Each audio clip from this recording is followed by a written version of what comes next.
All right, we don't have time for the full diet of that South African song, but maybe in the latter session we may be able to revisit it. I know it's a popular, well-loved track. But good day to you, good to be in your company and all that. Good day to you, good to be in your company. And how are you? I hope your day is going well so far. Hope it even goes better for spending time in the company of one man went to Mo. The protocol, please click on the like button. If you haven't done that already, please click on like. If you're not already subscribed, please subscribe. If you want to come and join me on the link, there's a hyperlink that says StreamYard that invites you in. Say hello to me in the comment section. Super chat towards the stream. So do all those things. Let's just get started. We are reacting to an Obasanjo outing in the media space where he has gone on to describe Tinubu as a categorical failure. But why has he said that? Let's find out together.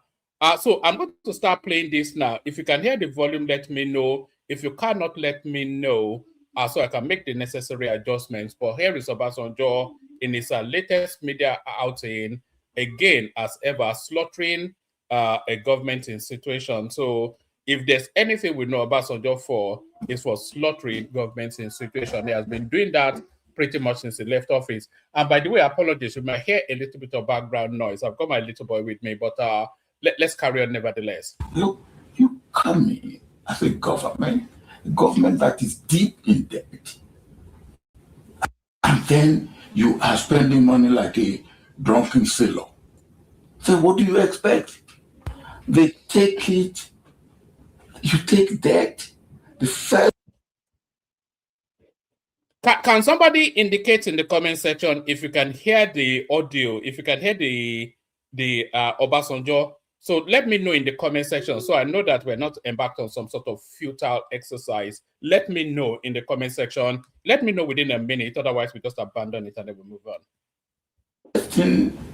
One of the first things I learned in life, he who goes a borrowing goes a sorrowing.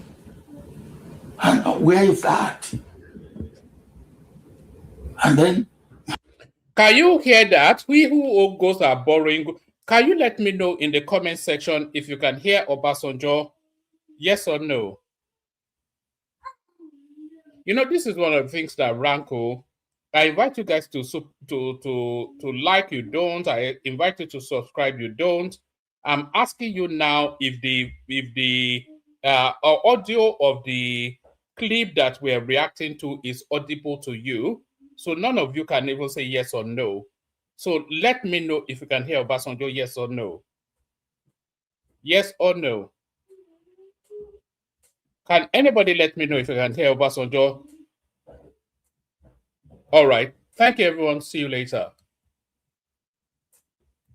Can you hear Obasanjo, Bosun? What's all this nonsense now? Can you hear the thing? That's just the thing. If you can't tell me yes or no, then we end it. Nonsense. You can't hear it. Abimbola says you can hear it. Bosun says you cannot. You cannot hear Obasanjo. No. All right. Let me see if I can you hear. Okay, let me play it again. Look, you come in as a government that is deep in debt, and then you are spending money like a drunken sailor. So what do you expect? Okay, could you hear Obasanjo then? Yes or no? Just let me know.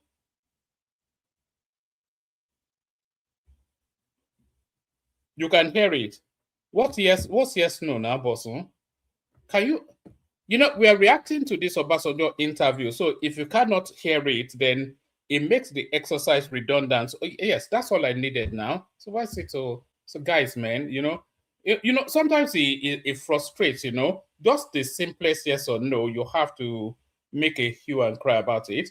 But I hear is Obasanjo coming out to slaughter the Tinubu administration. Look, you come in as a government that is deep in debt, and then you are spending money like a drunken sailor. So what do you expect? They take it, you take debt, So he said there, it said there that you are spending money like a drunken sailor, even though the country is deeply in debt. So the country has to spend money, and you have to borrow money. You know, he borrowed a lot of money in his administration, stole a lot as well. The $16 billion that he and Atiku stole under the electricity cover. The first thing, or one of the first things I learned in life, he who goes a borrowing, goes a sorrowing. And can you imagine the just the redundancy of that statement? He who goes a borrowing goes a sorrowing. Which country on this planet is not a borrowing? It's just ridiculous. Yeah, I'm already irritated. I was already irritated by you guys not telling me if you could hear it or not. But Obasanjo irritated me even more now. There is that. And then, and when you get this money, the amount of money that was left in reserve and in what we call excess crude account, excess crude account, was excess crude account went beyond 30 billion. After I have left, it was about 20. How much exactly did Obasanjo leave behind? I think he left a whole slew of debt behind. He and Atiku stole everything, did they not? 325 billion before I left. Reserve went up to 60 billion. It was about 45 billion before I left. Now, where is it? What did we do with it? And now people said our debt is 90-something billion within a space of how many years? Today we have here on NOR TV, we have President Olusegun Okikiola Obasanjo. Thank you for joining us today. It's a pleasure to be with you. Great. We appreciate you being here. Today we're going to have a few questions for you. So Choma is going to start off and lead us in terms of questions. So let's say that President Tinubu called you with the same question. What can be done? Sorry, excuse me. What is Tinubu? So when did Tinubu become Tinubu? Are we affecting some American accentuation here? When did President Tinubu become Tinubu? What's that signaling? Tinubu. Which one is Tinubu? Nibolo Busi? Thank you for joining us today. It's a pleasure to be with you. Great. We appreciate you being here. Today we're going to have a few questions for you. So Choma is going to start off and lead us in terms of questions. So let's say that President Tinubu called you with the same question. What can be done for the youth? What would you suggest he do? I would say, first of all, the measures that have been taken, two particularly, which are internal measures, are measures that are desirable, but not enough thought. And specifically, which measures are you? The measure of removing subsidy. Okay, yes. Subsidy has to go. But what study have you done before you wake up and just say, no more subsidy? No, so let's address that, because I hear a lot of that from especially the obedient space and people sympathetic to the obedient space. So what did Tinubu do before he removed subsidy? So the first thing is that Tinubu did not actually remove subsidy.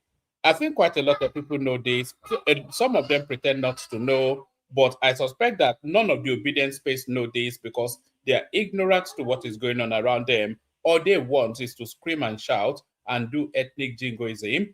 But Tinubu did not remove the fuel subsidy, no. Buhari, Muhammadu Buhari, he removed the fuel subsidy and he embedded it in the constitution so that it was irreversible. And the date was set. In the last throes of the Buhari administration, they took special measures to take a 6-month fiat from the parliament then, from the Senate then, to get some money to insulate our fuel subsidy. But after those 6 months, the window closed for any subsidy to take place. So Tinubu did not remove the fuel subsidy.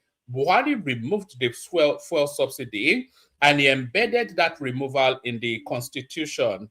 So forget that.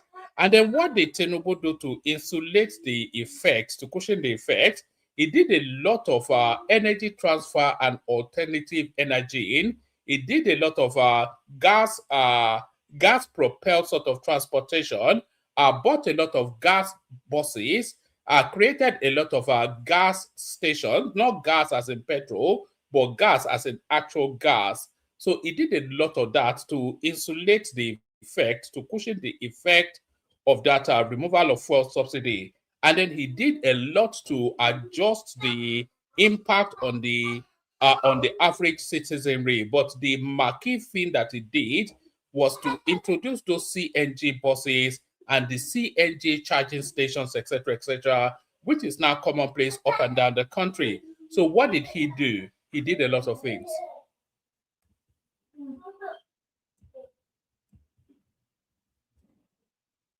Desirable, but not enough thought.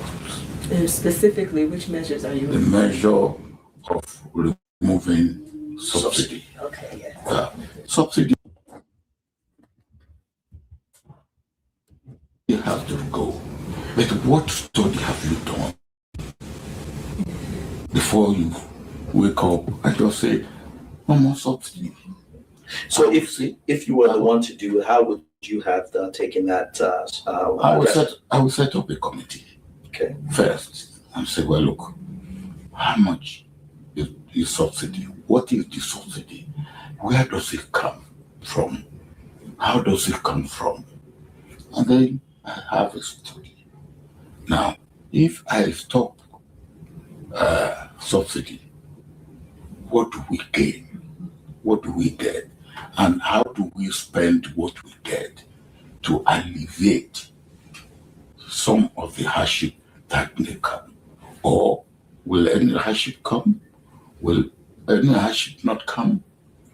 I would do such exercise, and I would say, look, so that when I come out and say, well, we remove subsidy, I will also say what had gone into it, how it has gone, and what effect it will have. And but for instance, I went around the world, I got debt relief.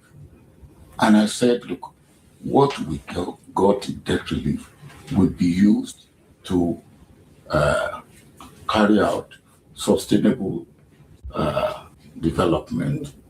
And the present Deputy Secretary General of the UN was the lady I appointed. So what money we received, we gain from debt relief, this you will be in charge. So even bringing the parallel and the official rate of exchange together, again, a good study. What will happen? There are policies that have to be carried out, but the first impact that we have to, the first question rather that we have to ask is that what impact did Obasanjo have on the Nigerian narrative in his 8 years? And if you add his military administration, which was 3-4 years, you know that Obasanjo is the longest serving Nigerian ruler, both as military and civilian. So what meaningful impact did Obasanjo had on the Nigerian space to give him the authority to speak in this manner? What did he do to change the paradigm of that country? And he speaks with this arrogance as though he knows better. You know better if you've not had the opportunity to do it. You were there. What impact did you have? How do we spend what we get to alleviate some of the hardship that may come? Or will any hardship come? Will any hardship not come? I would do such.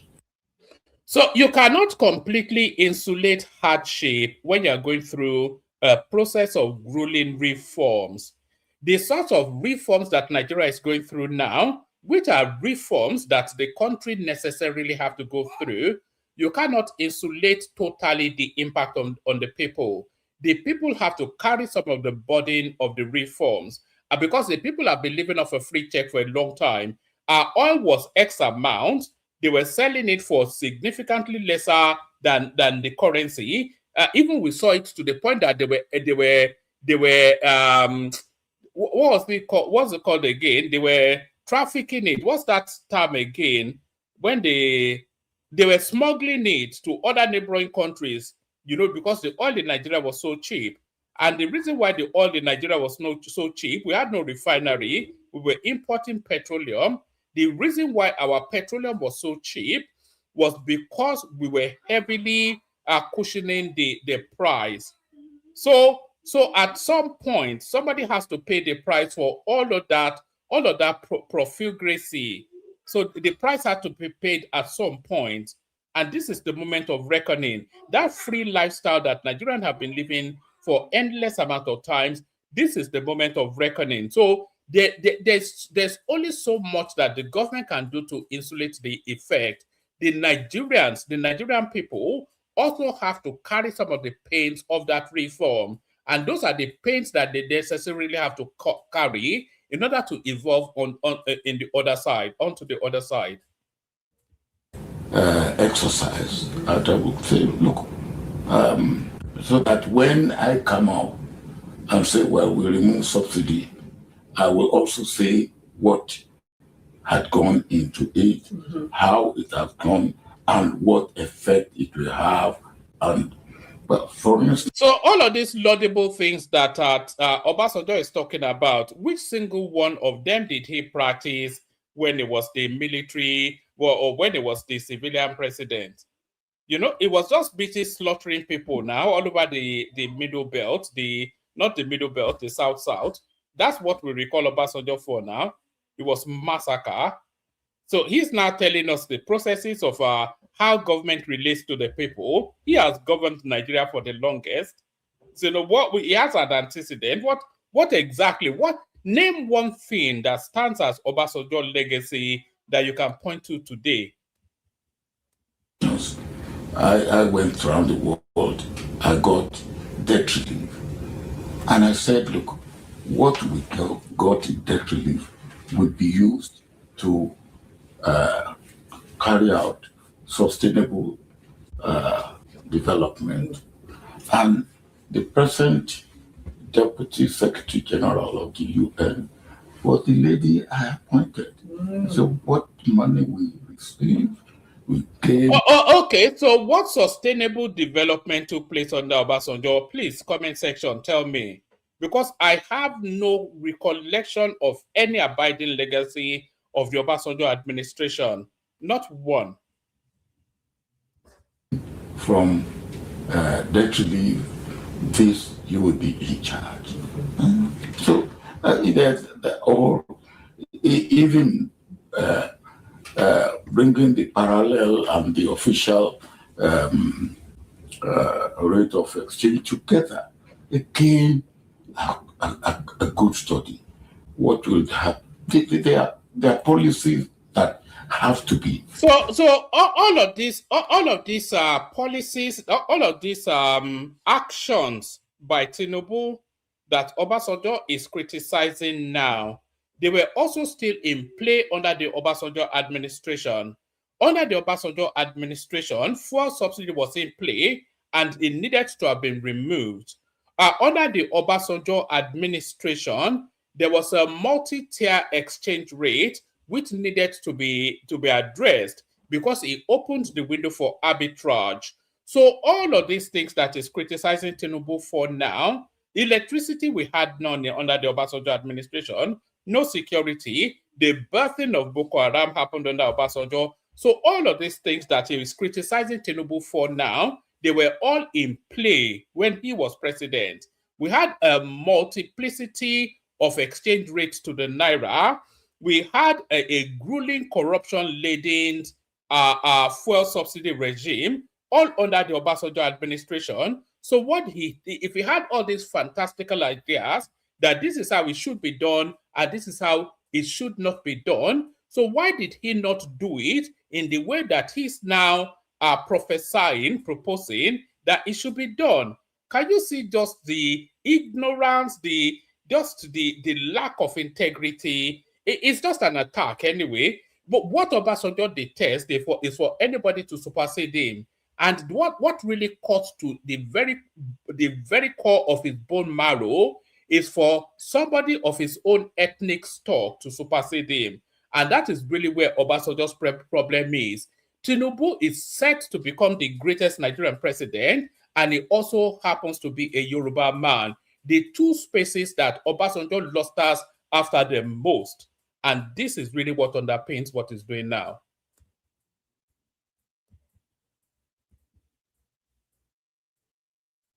The present Deputy Secretary General of the UN was the lady I appointed.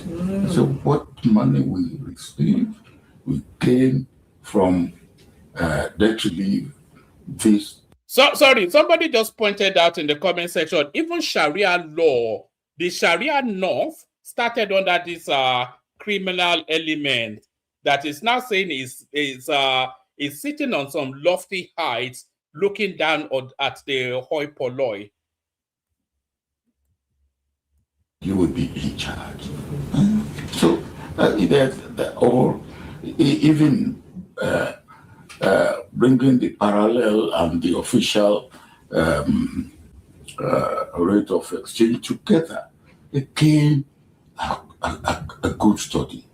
What will happen? There are policies that have to be carried out, but for me, not enough thoughts, not enough study, not enough preparation. Yes, but like I said, you said not enough, all of these things. You know, Nigeria had about 5 exchange rates to the dollar to foreign currency under Obasanjo. Nigeria was insulating the price of fuel to up to 70% under Obasanjo. The Nigerian states, the state government, they were holding the finances of the local government to hostage all under Obasanjo. Boko Haram was rife under Obasanjo. All of these things that Tinubu is addressing now, they were all in play under Obasanjo. So if he knew the solutions to these things, why did he not implement it? They would have been dealing with a different dynamic. Then we would have been dealing with the different dynamism now. So this guy, man, is just a nonsense guy.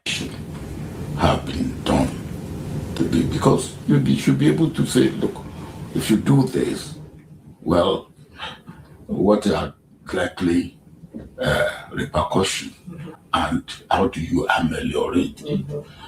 What will be the effect? How do you handle it? Yes. So during your tenure, you just spoke about debt relief. You were a part of, I guess, the president of Nigeria that was able to get the Paris Club debt to forgive the Nigeria's debt. Now, in the case where presidents of a country, in the case of Nigeria, were to go and say, hey, we need debt relief or we need assistance. No, if you come to me and I gave debt relief before, I would say, what did you do with the money? So I'm getting to the question. Yeah. Now you have a situation where there's excessive government spending what do you think the administration needs to do to address the question you're asking me is so ridiculous, without due respect, because sorry, where exactly is that excessive government spending? Because I've not identified. So what does that mean, excessive government spending? Which government spending is not tied to a Nigerian project? The presidential jet that Tinubu bought, it was bought at a very cheap rate, and it was bought for the Nigerian state. The renovated vice presidential lodge, that was for Nigeria. Shetima is not going to take it with him when he leaves government. It's for Nigeria. The money that they are borrowing, the $800 million that they borrowed for the Lagos, for the Badagry Sokoto superhighway, that's not for Tinubu's pocket, it's for Nigeria. All of the borrowings are tied to projects. So which one is some sort of profligate sort of spending? Which one is a waste of money? What so I don't get and is this obedience space? So these are, I don't want to go ethnic, but I think you all know who these people are, and they so casually settle this sort of narrative. They tell you that Tinubu has done nothing. When yesterday we ran out of room to show you projects that this guy has been doing, so all of these things. So I mean, it's just a nonsense now, and just they lazily place that as a settled matter within the Nigerian political discourse. Hey, we need debt relief, or we need assistance. No, if you come to me and I gave debt relief before, I would say, what did you do with the money? So I'm getting to the question. Yeah. Now you have a situation where there's excessive government spending going. What do you think the administration needs to do to address? Well, the question you're asking me is so ridiculous, with all due respect, because running the affairs of a country is like running your own affair. If you have to earn money and you have to borrow money to eat because you are using the money you earn to pay debt, then something is wrong in your life. And the same thing, if we are earning and we are spending 95% of our earning to service debt, then something is basically wrong. And you have to sit down and say, hey, what is wrong? Now, when I came into government, we were paying $3.5 billion to service our debt. And the quantum of debt was not going down. Now, and I said, look, now this cannot continue. There's something basically wrong here. And then I went around. And when I made my case, people say, okay, look, you have a case, but we expect something from you. And what do they expect from me? They expect reform. And I keep telling them, look, reform that's one thing that is normal in life. You are looking at your life, even as a person, as a family, you are looking at your life. What do you need to do differently? What adjustment do you need to make? And that is the way, even more so for a government. Now, we have to reform. Look, you come in as a government that is deep in debt, and then you are spending money like a drunken sailor. So what do you expect? So the question you asked me... I mean, it's obviously a cliche question in the sense that I don't think that... I find this almost in most African countries. They take it... You take debt. The first thing, or one of the first things I learned in life, he who goes a borrowing goes a sorrowing. And where is that? And then when you get this money, the amount of money that was left in reserve and in what we call excess crude account. Crude account, excess crude account was excess crude account went beyond 30 billion. After I have left, it was about 25 billion before I left. Reserve went up to 60 billion. It was so those figures are not true, by the way. The Abdul Salam Abubakar administration left the country in grueling debt. There was nothing in the reserves. So, and Obasanjo had no economy. There was no oil spike under the Obasanjo administration. What he essentially did was a lot of debt forgiveness and managed what he had left. So there was not anything to leave 60 whatever billion. It's just a lie. there's just an outright lie. But then of course Obasanjo is notorious for telling lies. It's quite disappointing actually. But the figures, I think the CBN should actually come out and release figures to counter this guy, because a lot of lies actually go on within the. They tell you that Tinubu has borrowed 10 times more than XYZ, and when we started to look at the figures, Tinubu has not borrowed anything significantly more than any previous administration, but all of his borrowings, you can see how they tie in with ongoing projects. The whole of the Southeast is a building site. The whole of the Southwest is a building site. The whole of the North is a building site. Lagos, Calabar, Muritala Mohammed International Airport, Owerri Onitsha Road, etc., Suleja, Abuja, all of these things. So at least we can see where the money is going to. But Obasanjo never left a kobo in the CBN when Yar'Adua took over from him. It's a pathological liar. And all of these solutions now that he's preferring to the Nigerian problems, all these problems were there when he was there. If he knew the solution, why did he not implement it? Did we not have multi-tier exchange rates to the dollar under the Obasanjo administration? Did we not have fuel subsidy under the Obasanjo administration? Did we not have electricity problems under the Obasanjo administration? So if he knows the solution now that is preferring to the incumbent, when he was incumbent on him, why did he not apply it? Total nonsense. Maybe senility, I think it's 110 now. Maybe the guy sit down. Maybe that's what we're contending with. All right. I'm going to pull this back. I'm going to put this thing back and start it from the beginning again, because I did 10 minutes to go and do something. So apologies if you have to leave, but listen to it from the beginning again. I need 10 minutes to go and do something. Look, you come in as a government that is deep in debt, and then you are spending money like a drunken sailor.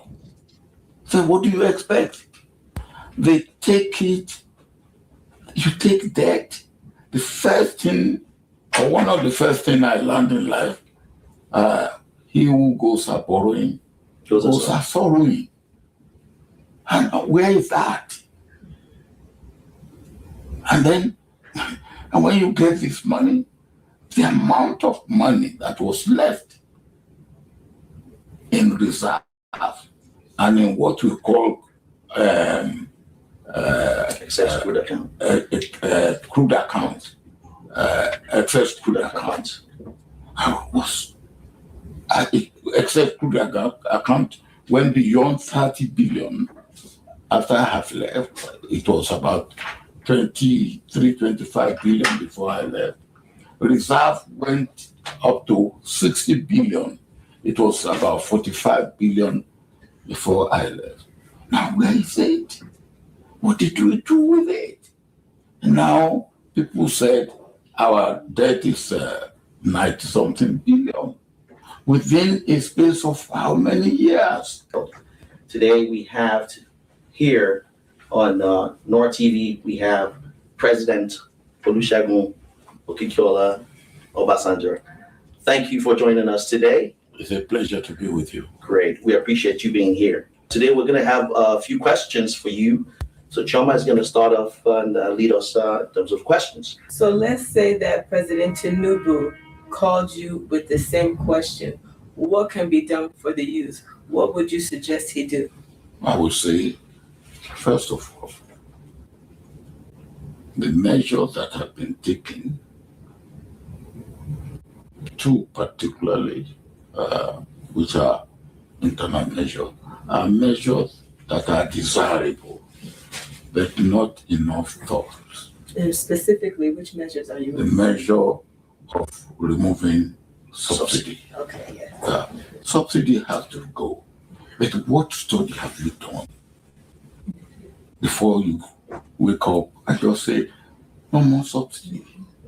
So if you were the one to do it, how would you have taken that? I would set up a committee.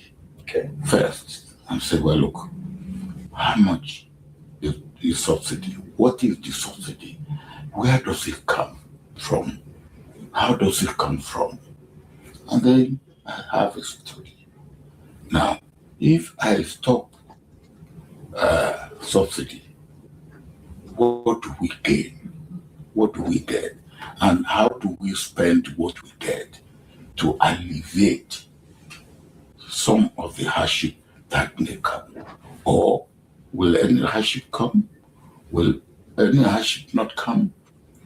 I would do such exercise that I would say, look, so that when I come out and say, well, we remove subsidy, I will also say what had gone into it, how it has gone, and what effect it will have.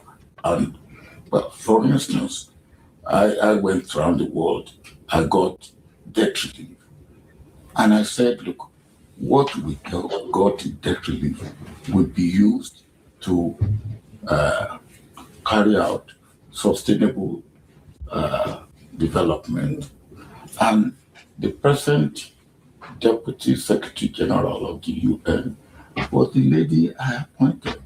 So what money we received, we gain from debt relief, this you will be in charge. So or even bringing the parallel and the official rate of exchange together, again, a good study. What will happen? There are policies that have to be carried out, but for me, not enough thoughts, not enough study, not enough preparation have been done. Because you should be able to say, look, if you do this, well, what are likely repercussions, and how do you ameliorate it? What will be the effect?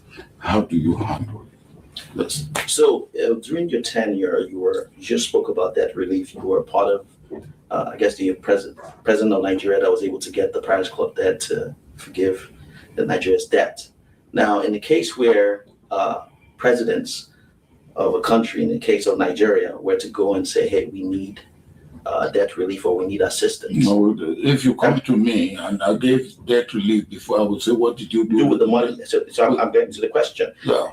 Now, you have a situation where there's excessive government spending going, what do you think the administration needs to do to address some of the question you're asking me is so ridiculous, with all due respect, because running the affairs of a country is like running your own affair. If you have to earn money and you have to borrow money to eat because you are using the money you earn to pay debt, then something is wrong in your life. And the same thing, if we are earning and we are spending 95% of our earning to service debt, then something is basically wrong. And you have to sit down and say, hey, what is wrong? Now, when I came into government, we were paying $3.5 billion to service our debt. And the quantum of debt was not going down. Now, and I said, look, now this cannot continue. There's something basically wrong here. And then I went around. And when I made my case, people say, okay, look, you have a case, but we expect something from you. And what do they expect from me? They expect reform. And I keep telling them, look, reform that's one thing that is normal in life. You are looking at your life, even as a person, as a family, you are looking at your life. What do you need to do differently? What adjustment do you need to make? And that is the way, even more so for a government. Now, we have to reform. Look, you come in as a government that is deep in debt. And then you are spending money like a drunken sailor. So what do you expect? So the question you asked me. I mean, it's obviously a cliche question in the sense that I don't think that I find this almost in most African countries. They take it. You take debt. The first thing, or one of the first thing I learned in life, he who goes a borrowing goes a sorrowing. And where is that? And then, and when you get this money, the amount of money that was left in reserve and in what we call excess crude account, crude account, excess crude account was excess crude account went beyond 30 billion. After I have left, it was about 23, 25 billion before I left.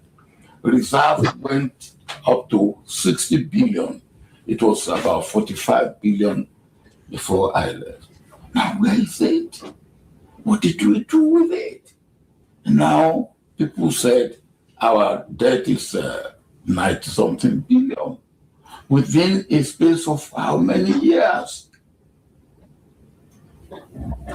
The other issue that's become a big topic in the Nigerian spectrum is the issue of revenue. Nigeria is currently doing 1.6 million barrels, according to President Tinubu's recent speech, which he did a couple of days ago, which the allocation is supposed to be at 3 million barrels. What are the key reforms that you think that needs to happen to get to Nigeria to be optimal in terms of being able to, part of resolving the issues, obviously? You call the major oil companies. You call them. And look,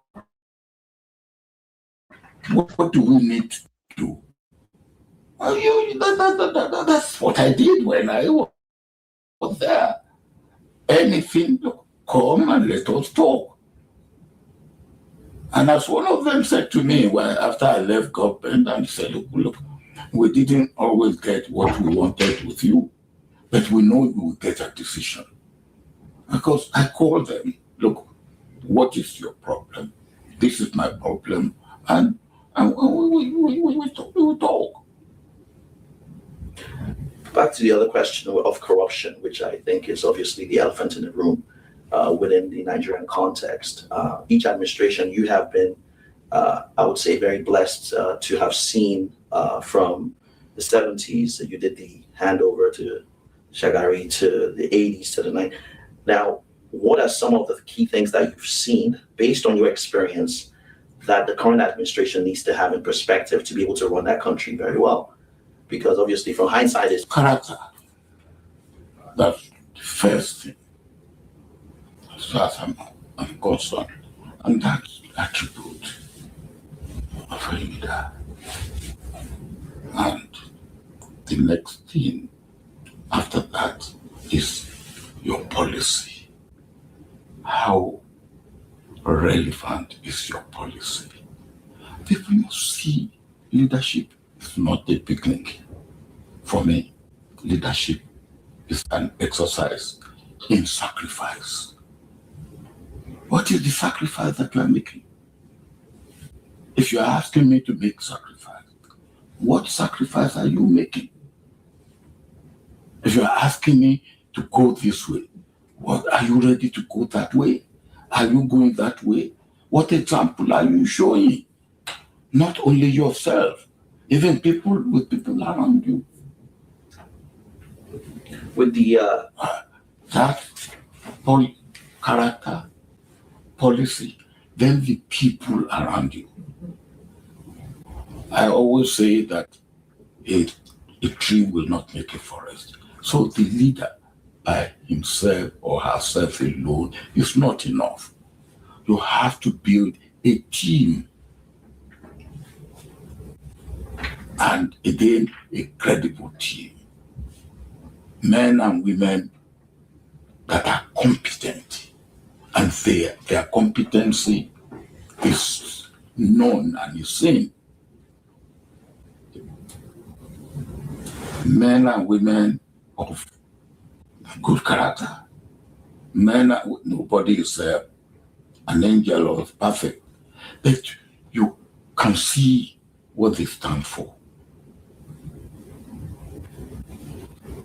Character, policy that is relevant to the situation, and implementation of that policy. Then the team. You don't need 1,000 people, but you need core, I would say 12 to 15 that are solid. And you can get them. You have to headhunt. You have to look for them. And there must be people who, when people see them, they will say yes. They will respect them for what they are and for what they will bring in and bring on the table. I have been saying, not only to Nigeria, in the case of Nigeria, but in the case of Africa, we are all sitting on a keg of gunpowder. Yeah. For as long as we regard the disregard the interest of the youth. So what should they do? As I always say, don't say the youth are leaders of tomorrow. They are there today. They are there today. I was at a meeting where I was the chairman, and the lady, 24-year-old lady, won the competition, essay competition. And when he was going to talk to us, he said, look, thank you, you people have 2063. That's all right. Some of you will be dead by then. I hope I will still be alive, but I don't wait till 2063. I want what I will get tomorrow. And that is true.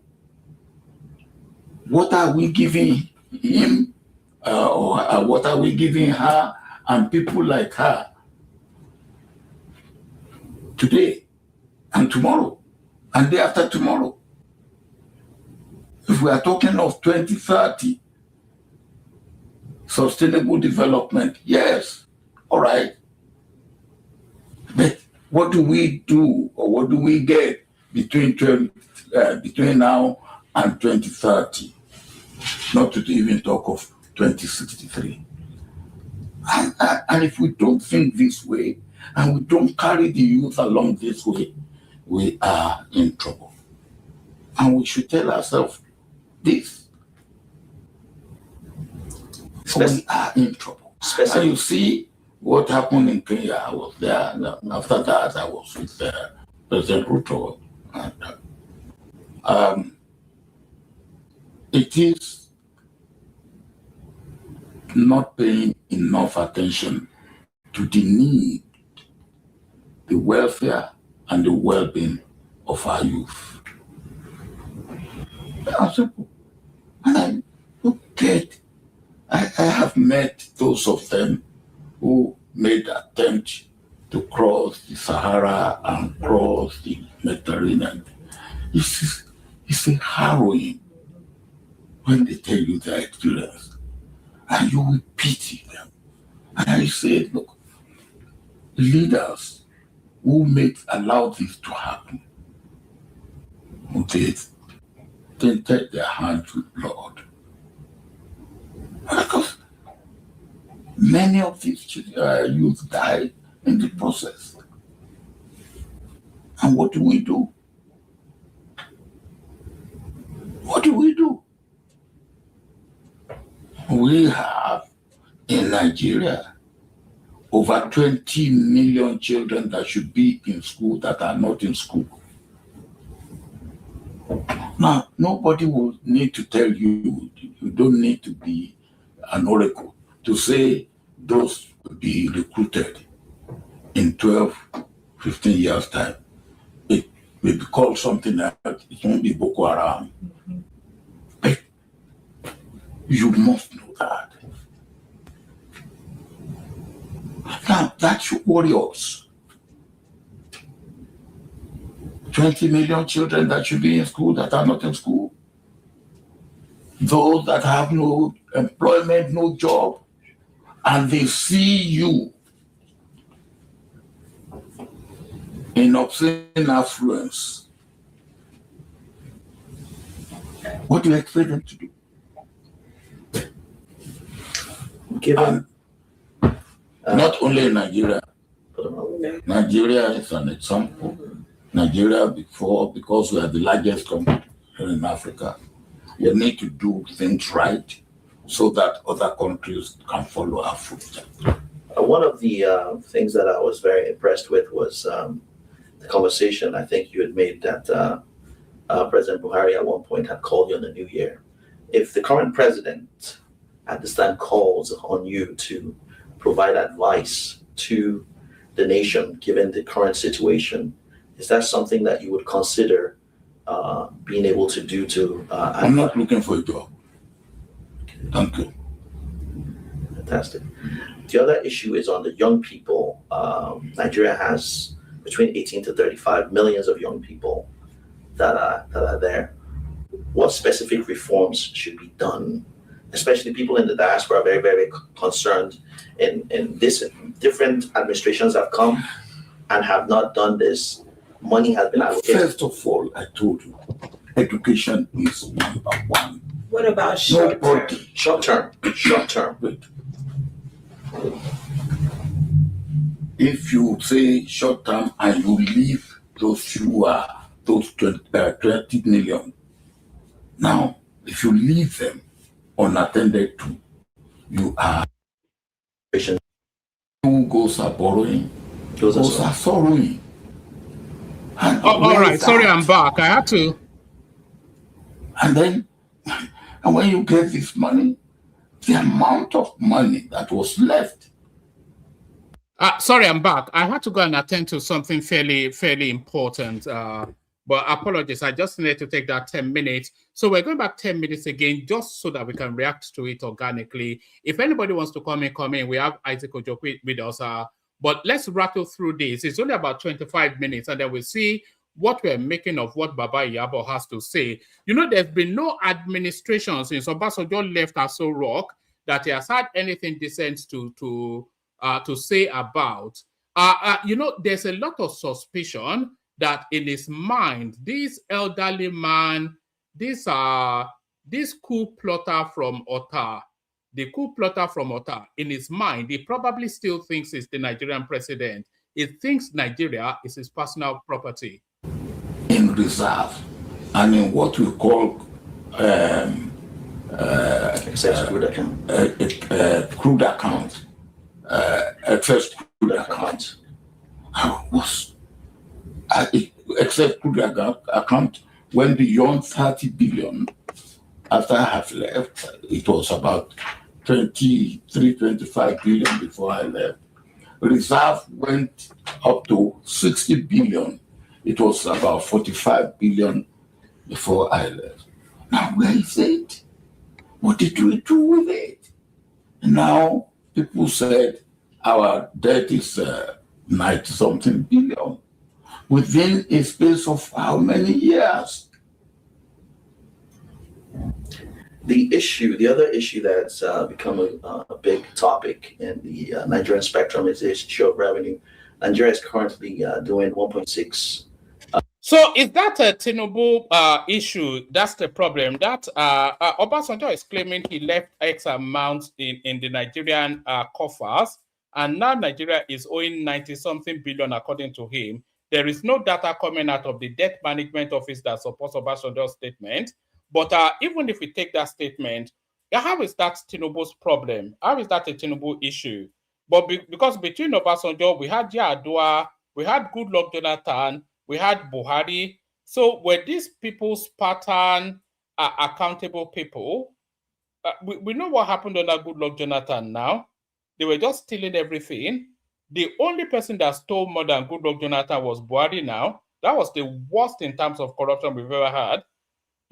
and now we have a prudent person in charge now. So are you criticizing this guy for being prudent, for managing the resources of the country in the way that benefits the people? What is the criticism? Million barrels, according to President Tinubu's recent speech, which he did a couple of days ago, which the allocation is supposed to be at 3 million barrels. What are the key reforms that you think that needs to happen to get to Nigeria to be optimal in terms of being able to, part of resolving the issues, obviously? You call the major oil companies. You call them. And look, what do we need to do? That's what I did when I was there. Anything, look, come and let us talk. And as one of them said to me after I left government, and he said, look, we didn't always get what we wanted with you, but we know you will get a decision. Because I called them, look, what is your problem? This is my problem. And we talk. The other question of corruption, which I think is obviously the elephant in the room within the Nigerian context. Each administration, you have been, I would say, very blessed to have seen from the 70s that you did the handover to Shagari, to the 80s, to the 90s. Now, what are some of the key things that you've seen based on your experience that the current administration needs to have in perspective to be able to run that country very well? Because obviously from hindsight it's character. That's the first thing. As far as I'm concerned. And that's the attribute of a leader. Well, character is an ambiguous term, though, and it's a subjective term as well. So what defines character and who arbitrates character? You know what actually defines character is results. You make a decision and then you manage that decision, and then if it pans in your favor, people give you the applause. So Tinubu you can accuse Tinubu of many things. You cannot accuse him of not being able to make decisions. He makes decisions, whether you think the decisions are right or wrong, and in most instances, he makes the best decision for the country. But if you're talking about character, you are actually talking about decision making, and there is nobody better in the history of Nigeria. There is nobody that has made more impactful, more reformative decisions than Tinubu. In 3 years, he has made more reformative decisions than any administration we have ever had in the history of that country. The next thing after that is your policy. How relevant is your policy? People must see leadership is not a picnic. For me, leadership is an exercise in sacrifice. What is the sacrifice that you are making? If you are asking me to make sacrifice, what sacrifice are you making? If you are asking, we have to address that question. So they are saying, what sacrifice is the government making? So what sacrifice should the government be making? So if you are saying the government is over bloated, which departments are not necessary? If you are saying the government is spending excessively, which expense was not needed or value for money? The obedience space will very quickly run to the presidential jet and say, oh, there's presidential jet, there's IDP camp. Go to any other country, the country's expenses and the expenditures of the functionings of government is totally different and separate from, there's no country that doesn't have grueling suffering. Go to the United States, you see people on Skid Row. The homelessness problem in the United States is one of the worst in the world. They have no health system. And that Donald Trump is spending money like a drunken sailor, because those are two separate spaces. The United Kingdom, Germany is all the same narrative, Japan. So all of this nonsense, what sacrifice exactly? Should Tinubu be soaking Gary Adepa in Aso Rock? Is that what aligns him? What shows empathy towards the people? It's a non sequitur, nonsensical, sort of ill thought out pedestrian sort of a thing to say. Asking me to go this way. What, are you ready to go that way? Are you going that way? What example are you showing? Not only yourself, even people around you. With the That character, policy, then the people around you. I always say that a tree will not make a forest. So the leader by himself or herself alone is not enough. You have to build a team. I defy anyone to tell of a better team. Actually, if you want to say a better team, Obasanjo actually had a team as strong as the team that Tinubu has now, but not stronger. Because, of course, he had Okonjo-Iweala, he had Adesina, he had all of these superstars that still maintain their status till today. But if you look at Tinubu's administration, superstar all the way through. That woman, Adewo Oduwole, she's the best in the field. Yemsin Wike is the best in class. You know, the Minister of Finance, Oyedele, is the best globally, the best in class. David Umahi, the Minister of Works, he's the best in class. So a superstar all the way through. So if you're talking about who Tinubu surrounds himself with, I kind of think, what about the aviation guy, Kiyamo, the best in class? So best in class all the way through, the first 11 that the country has to offer. And again, a credible team. Men and women that are competent, and their competency is known and is seen. Men and women of good character. Nobody is an angel or perfect, but you can see what they stand for. Character, policy that is relevant to the situation,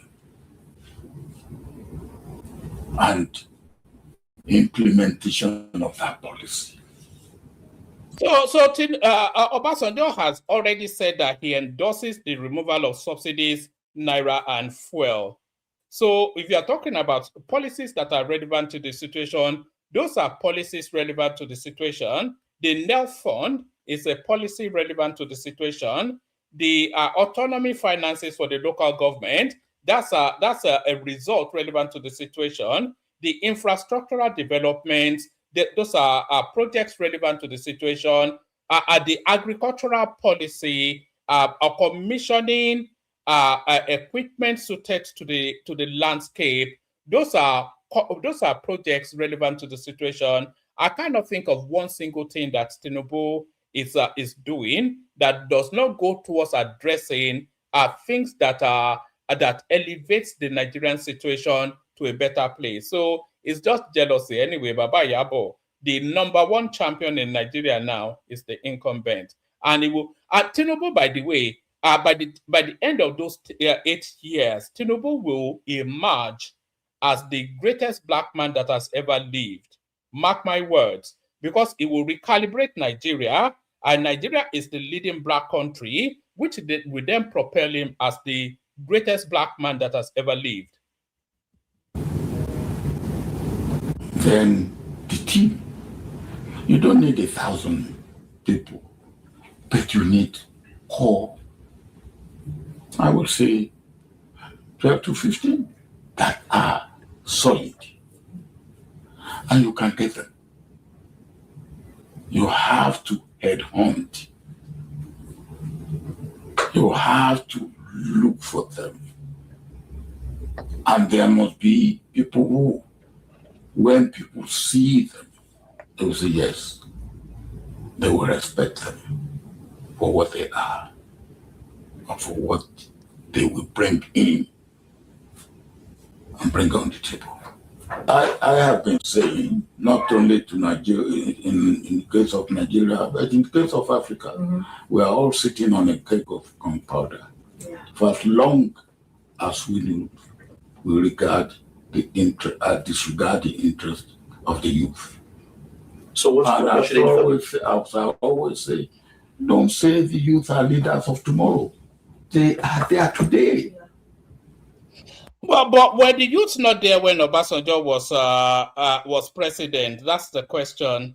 You know, I'm not quite sure why the interviewer is not referencing his time in administration, because all of the situations that subsist now, they also obtained when Obasanjo was president. All the subsisting situation, the insecurity, Boko Haram started, or it got full-fledged under Obasanjo. He wasn't able to tackle it. We had problems with electricity under Obasanjo. They just used that as a conduit to steal money. We had problems with schooling, health, infrastructure. We had arbitrage in the exchange rate. We had the corruption of fuel subsidy. All of these things subsisted under Obasanjo. So if he knew the solution, he governed that country for 8 solid years. Why did he not apply it? Why is it that those situations still subsist 30 years after he left government? They are there today. I was at a meeting where I was the chairman, and the lady, 24-year-old lady, won the competition, essay competition. And when he was going to talk to us, he said, "Look, I thank you people, 2063. That's all right. Some of you will be dead by then.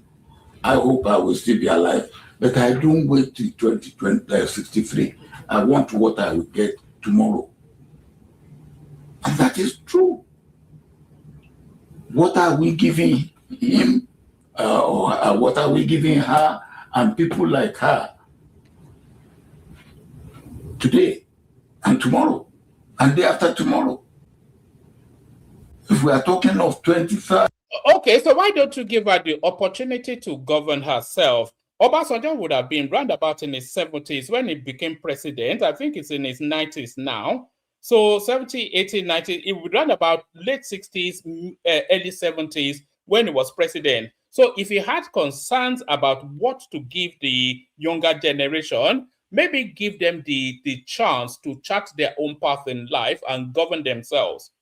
So it's just with hindsight. These people become sage and Methuselahs in hindsight. Sustainable development, yes, all right. But what do we do, or what do we get between now and 2030? Not to even talk of 2063. And if we don't think this way, and we don't carry the youth along this way, we are in trouble. And we should tell ourselves this. We are in trouble. And you see what happened in Kenya. I was there. After that, I was with President Ruto. And, it is not paying enough attention to the need, the welfare, and the well-being of our youth.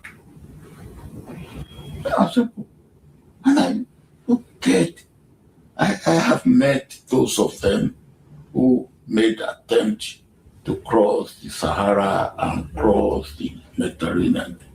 It's a harrowing when they tell you their experience. And you will. So there were a lot of Nigerians doing that under the Obasanjo administration, because that was where the Sahara route was first discovered under Obasanjo, just the escape from him. So why was that the case? You know, and what did they do to address it? And by the way, can everybody interacting with this session, please make sure you are subscribed. Check your device, make sure you are subscribed and click on like as well. We need 1,000 new subscribers this month. Please be one of them. Take us on that journey with your subscription. So please make sure you are subscribed. Pity them. And I said, look, leaders who allow this to happen, they tainted their hands with blood. Because many of these youth died in the process. And what do we do? What do we do? We have in Nigeria over 20 million children that should be in school that are not in school. Now, nobody will need to tell you, you don't need to be an oracle to say those will be recruited in 12, 15 years' time. It may be called something else. It won't be Boko Haram. But you must know that. Now, that should worry us. 20 million children that should be in school that are not in school. Those that have no employment, no job, and they see you in obscene affluence. What do you expect them to do? Given not only in Nigeria. Nigeria is an example. Nigeria before, because we are the largest country in Africa, we need to do things right so that other countries can follow our footsteps.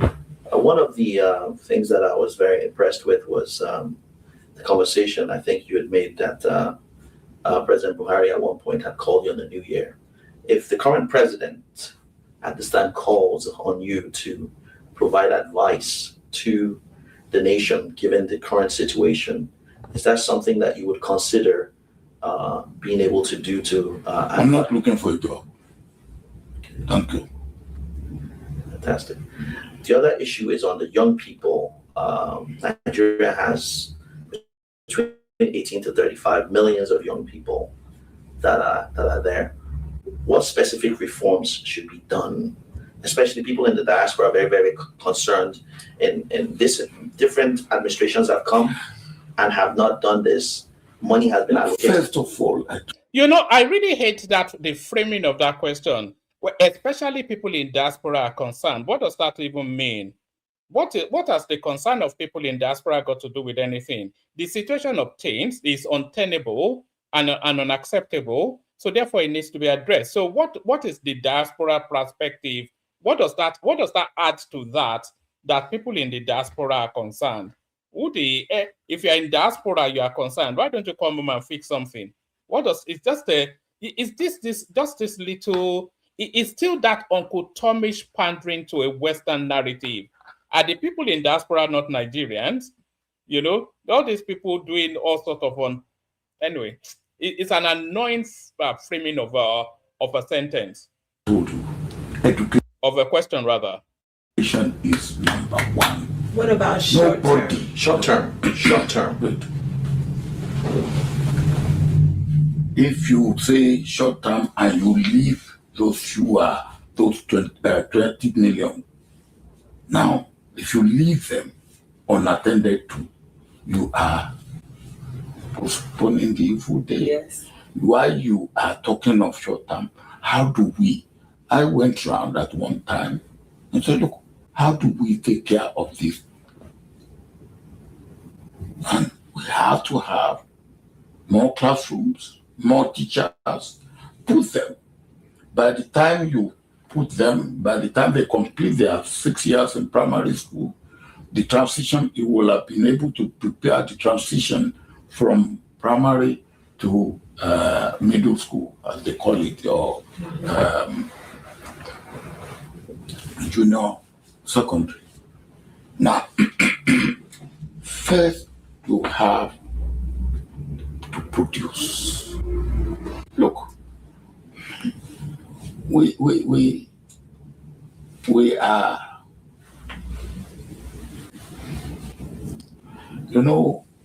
what we are doing? We are sharing poverty among the majority of our people.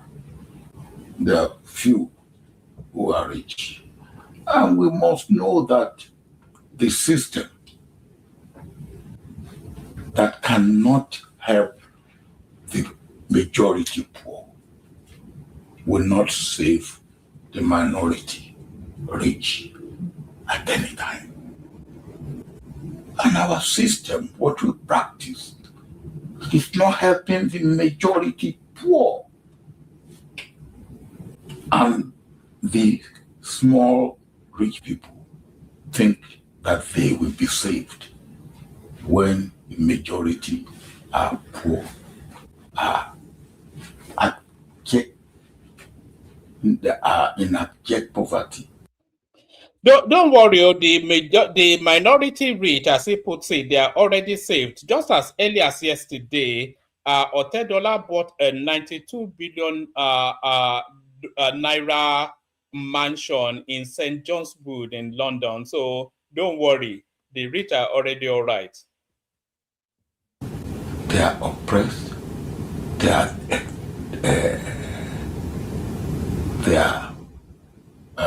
hungry, and they are angry. All right, we only have about 5-7 more minutes of it, and then we'll see what people are making of it. If anybody wants to come in, I'll send the link in the comment section. Come and tell me what you're making of Baba Iyabo's latest mischief making.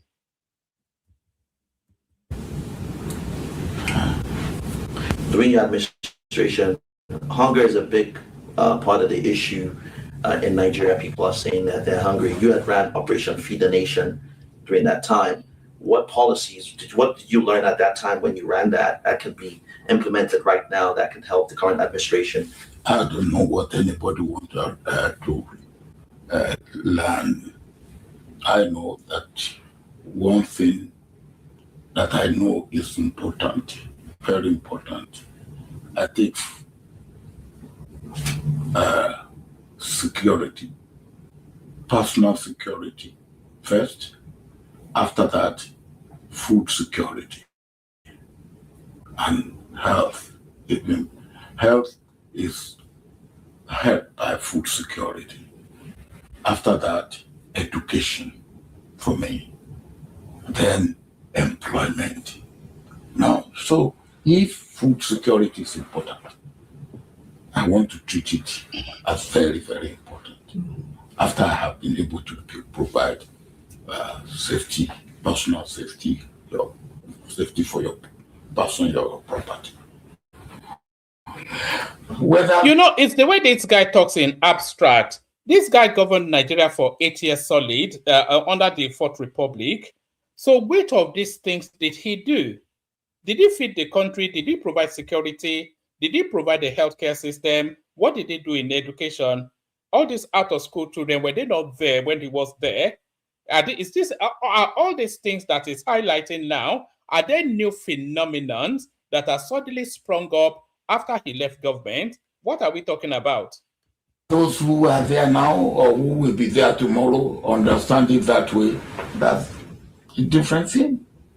So it's not me to teach them, but if they want me to teach them and they ask me, not the way you are asking me now, because you know some of the answer before you ask me, but they will come, anybody. Well, I wanted debt relief. I was going around the world. I was looking for those who will help me. I had, in my first term, I had a very good man as my Minister of Finance, late Adamu Chiroma. But Adamu Chiroma didn't know anything about international financial institutions and how it operates. So I looked I got Ngozi. Ngozi is not a perfect human being. Nobody is. But he was frightfully.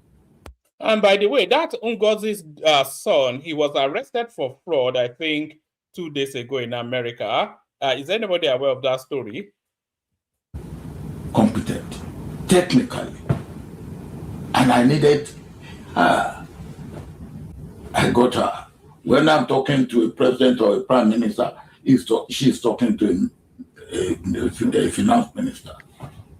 Say, hey, hold the finance minister, don't leave him.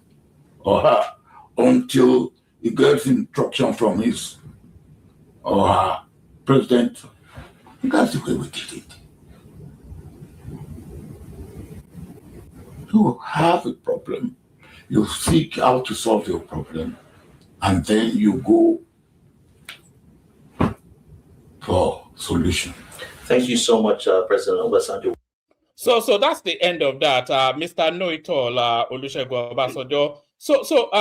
Baba, what are you making of that? Was I wrong to be so irritated, especially given this guy is antecedent in governance? Nobody has governed Nigeria more than this guy, military civilian, and he's telling you what the problems are without having already had the opportunity to address it copiously. Oh man, good morning. Why wouldn't you be irritated like every reasonable some people or every reasonable person when you don't think from your backside where the sun doesn't shine? Our Baba, Omolowo Duru, you know, Oriki, Olomba Onja Babawa. Are we Menukuru Nitu?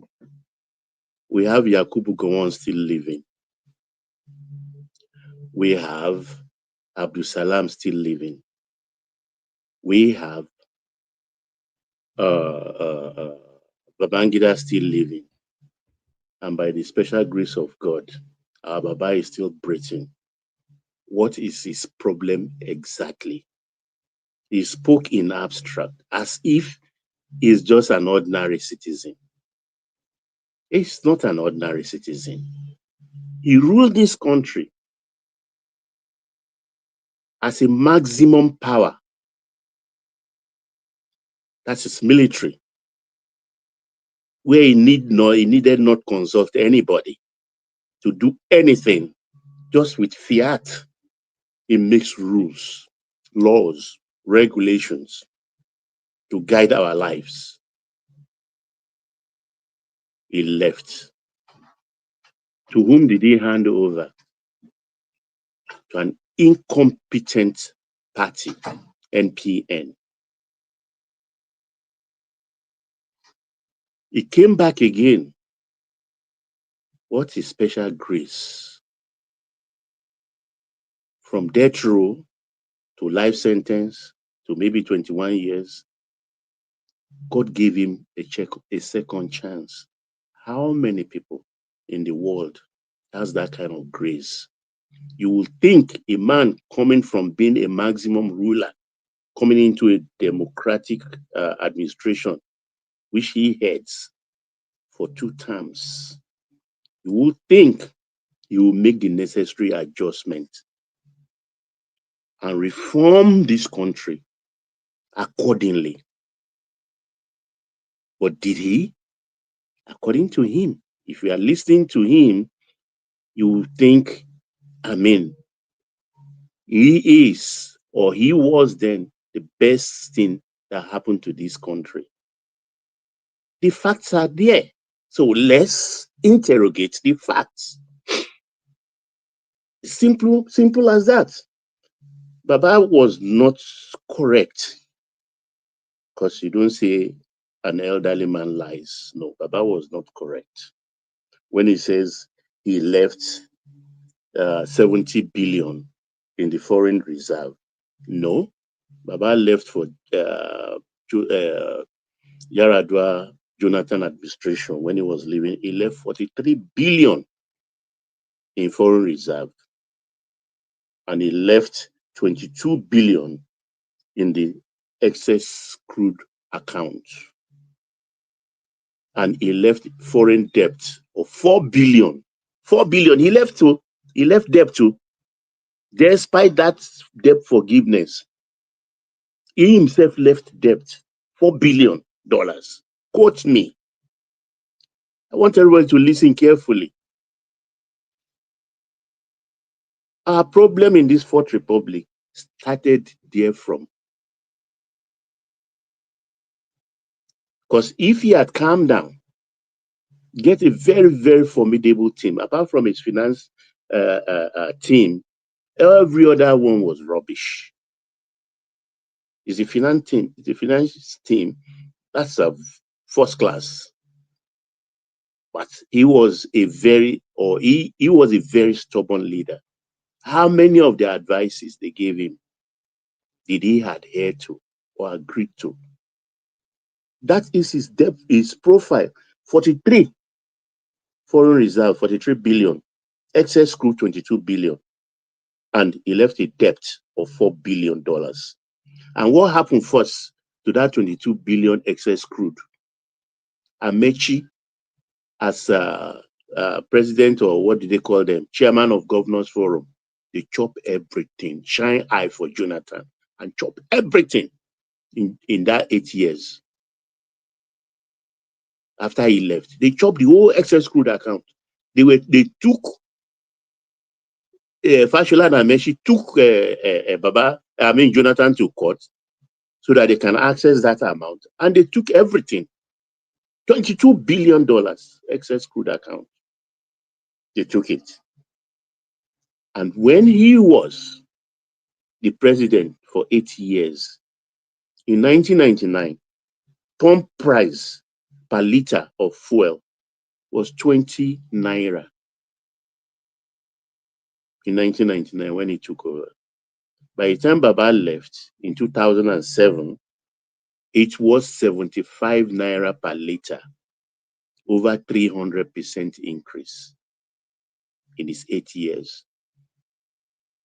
75 naira when he left. That is another one. Now, coming to our national assets today, because when people will first say anything, the first thing they say, oh, he gave us a mobile telephony. No, the time has come when other governments in West Africa, not even Africa, in West Africa. That was trending at that time. Everybody was getting it at that time. It's not an attribution to It Obasanjo. was something, a technology that his time has come. We were even about 5 years late than the late people in West Africa, not even in Africa. So nobody can stop that. It's something that just flowed in. So he never gave us GSM. Rather, Baba sold him and his article. They sold Nitel. They sold Mtel. They sold the steel mills. They sold African Petroleum to $10. They sold Nikon Insurance. They sold Nile Merchant Banks and other banks where federal government has large shares. And the petrochemical company, they sold also in LMA, which is Ascon. And they sold also the one they call bought over by Indorama. They sold everything for peanuts and many more. Even the National Secretariat in Ikoyi, they sold that one too. If not for legal government that took them to court and say, no, we own the land. If you cannot sell, if you want to sell, give us the first offer. Let us have the privilege of the first offer.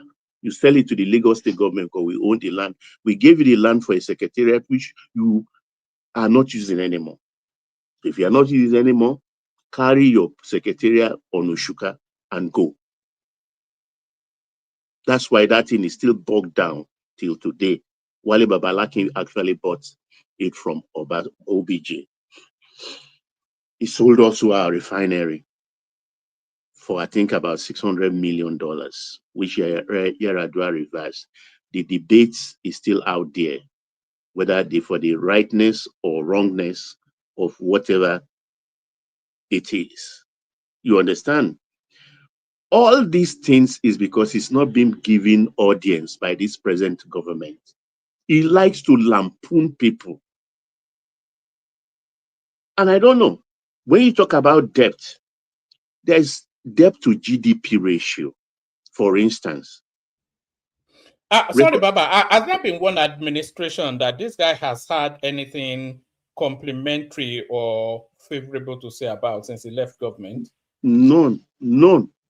It troubles them to high heaven.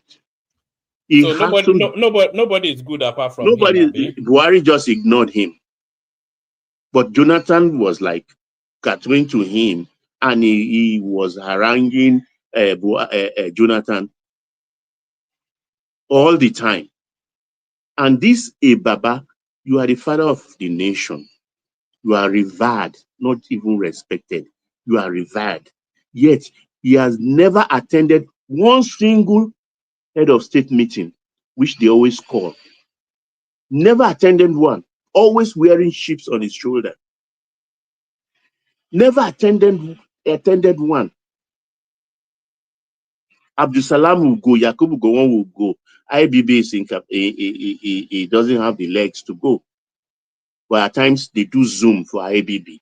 But this Baba never attended one. What is his problem? I do not know. God has blessed you beyond measure. Grace follows you wherever you go. It is high time you left the country alone. Stop pressing the neck of every president. Because I look at him now, to my mind, is just a content creator. As far as I'm concerned, because this year alone is gone, is even sat down for platforms on YouTube. He sat down for platforms. People ordinarily he shouldn't even be talking to, apart from TV stations like this he's been to. This year alone, if I have seen him, I've not seen him, I must have seen him on platform and on the YouTube TV about 10. Complaining and complaining and complaining. You who they gave debt forgiveness, you started your administration on a clean slate, yet you left 4 billion debt. You left $4 billion debt, though you left. And what happened to your 43 billion you left? By the time Jonathan came in, he finished everything. The governors finished the excess crude account. Today, I don't like to bother myself about domestic debt. That is because domestic is domestic. It can't threaten our balance sheet. The foreign debt we are owing today is $59 billion. $59 billion our foreign debt, which is 74 trillion naira. And if we are to go by Brentwood's Institute's advice, that is the combination of the IMF and World Bank, the ideal for any nation debt to GDP ratio is about 40 to 55%. But our debt to GDP ratio, as I speak today, is under 40%. It's under 40%. Borrowing is not the problem. I remember in the early 90s, Argentina, Brazil, and which other nation, their debt portfolio was the heaviest, even at that time, running over 100 billions. The world had no option than to structure their debt and forgive them so many voluntarily. So if you owe debt, they dupe our countries in foreign exchange and pile up our debt. Was that not why people like Nedunwoku made money by going to the Paris Club and questioning most of their claims, for which Nigeria gained about $250 million? How much? Don't let me quote the figures. That's how Nedunwoku made his fortune. Because as the person who chased that money, he is entitled to his own cut of that at a certain percentage. And these are part of the problem you created for the country. So when Baba sits like this, our father sits like this and start lampooning everybody, it's like in our homestead. When our father starts hassling us every day, we will start avoiding him. Maybe that is why he's now going from one platform to the other, granting unnecessary interview. I can remember during the Reagan era, when he was like this, and somebody told a musician, ordinary Madonna, told him, Papa, don't preach to me. Papa, don't preach to us. You've had your opportunity, 2 occasions. Let another person carry on. Just I had the bell. I'm coming. Yes, I heard it too. So thank you, Baba. Isaac, are you there? Did you have anything to say about Obasanjo, Isaac? Let me unmute. Yeah, Mama, I heard the bell too. Yes. It's an old school bell, isn't it? Just ding. Yes. Mama, in fact, all the questions I have for this our Baba, you already asked him during your the play. You know, you asked a lot of questions that he should be. But one thing I just want to quickly add is, you see, this interview was not necessary. To be frank, the interview was not necessary. In fact, although it should be the one orchestrating it, it should be the one that is trying to, like you rightly said. I think he's seeing that this guy on board is about to outshine him.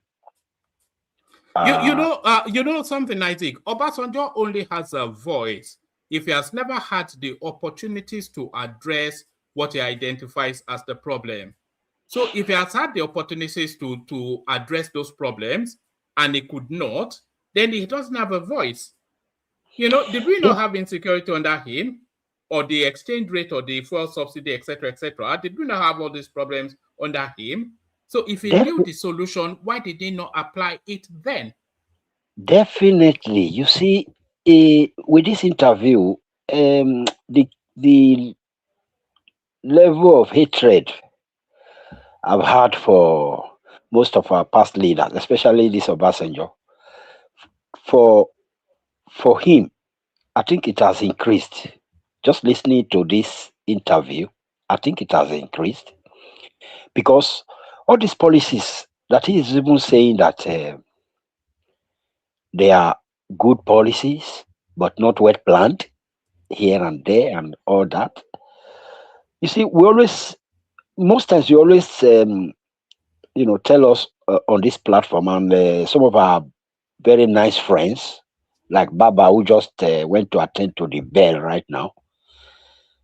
You guys always tell us, especially those of us that are not really inclined in this political area and all that, In fact, me, I've learned a lot concerning this, Nigerian politics, Nigerian history from this platform. That's why you see me, I'm always here, even when I don't even climb, to say, okay, let me go enter StreamYard and all that.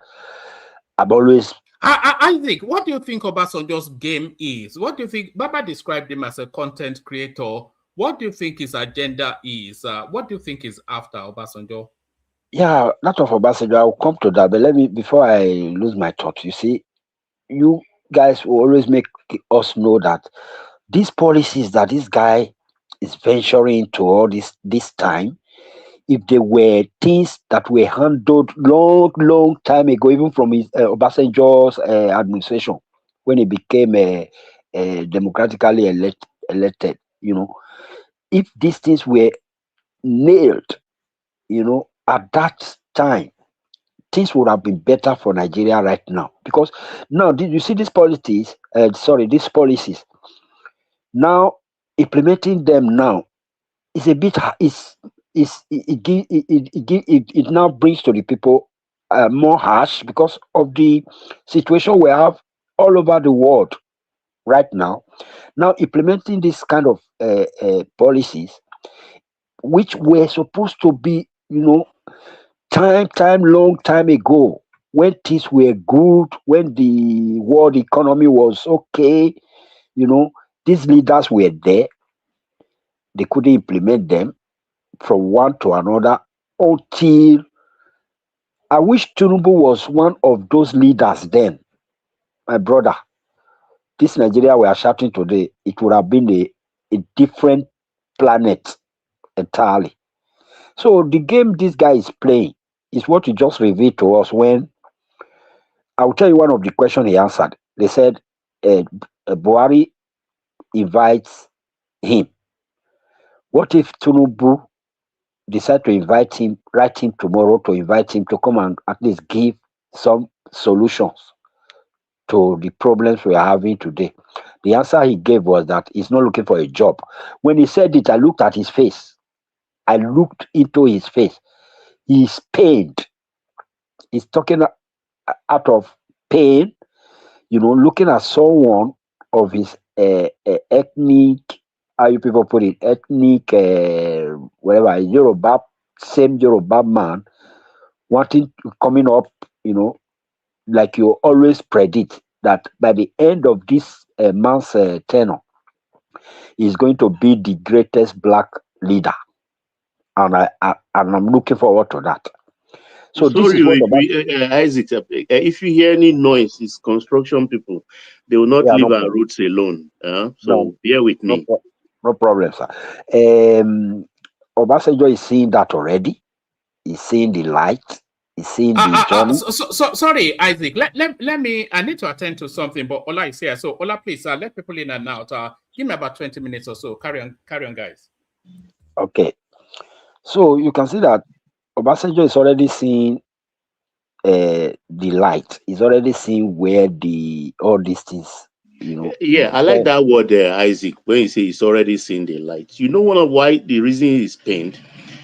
Baba never knew that you can handle the National Assembly easily by having one loyal man or two guiding your interest, creating a kind of legislative harmony between the legislature and the executive. Because Baba in his 8 years used about 6 Senate presidents, about 6, all Southeasterners. He fought them all. He fought them all. He sacked them. So he had problems with the legislature. Count from the first one, what's his name, this stubborn man, to Wabara, to all the rest of them. He was just fighting them, busy pushing them out of the Senate presidency. He doesn't have the patience. He doesn't have people's skill. Being a military general, no people's skill. All he wants is to dictate and march you to order. So he's really pained to see a Tinubu administration, everything just going smoothly, which I don't support in its totality, in its entirety, that everything presented to the National Assembly should just sail through like a hot knife passing through butter. But then it's an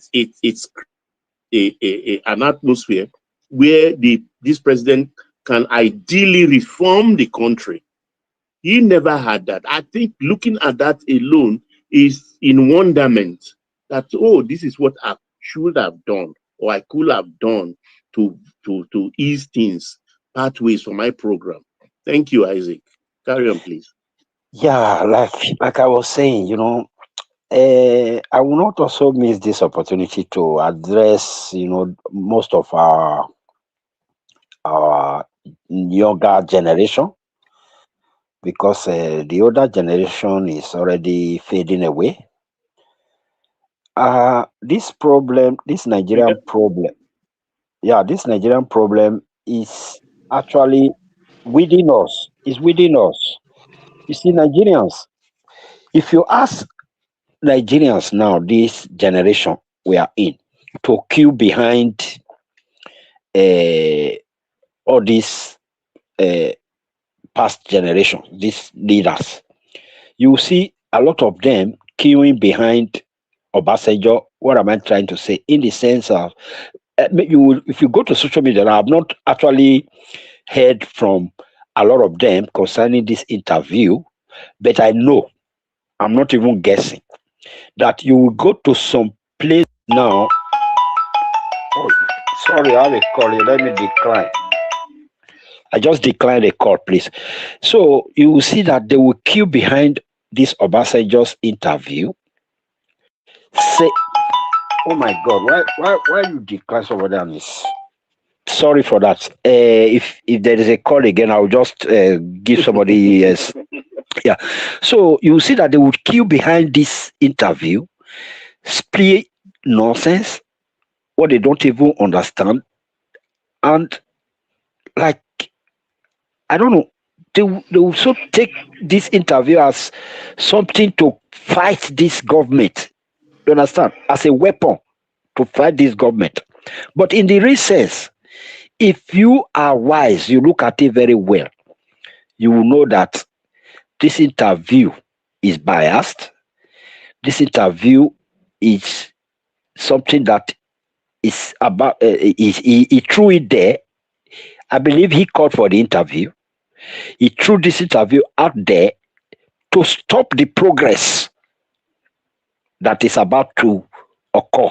That's my conclusion. He knows that in the world we are already in the world of social media. And now, why will you be pained? For me, I see this very guy on board, this so-called Tinubu, as somebody who is so serious about his job, who is not joking, who is trying to take Nigeria to a place where Nigeria will the next generation will begin to be proud. What we were not proud of, these people will begin we begin to go proud of their country. So this evil man coming up now to obstruct it. I'm sorry. Yeah, I'm sorry. Coming now to obstruct it. I think Nigerians should be wise. All those places that they are going to take this interview to attack this government, if you are wise, I think this is just something you throw into your trash can. Just throw it, because let's face reality. I think we should face what we have on ground right now, because there is no other government. For me, this interview is just to thwart this government, to just rubbish this government. But for me, my own humble view, this government, there is no replicate. I don't know if I'm right. Maybe Baba will correct me later. There is no replicate. That is, there is nothing to be compared to it at the moment. Right? Take it back to whosoever you want to take it back to whosoever. I don't see anybody that will be able to go on this ride that this guy is on. Thank you very much. Ola, are you there? Ola, let me fill the gap in. You see, this present administration is not the best. You understand? I can't say I was giving me a scorecard so high, you understand, from a scale of...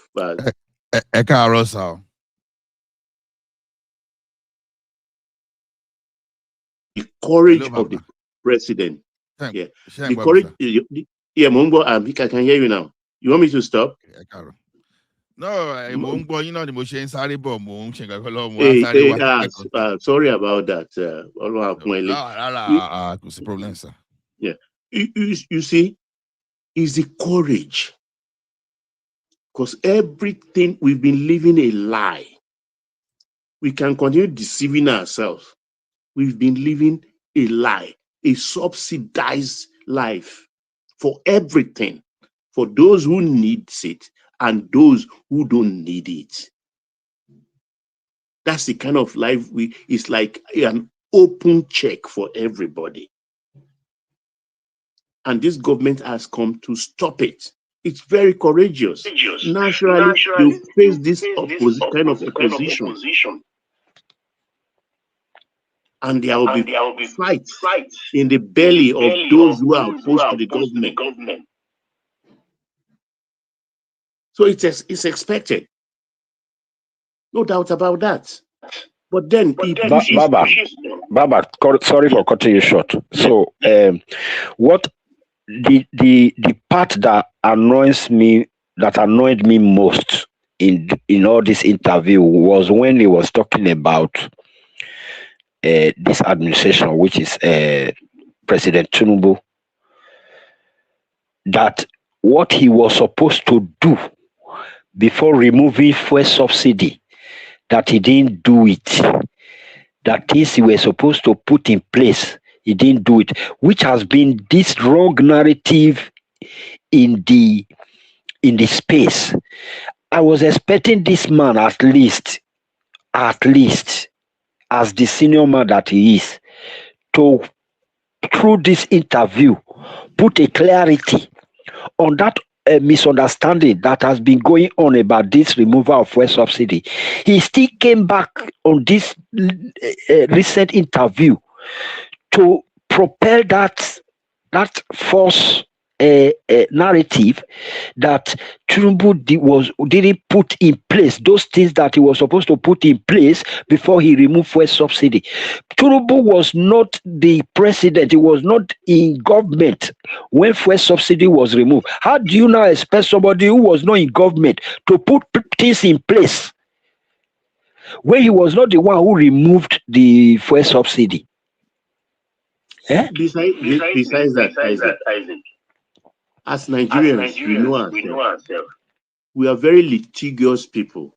Litigious in the sense that every time we want to go to court, if Tinubu had left that thing unattended, in 24 hours, people will go to court and block that subsidy thing with an injunction, with one funny motion. We know how to do it in Nigeria. So by a fiat supporting that removal and saying, forget them, nothing like that again. And I don't understand when they say you saved money from subsidy. It's not like there is a bulk money somewhere and every month he will now take part of it and say, this is what I'm supposed to pay for subsidy. Let me put it aside. There is nothing like that. It's just like stop, and it stopped. Life goes on. No money set aside. No subsidy money in a corner. We should have to have that understanding. No subsidy money set aside or in a corner. It's a fraud that has been going on, and it was stopped at once. So we kind of move on. The thing I'm saying is that our Baba has the greatest opportunity, because at the time Baba came back, we are at the weakest in terms of our morals. We are the weakest. We will take anything because we're just tired. All we wanted was just the military, the khaki boys should just go and leave us alone. So Baba had the opportunity to restructure this country then, to introduce most of what is being introduced today, and put us in a proper international financial standing. He didn't do it. He kicked the can down the road and following the same path. Yes, the money, they said, oh, Isaac, mute yourself. The debt forgiveness, everything. Well, the jury is still out there. Some will say, yes, it is the ideal to do. But hindsight is not wisdom. Maybe most of us are now saying it wasn't the ideal because we are using the benefit of hindsight. That is not wisdom, though. But for me, it's like we shouldn't have paid that money. Because in the first place, were we truly owing? That is the question. Were we truly owing? Because Nedunwoko came back and got the reform from Paris Club, one of the financial clubs. We are owing money. With the governors forum, they finish everything. Are they not the same people that are coming back today wanting to rule us, to save Nigeria according to them? As if they don't have political history in our political Yeah, lives. Baba. Yes, sir, Ola. Thank you, sir. Yes, sir. Yeah. Carol. Carry on, please. Good day, everyone. You see, like Obasanjo is someone that I like very well, for sure. No doubt about that. Everybody that follows the way I eulogize the man, we know that I like him. But in as much as I like the man, there's nobody in this life without his own flaws. And that is what I think Obasanjo is not appreciating here. Now, I think mostly maybe Obasanjo is more particular about the system he put in place and he's protecting it, and he doesn't want to accept that it too as human can make mistake. Okay, you brought the presidential system upon us, but this thing has never worked. But instead, it has turned us backward. Even himself as the head of state, he did a lot of things that by the time he came as the civilian president, he didn't meet all those things. Okay, for example, while he was going, he left, I think, 19 vessels in the Nigerian shipping line. He left a lot of aircraft, but by the time he came back, what happened? They were all gone. That's So, another tragedy. so now, what should I tell Obasanjo? So simple that, okay, this approach of governance will never work. We have to try something else. So because I see all his suggestion, today we call ourselves a capitalist country, but his suggestion is just like the suggestion in a socialist country. And this is not working for us because a lot of abuses, people abuse it. Okay, an example now is when you said you help us rebuild our credits, and the next thing you left money in the reserve. But the money you left in the reserve, what happened to it? Some prodigal son. I don't even know whether prodigal is the prodigal son is even prodigal people is what are even supposed to use. So and one quote later. You understand? Those people that all they want to do, they don't even once they see money like this, they take that money and everything is just to loot and eat. You understand? So when you now see someone that is changing away from your model, because I think the problem of Obasanjo now is gradually Tinubu is moving away from his model. It's not as if Obasanjo like that too did everything without serious flaws. For example, instead of him removing fuel subsidy, which was actually intention of what he wanted to do in a reverse order, you understand? He started increasing pump price gradually. You increase the pump price. You increase the pump price. But even during that time, you on his own, he made a situation whereby you approach all those foreign companies and they told you why they would not take over Nigeria refinery. Nobody wanted to take all those things. And you made yourself petroleum minister because you are aware that anybody in that position, they abuse that position. He clearly he know all those stuff. Because based on his experience, there's no way he can tell me that he doesn't know that that thing was made possible just because they are seeing this thing as national cake. So if you really want to practice a capital, if you want to be a capitalist state, be a capitalist state. Then do the right thing so that nobody will bring that country forward. So Obasanjo at this level, you know that you have to remove subsidy before you attract investment, because that's exactly what you did with Nigeria Airways. When they asked you about Nigeria Airways, you said you buy Nigeria Airways because you know of that debt, and so that's why you went the way you went, and you let everything go to the private sector. So you were not willing to invest in that Nigeria Airways. So how is that different from what is being done around subsidy? How is that different? Very good point, Ola. that Nigeria Airways thing. Very good point. Because one day we woke up and they said Nigeria Airways no more. Exactly. Up till now, So they've not paid a lot of people who retired. yeah, they've not paid. So what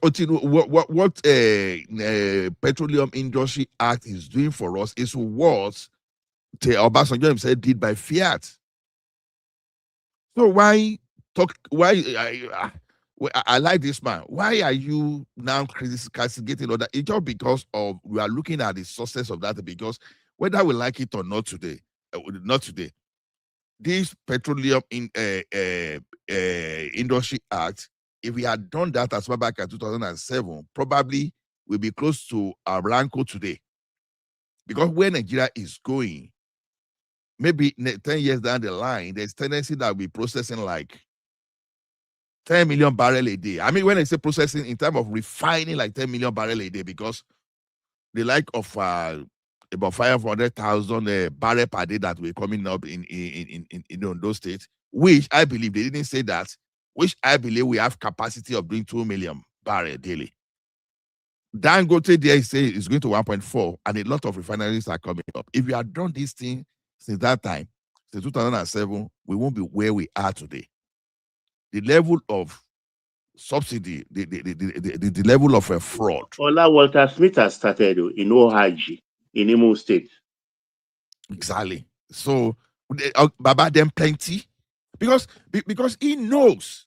Obasanjo knows all those things, because the way you give your weight to support Dangote and this Portland cement that they were sleeping.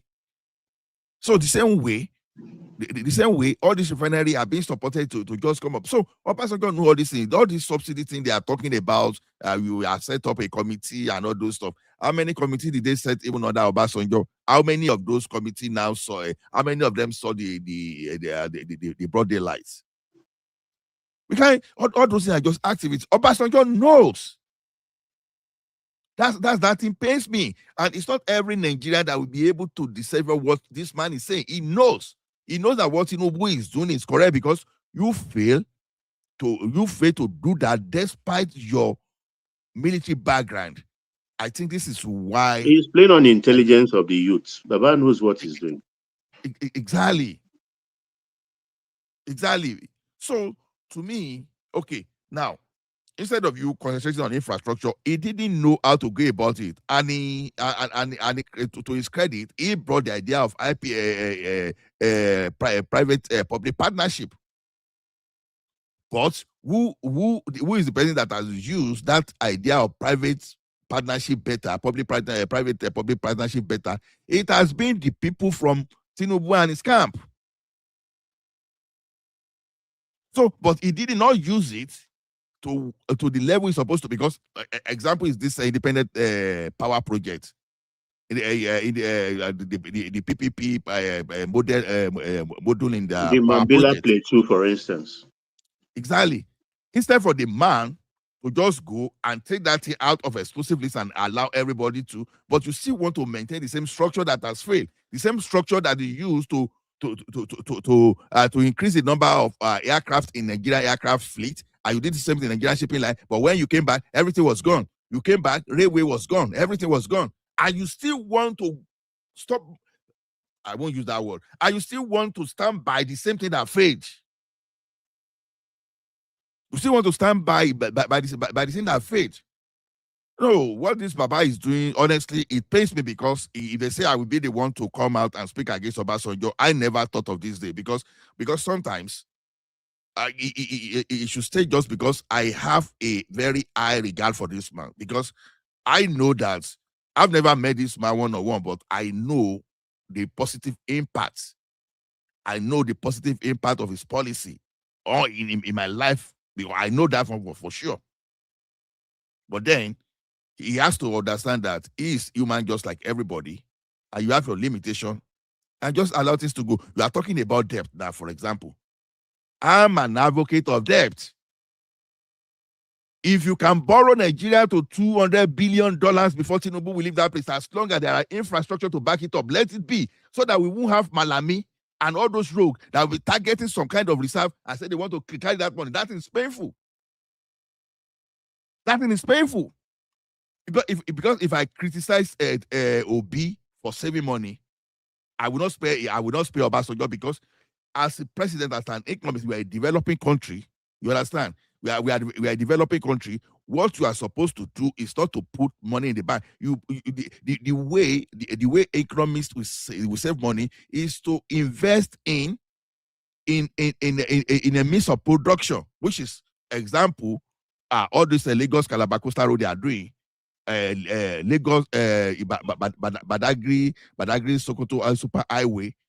Those are the things, because you facilitate business and you get your money back through taxations. That's what you are supposed to do. So this man, as at the time we were doing, he took Lagos state government to go and bring Shogari to resolve the issue of Atlantic Ocean, that they spend more than what they used to resolve that solution permanently by all this traveling they were doing annually. He refused to help at a point. He felt Fashola was lying. Exactly. That beachfront, all the buildings there went away, invested in by the state government. Those liaison offices, everything. The water took everything. So I think I do not really appreciate what Baba Obasanjo is doing, honestly. I mean, let me yield to someone else. So AY, morning. Oh, AY is here.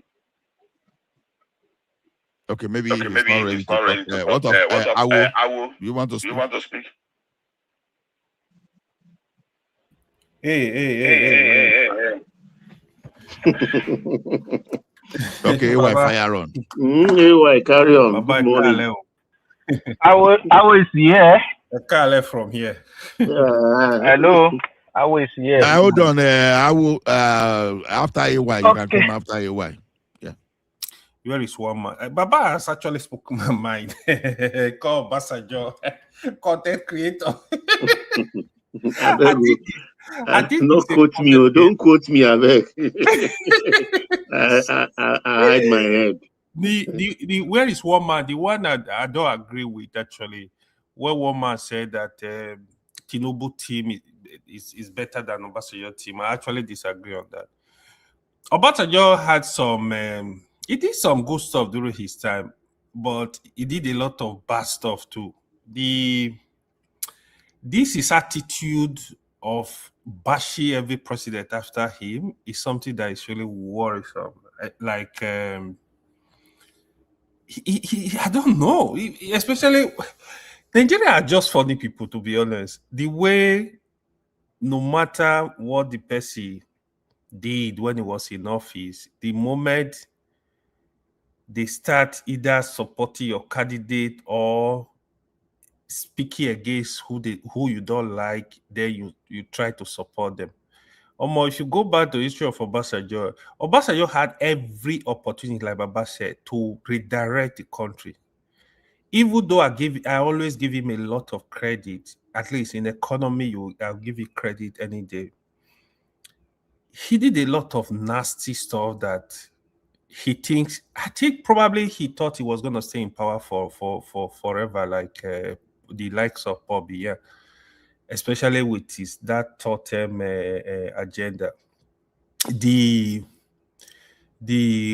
you talk of his impunity, like what Baba said, how he was changing the Senate president, the Speaker of House of Rep, impunity when it comes to politics, using EFCC to go after people he does not agree with.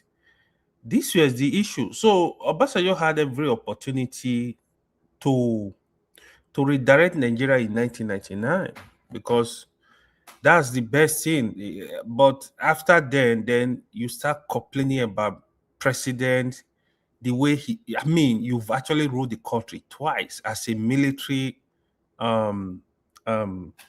president, head of state, as a civilian president. Like, you are still there, try to blame everybody for Nigeria problem.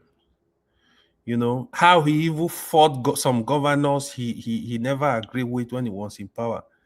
You know, but It's just like PDP today. When I hear them cry, I don't have pity for them. I don't.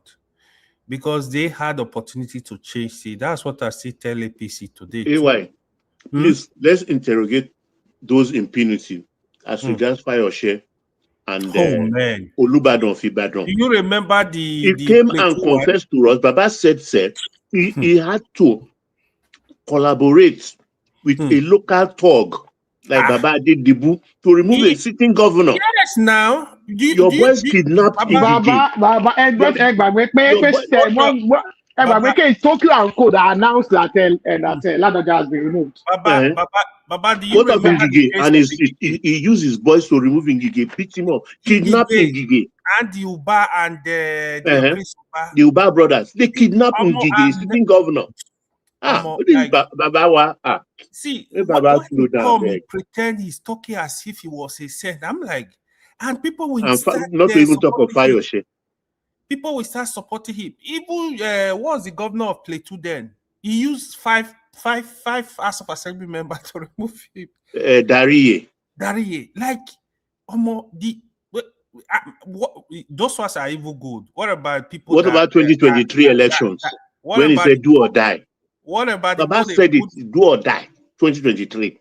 You remember? What about the people that went missing? They are went missing under him. I beg you, may we leave matter. So be honest, yeah. I mean, even the way he's doing it's not an ordinary man. He should stop behaving as if he's just like an ordinary civilian like everybody. No, you have access to the presidency. If Obasanjo call Asoro and say, I'll need to see the president, they will give him appointment.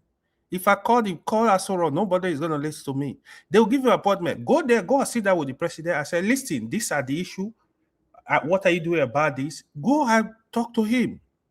Stop coming online and be reading book, writing letters, doing all sort of nonsense. Against Yaradua, you did the same.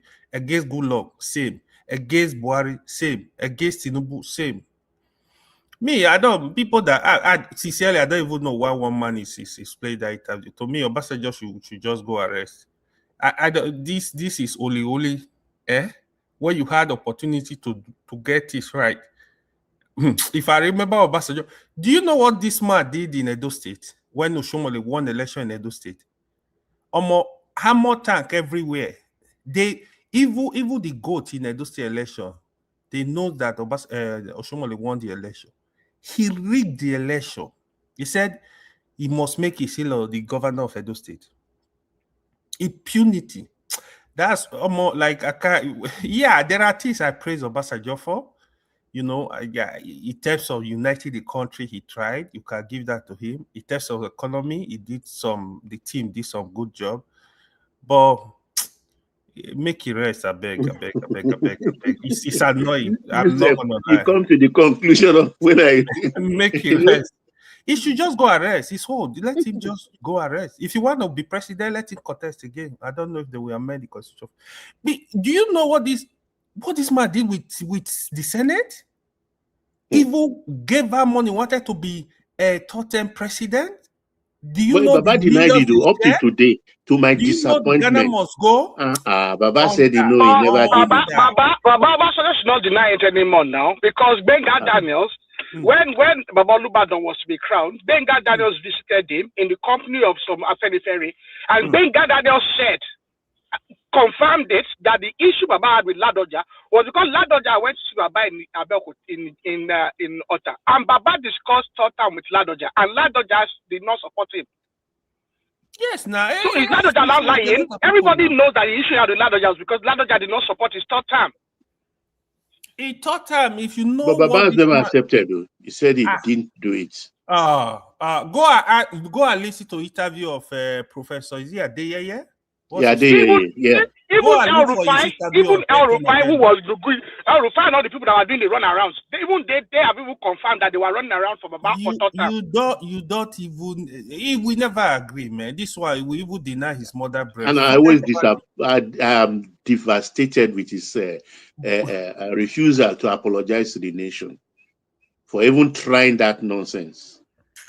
Sincerely, like it's a waste of time. I think he just want to talk. They should allow him to talk. He's making content. Even how he dealt with Tinubu himself when he was governor of Lagos for 3 years.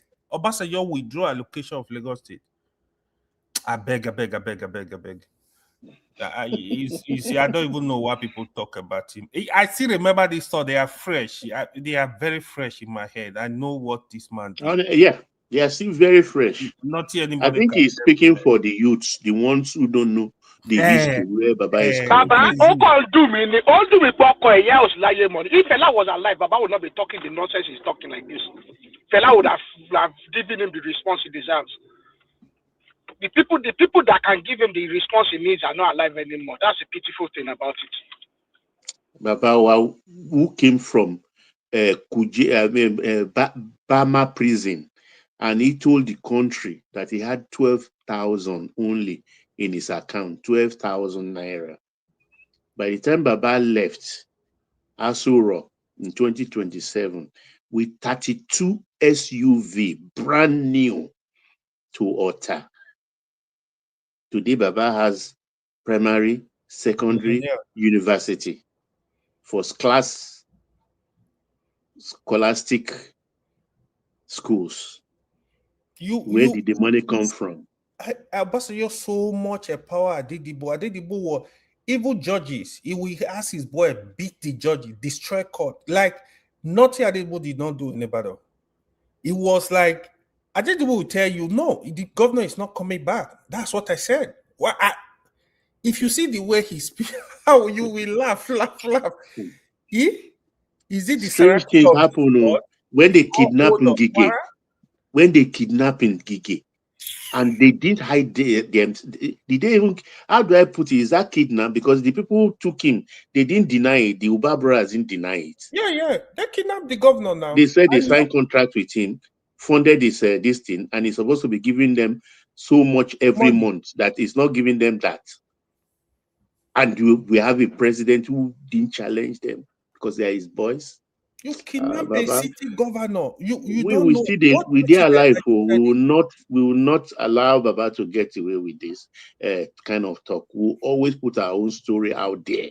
Let the young ones compare and do research to know whether we are saying exactly what happened or what about this man from Benue State, the former chairman that wrote a resignation letter? Yes, after the three cities you have to get down, you start one with a man. The agricultural minister. For more than What's his name now? Yeah, now Audrogbe.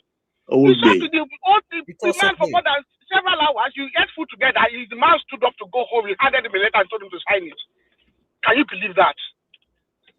And this man will be over here claiming that he's a saint.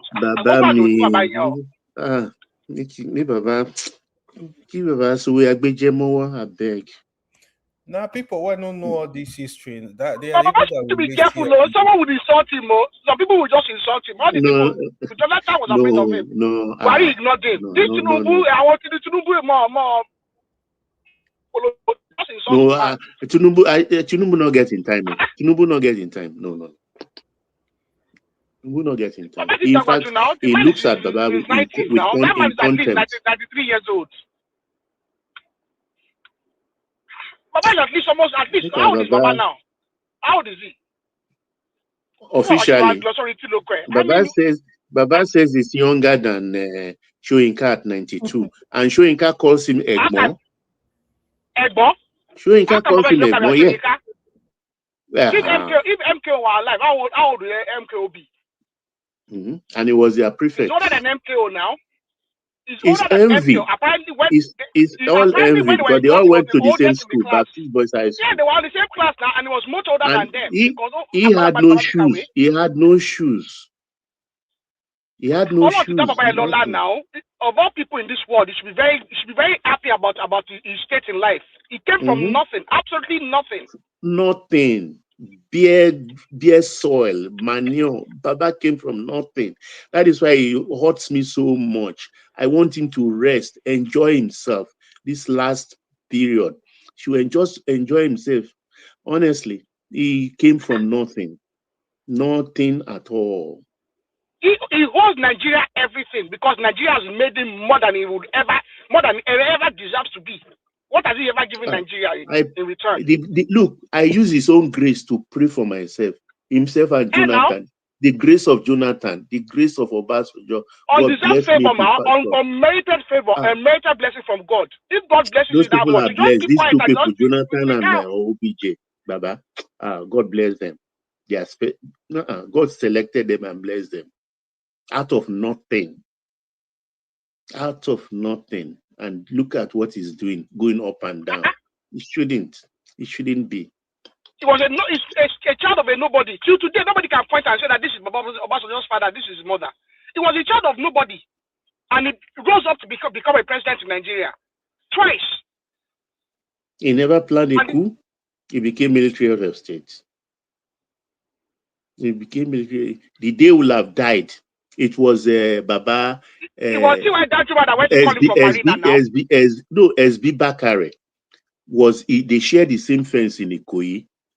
He jumped the fence and went to Baba SB Bakare's house to stay before Danjuma and all the rest arranged for him to be taken to defense headquarters. And he quarreled with Baba SB Bakare before Baba died. That's old money man. He took his Steve Doran's license. He seized it. Baba OBJ seized SB Bakare. Who did Baba not quarrel with? Look at Zad now. You see that Zad man in Ibadan? The man was busy doing his poetry.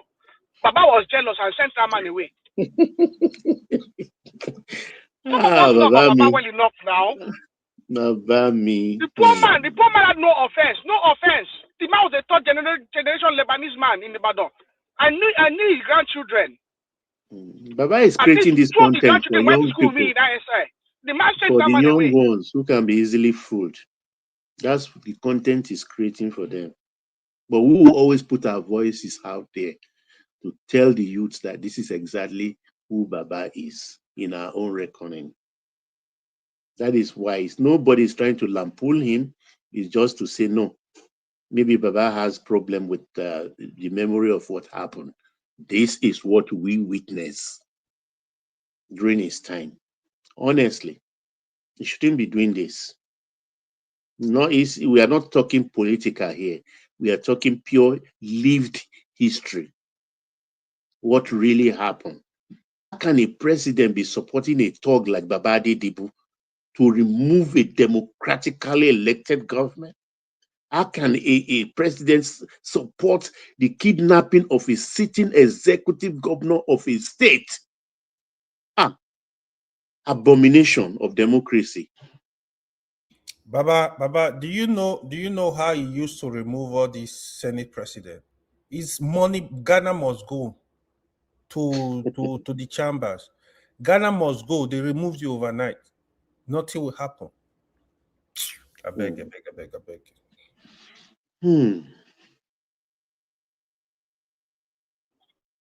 I've not watched the interview, Baba, but the thing about it, I can bet that Baba could not articulate anything.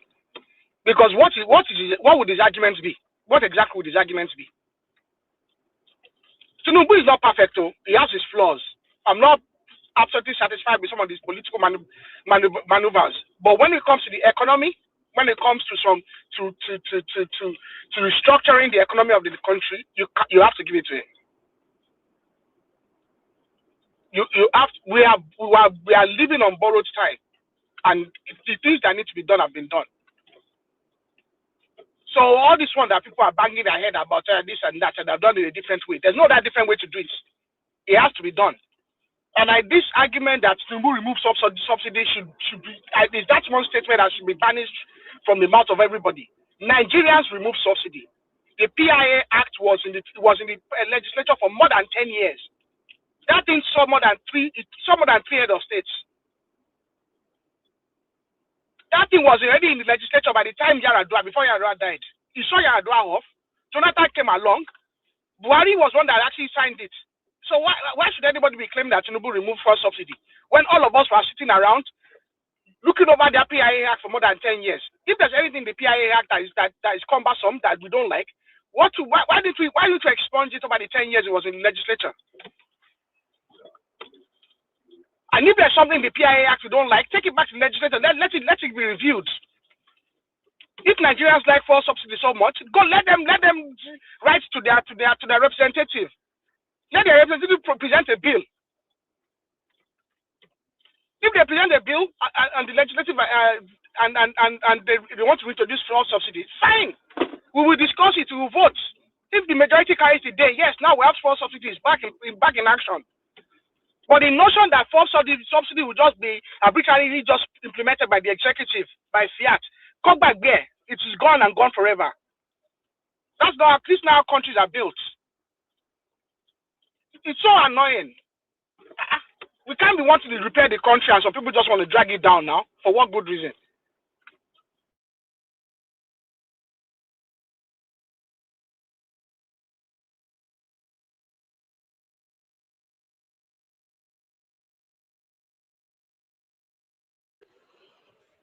No, it's only this place you will hear this kind of facts. So if you go to other space, all these things you are saying, they will say it's nonsense.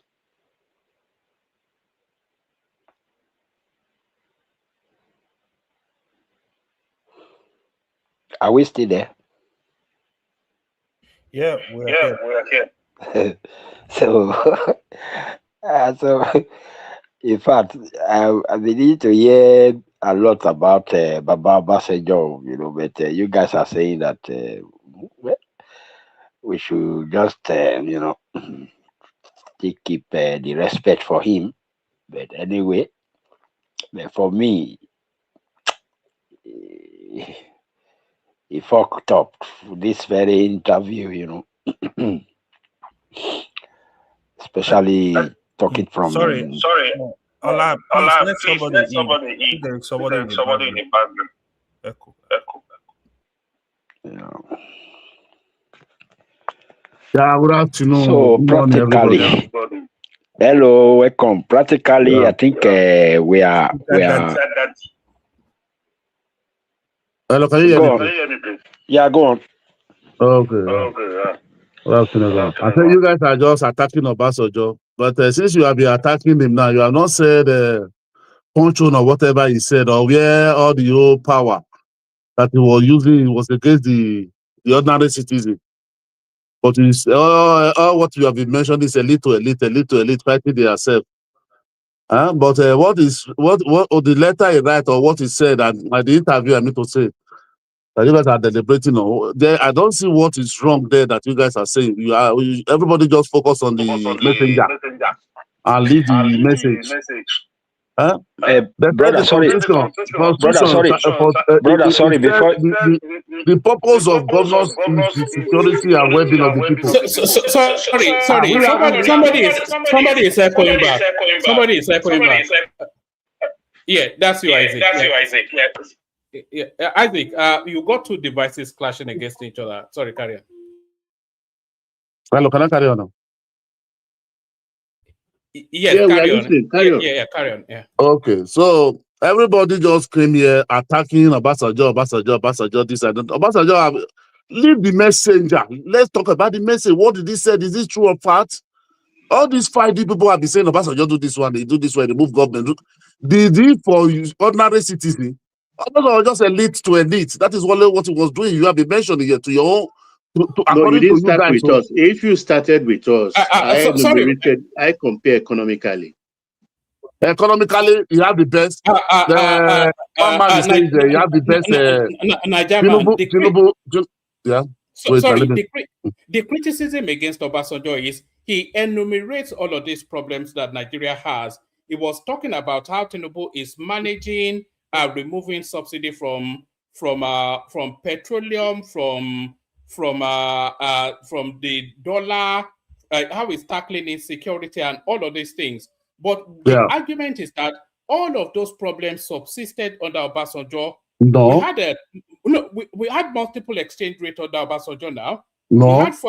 We did not have multiple exchange rate. No. Of course we did. We did. Continue and finish. I will stop my own. Don't continue. We were not playing subsidy on oil. We've been playing subsidy on oil with Abacha.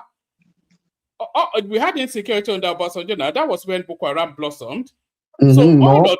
all of these things, we had no electricity, spent $16 billion. So all of these problems subsisted under him. So if he knew the solution, why didn't he apply? Obasanjo has governed that country more than anybody has or ever will. If you count his 3-4 years military plus his 8 years civilian, he has governed that country more than anybody else. But all he ever lists is problems. If he knows the problems and the solutions, when he was in government, why did he not apply it? Are you done? Sorry. Are you done? Can I continue? No, sorry, carry on. I didn't even want to interject you, but I wanted to give you the background to there's nothing you have said that is not, we have not heard, that is mostly, let's say, particularly in this platform, that we have never heard. You understand? Let me tell you, you said Obasanjo. First and foremost, you have to look at Obasanjo when he came in. Obasanjo came in to power after we have been many years in under dictatorship, military rule. When Obasanjo came in, it's just like when Nigeria get independence the first time. So when Obasanjo came in, he was almost out of the country. Had to try and paint the image of Nigeria for the international community to believe that we are now really democratic. That every sanction we have, there will be all sanctions during Abacha. All sanctions have to fight and make Nigeria to be known, the international community to recognize us. You understand? Obasanjo had to set EFCC, ICPC, all to show to the international community that yes, we are now in democratic era. Leave all those what you said you do. You have the best. That was the economy then. That is, you have to look. You have to fight for our debt forgiveness. Midwest was Obasanjo democratic in nature. Let him finish. Was it democratic in nature? Oh, Obasanjo. Yes, was it democratic? That is subject to debate. That is personal. Really? Wait now, no, it was democratic in nature. How you cannot, because you never make the citizen. When let me finish what one man said. We are talking about insecurity. When insecurity, all this Boko Haram they started during his time, the house in Meduguri, Obasanjo never give time to go and be negotiating with bandits or terrorists. It destroyed all of them. It destroyed their home, where they say those are days where they are imaginating for. When Wazirike started, it take Wazirike out of the way from the IPOP. When Sani Tokumbo stayed, he better Sani Tokumbo alive. That is why they have to finish it and not grant the MMC. You never pamper all these things. It's telling you never pamper all these things. You are traveling in Nigeria, that you can travel to him all over night. You never hear all these things. This man is telling you the government is failing. For we to say the truth for the citizen, we are just looking only the elite. Forget about all this elite. Forget all those democracy. When you do what is right, that is what we want. And make the citizen say. That is the part and it is part. You can't be put in. You just prevent Tinubu good. Tinubu is failing on security. Part. It's failing. Let the elite. Even the elite of the Yoruba, they are saying it. They are not, nobody is hiding it. Truth is truth. We have to tell government for a very long time. Can I also? Well, why are we not just saying we want to say Obasanjo? We are talking about somebody who left power since 2007. We are still complaining of his own by now. When we just come to democracy by then, you have to bring the country together. You have to set a Twitter panel to make all the country. Oh my God, why are you guys, man? Let me be realistic here now.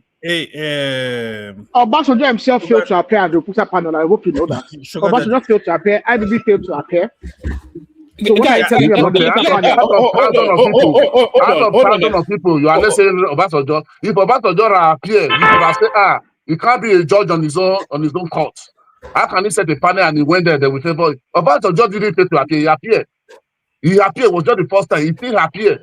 He did not appear. Obasanjo did not appear at the Okuta panel. Guys, hold on. Can anyone hear me? Just hold on. Just for the benefit of the audience. Let's hear from Awo, who I think was to insert into the conversation. And then let's hear from Talk Now as well. Talk Now will never open up unless you ask him, invite him in. So let's hear from Awo, then Talk Now. We're discussing Obasanjo, who has suddenly discovered the panacea to Nigeria's problems, having ruled that country for longer than anybody else. Awo. Yeah, thank you.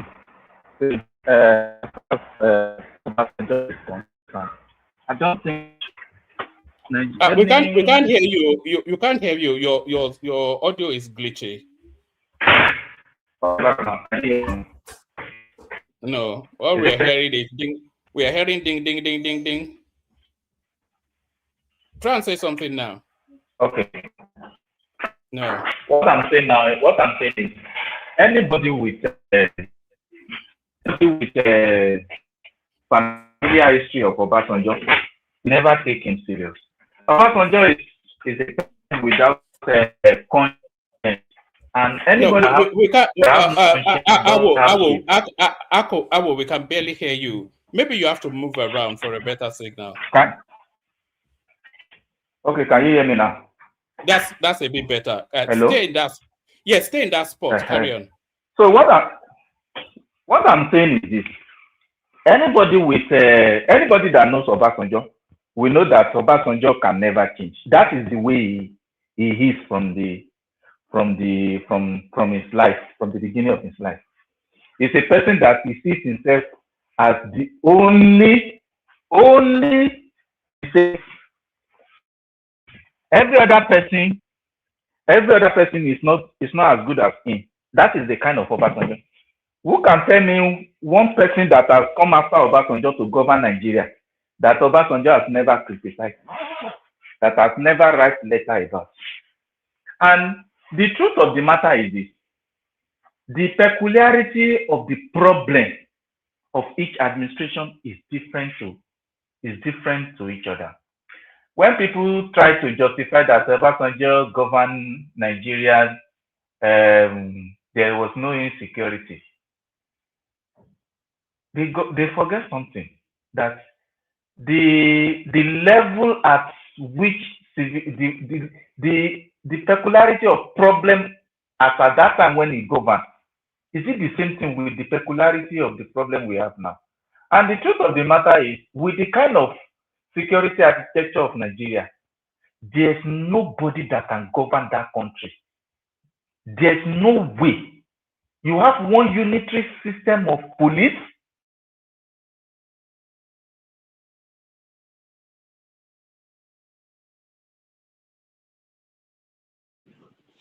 He's gone.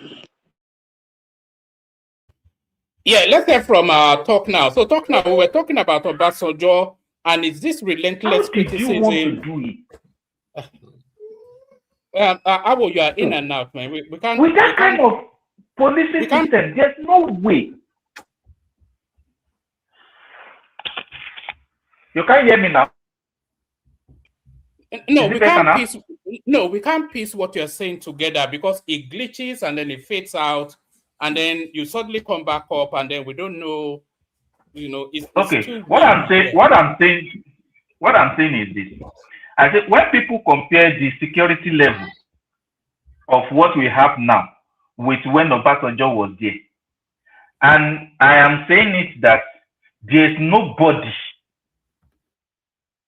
okay, that can govern Nigeria with this present security architecture. It has nothing to do with who is president or who is not president. There's nobody that can govern this current. No. Hold on, Awo. You can't say that now. If the security architecture, just hold on. If the security architecture is not suited to the challenges, then the president should change it. The security architecture. Hold on now. The architecture is not a matter of constitution now. It's a matter of choice. So if the choice is not suited, then it can change it. Okay. So that's not an excuse now. Okay, let me ask you this, woman. The policing act, was it created by Nigerian Constitution or not?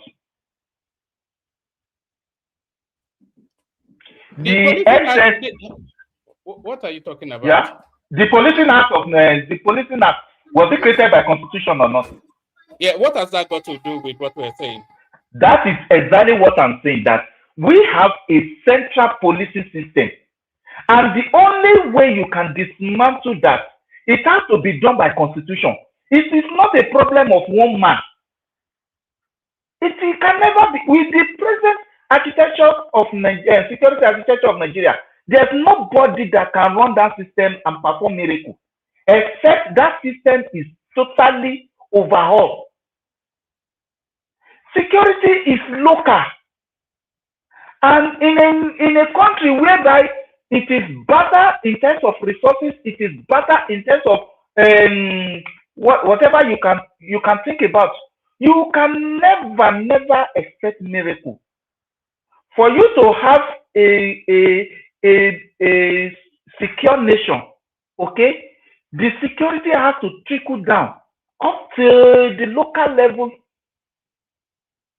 And if you want to perform miracle, then it means the constitution, everybody that have responsibility to change the constitution must be gingered up.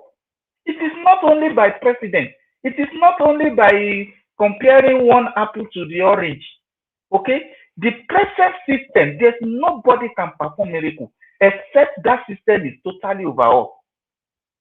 And did you know that even of recent that they are talking about state police, okay? Some are still in the fear of how are they going to administer state police with the limited resources they have. Some are still in the fear of that. Why some are still contemplating on the subsidy should not be removed and this and that and that. And now with when you not just suppose that with the people who have the fear that where are they going to get money to run state police, and you tailor that to people who said the subsidy should not be removed. So now you now come to conclusion, where is the state police going to come from? Where?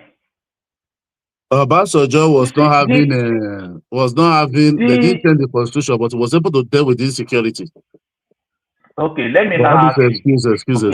Let me ask you, with the level of sophisticated criminality we have now, was it the same as when Obasanjo was there? Why not? Well, Obasanjo had insecurity now.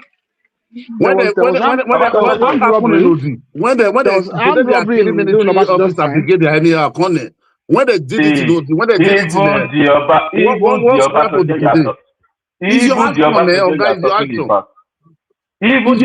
you're talking about. No, one voice. Hold on, Awo. I think he wants to interject you. So take the interjection, then carry on. The answer what we are talking? Let me tell you, Awo. The problem we have that we are not looking. What did you do? That is the problem. My children is hungry. What did I do to provide food? Not that I didn't provide the food on time, or I go and provide the food less in the morning. What did I do to provide food? The insecurity is in Nigeria then during Obasanjo. What did Obasanjo do? Did he take action? Did he escalate more and more and more? That turned to this one, people are sleeping, you are going on the street, you don't know what will happen next. I will just a minute. Niger man, Obasanjo did not solve the insecurity in Niger Delta. So if you care to know that, he did. What did he do? What did he also? What did he do to who put this guy in the jail? Who take this guy out? Is it when he came when Aljara do that come to power? He doesn't give the amnesty. Let me tell you. First of all, know this and know Obasanjo, we are there buying people like this. Obasanjo that you are talking about, okay? Obasanjo does not do anything miraculous with that country, even with the level of opportunity he has. Let me tell you. Listen, let me tell you, it is my turn. Let me talk. See, if you want to be genuinely review Obasanjo performance, go and read all the books the people are preaching about Obasanjo. Go and read Lieutenant Colonel Ademoyega, Why We Struck. Obasanjo is the least of the performance president in that country. Why we struck? That was 1966 now. What did it have to do with as regards to security? Let me tell you, with the security structure you have in Nigeria. Nigeria is easiest country to attack. Let me ask you, Niger man, What's your take, Ninjaman, on the killings in OD and Zach Imbiam? My take, let me tell you, as a head of state, Obasanjo was still having that military mentality. I grew up in a barrack. So you cannot, even that time when we are growing, all of us, we know, you cannot just buy any soldier anyhow and go scot-free. They must clear. But as if, look at what is happening today. They are going to the barrack. They are going to the barrack, the Boko Haram, the way they lie, the terrorists. They are killing the military anyhow. People who live, who laid their life to save all of us. They are killing them anyhow. But Obasanjo will teach those people. We teach them. You're going to be a rascal and be going out the power to kill any military officer and let them die like a chicken. He did with them, but today I'm not suffering it. See, let me tell you, Nanjama. Let me tell you this. You don't then negotiate. You don't pamper people. You don't pamper terrorists.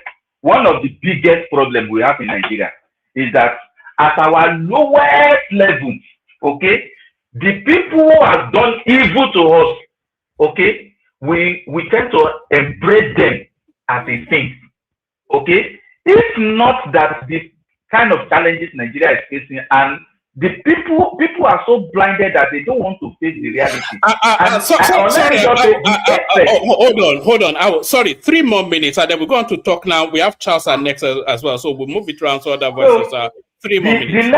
The level of hatred by which people have blinded them to the extent that they don't want to appreciate whatever the person is there now is doing. All they want is all this problem is fault, and it must, for him to be able to even have some kind of a bit of credibility in their presence, he must be able to take everything away. Let me tell you, there's nobody on earth that can solve Nigeria problem within the space of 4 years. There's nobody. Did you understand the kind of, even looking at the ethnicity alone? The number of ethnicity alone, you will find out that it is even difficult to even please just 10 at a time with one policy. Is China not bigger than Nigerian population? Then let us run the India not bigger than Nigerian population? China is one Let us run the system of China. The system of government in China. Go India. Just leave China. That is too far. Just go India. The system of government in China. Let us run in Nigeria. No, go to China. Guys, one voice now is just getting rowdy. Yeah. So if you talk about China, you embrace China. Did you know the system in China and Nigeria are not the same? If you want to practice the system of government in China, in Nigeria, I don't think even your Obi, who is your Messiah, will be on the street. Somebody that can put the state government in the bank that he has shares in, and he's proud. Don't debate, focus on what we are saying. Don't go. You just want to go tribal. Hold on. I will just round up, and then we're going to talk now. Round up in 1 minute. We're going to talk now. Yeah. Okay. So my take is that Obasanjo, in fact, if you look at it from the angle of the people in power now, you will see majority of them don't even talk. They don't respond to it, whatever he says, because they just know the man with the kind of person he is, and they give him that leverage. They give him that respect. That okay, well, Baba can say whatever he says, but from insider, he knows that the problem in Nigeria can never be on the pages of discussing it and without finding solution. And it is easy when you are even discussing the problem, but to solve the problem is the biggest thing.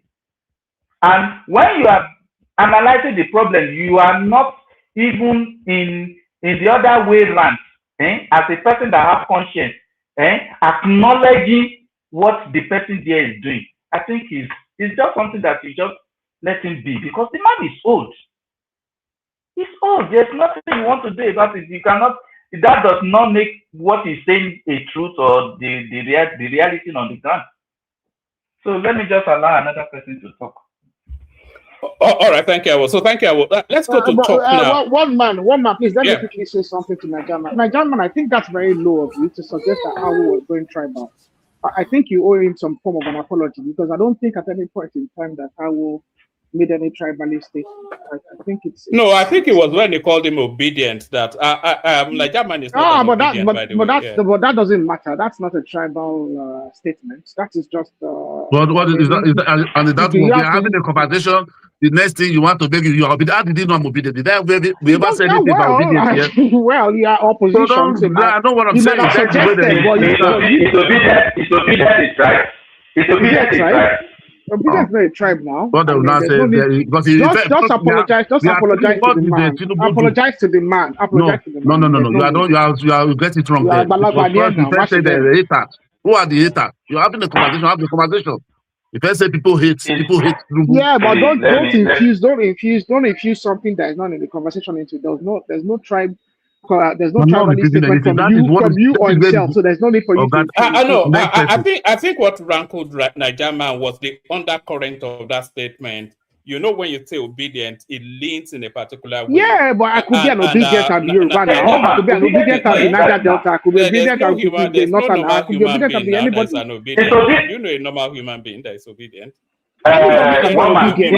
Obedient is a curse. It's a curse word. It's a curse word now to call somebody obedient. It's what I'm calling somebody overly. It's a curse word now. Yeah, but what I'm saying is don't let us introduce what is not in the conversation into it. You can be obedient and be from anywhere in Nigeria.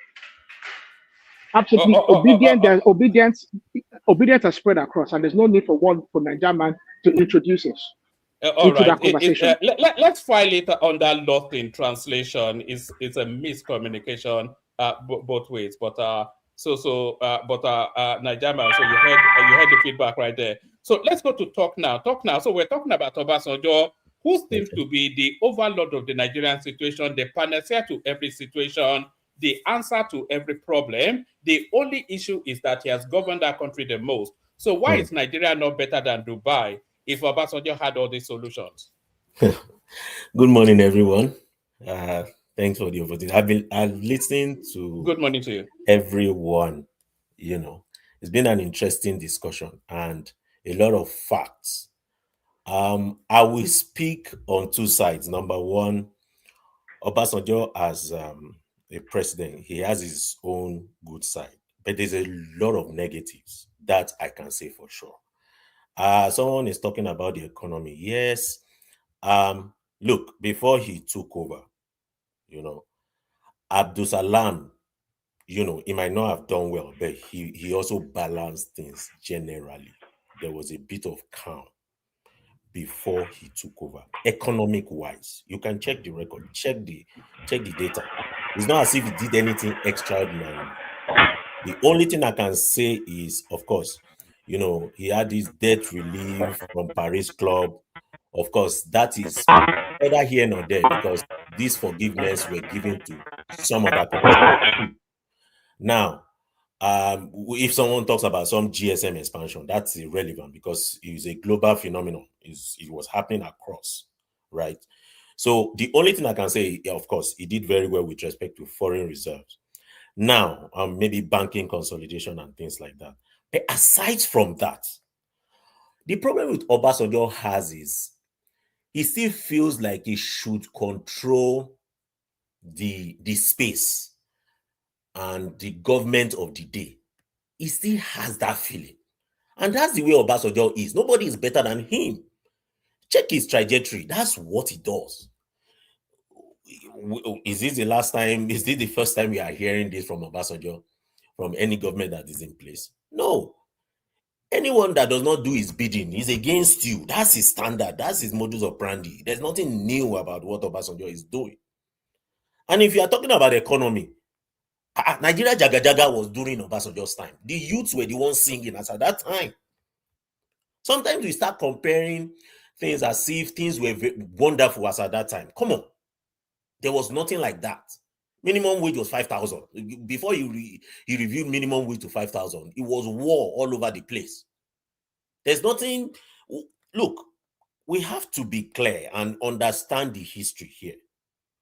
There was oil boomers at this time. Poverty remains widespread. That's a fact. That's not news. We know that. So it's not as if he did anything fantastically well. Let's ask ourselves some key questions. How many road construction did Obasanjo do as at that time when he was there?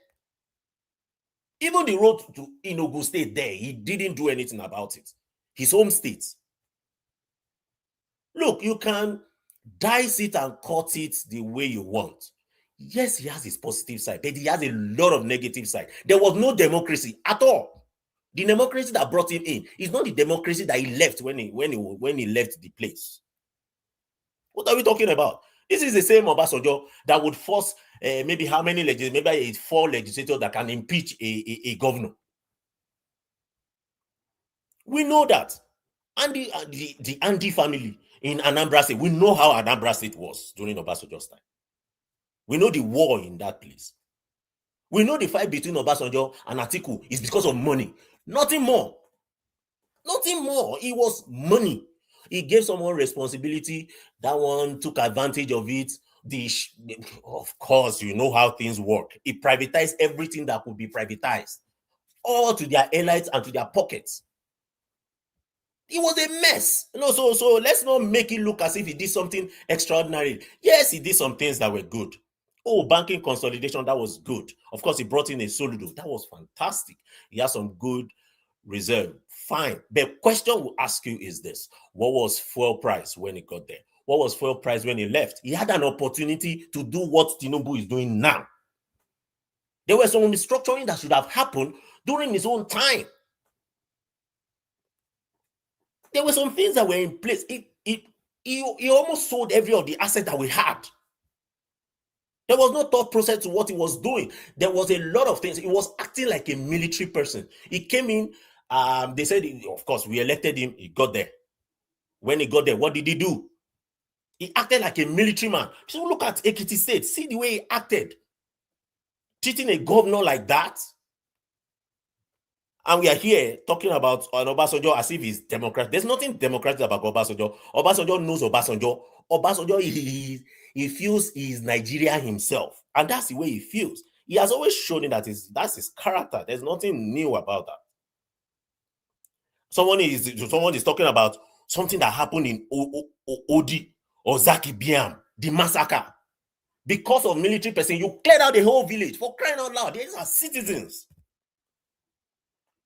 What is not right? It's not right. Obasanjo cannot come and start telling us, he can criticize. It's okay to criticize. Constructively, he will do that. But the problem that I have with him is if you do not do his bidding, he is going to, he will do anything possible to make you look irrelevant. That's what he does. And the best thing the government is doing right now is, just ignore him. And that's the truth. He was there for 8 years, for crying out loud. He has spent more time in government than any other person. What did he do? Kiloshe, what did he do? Ibadan was there. Ibadan was in chaos. Talk now. Just let me reference people who don't believe what you are saying or what we say. They should Google Iyabo Obasanjo, what she said about Baba OBJ. Folks, Google Iyabo Obasanjo. Within his family was a lot of mess all over the place. Did he not get his son's wife pregnant, or is that just urban rumor? It was just a mess. It was woman. Now it's urban rumor. Okay. That was rumor, but there was so much.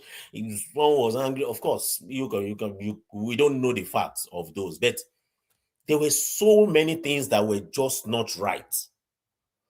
It was, when we talk about democracy, is the most undemocratic person. The House of Assembly that became a mess today started from him. We are talking about Ghana must go, growing all around the place because you don't want Adolphus Wabara, somebody they can mess that person up. put a Ghana must go somewhere and just get him arrested.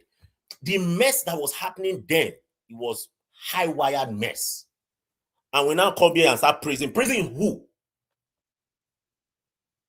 Please look, we have to be balanced here. When he did a lot of things that were wrong. Of course, he has some things that he did right. That's clear. When we talk about reserves, he has like close to, I can't remember, maybe 40 billion in reserves. I don't know. To a reasonable extent, I think he less on reserves. 43 billion. 22 billion extra school. Yeah, there was oil boom at that time. But guess what? It didn't get to the bottom, the people at the bottom. The people, there was high level poverty as at his time. As at that time, yes, there was. What infrastructure did he build? Please, let's ask ourselves the question. 1999 to 2007. What did he do? You're talking about, someone is talking about Niger Delta. The peace that came in Niger Delta was when Yaradua came in. He had to apply wisdom. Democracy came in properly. You know, we have to be clear and understand some of these things. Baba only wants what he wants. That's what he wants. Of course, it's okay to criticize the government. Government is there. That's why we have democracy. But look, this man had excess time. Someone talking about OD. And when I heard that OD, all those community, bam, you just clear the whole village because of what? That's clearly not is unacceptable anywhere in the world. I'll yield my time. Let me use the floor. I was just furious, really. Someone came in and eulogizing that man. No, come on. There was no democracy during his time. That we can say for sure. When we talk about electricity, what did he do about electricity? They wiped out anything. The money was in their pockets. Was all over the place. Did you know that Lagos State will have been sufficiently electrified by now? Thank you. Because of policy. That man destroy everything. Yeah. They're talking about Obasanjo. He never wants anybody to be better than him. If you are a state governor, if you are performing better than him and they are hailing better than him, it's a problem for him. Lagos would have been better. It frustrated Lagos to the very limit. There was nothing he did not do to stop Lagos. What Lagos is now doing now were things that he's been applying for way back. Look, I was just a bit furious this morning talking about electricity, things that should have been taken care of way back. Certain things that you put in place. Obasanjo had the chance to do a lot of things. He had the chance to do a lot of things. But personal bias, what I want is what I want, that kind of a thing. I'll yield the floor. All right, thank you. Talk now. Do you think there's Wama, please. Go on. Wama. Carry on.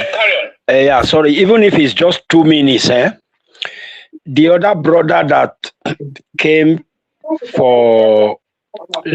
in to tell us about how Obasanjo tried, because we are all in this platform, we are learning.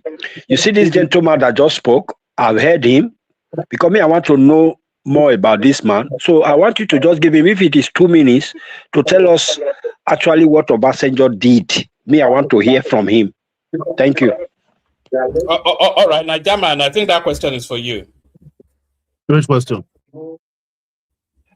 I am saying that he's asking why you're extolling the virtues of Obasanjo. What has he done?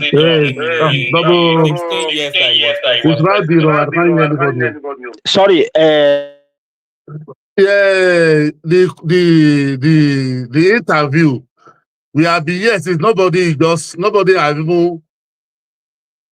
even talk about the interview. All we just hear Obasanjo is this, Obasanjo is that, Obasanjo is not democratic. But Obasanjo never talk about it was democratic in that interview. Obasanjo never talk about I don't know what you get to say. How he remove one governor, he did remove one governor. All Obasanjo said in that interview, talking about the economy and about the insecurity. So I don't know where Obasanjo was done this one. We just deviate from the topic. We just go somewhere else, facing personality. The issue is You are not telling. Wait, Oga, I are not listen to you. getting Let me the finish. fact. The Let me issue finish. is There is no fact Obasanjo on when he whatever you are was saying. You there. are just saying whatever you like. The fundamental issue, did he take care of it himself? Wait, so somebody that just came in, there they just came, was got you. fuel subsidy Do you there know how many years before. we are coming from? Is this not same fuel subsidy you guys are talking about?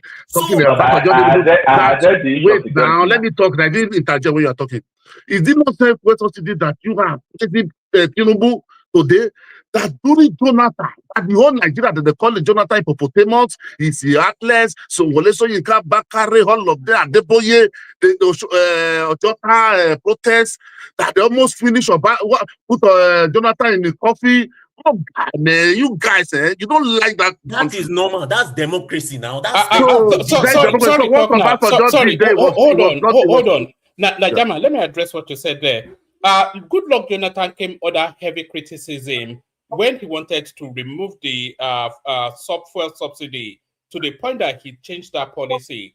Tinubu is under intense, even more pressure now, but he's determined that this is the right thing to do and is following through.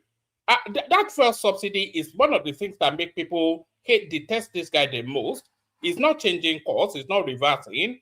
So that tells you then that good luck Jonathan, he did not have the mental strength to be a president, and No.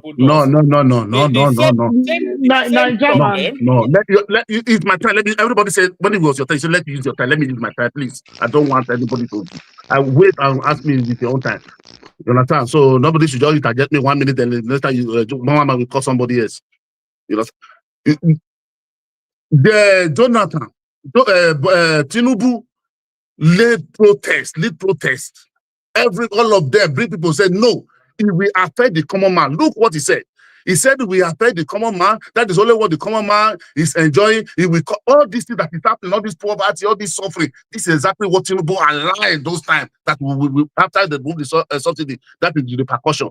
So why did he not remove it? Jonathan was from 80 feet just to one something. They said no, it's too much. But he take it from 4 something to 1,400. So what are we talking about? Jonathan listening to the people. He listening to the people, not that Tinubu listen. How much are they paying by? How much are they paying now for the subsidy? Okay, please, you said the fuel was how much was fuel during Obasanjo? It was 35 naira. I think the highest was 42 naira. So what are we talking? Talking about Obasanjo to this, Obasanjo to that one. Najama, can I have a conversation with you? I think everybody in the Nigerian leadership structure, they agree that fuel subsidy should be removed. So I don't think apart from Showore, I don't think anybody says fuel subsidy should not be removed. And everybody also knows that if they remove the subsidy, there will be it will impact on the everyday person. So there'll be a paying price. There's a pain towards that policy. Tinubu highlighted it during Good Luck Jonathan. It's happening now. So everybody knew the cost of that in terms of the impact on the people. Tinubu's alive it. Thank you very much. But he said he should not remove it. That's why he made a protest. Abi? Yes, but people are protesting now, but he's still doing it. That's what I'm saying. Protest during the you guys said they should shut up. They should not try it. But it's politics now. So okay, it's politics. Okay, let me play my politics then. Okay, why are you attacking me? Let me play my politics. One man, would you allow me to? Let me play my politics now. If you said it, let's do the politics. Hold on. I think Nigerian man wants to land. Let me finish. Yeah, carry on. Let me finish. So let me play my politics then. So people should let me play my own politics if it's politics. So today they say what is good for the God is good for the gander. So if now Obasanjo is not telling us about insecurity. Hello? You said during Obasanjo, he didn't finish it. Nobody can finish it. But look at what did Obasanjo did when the insecurity started. That is the point. That is the point. He did what he did when this thing started. They didn't let IPOP that generated to this what they had to do. During Obasanjo, was he able to go to that way? The Niger Delta that started after Obasanjo gave to Europe, did he not solve it? What is Boko Haram? Did he escalate to all these things? What did he solve? What did he do? What's this one? The Niger Delta issue. What did Obasanjo solve as per Niger Delta? Boko Haram started under Obasanjo. If you don't know, what did he do to their camp in Maiduguri? He brought the house down. They said this is the place they started. You don't. So Yeah, if it solved the problem, why do we have it still now? because when when Tinubu, you see, what is the name of this man doing? When Tinubu want to take over power, you hear what he said. He said they imported militias from Senegal, Mali, all over the world to take over power. That is where this thing escalates over Did more. we not have Boko Haram under Goodluck Jonathan and Yar'Adua? We didn't have them. That's what we are saying. But did it escalate to all this kind one we have today? Did it escalate when we start hearing bomb? It was Jonathan now. We start hearing bomb embassy, bombing this one, bombing that one. Hold on. Sorry, Nigerman, was the Chibok girls, was that sort of minor incident? Was that a minor incident? Just a casual... They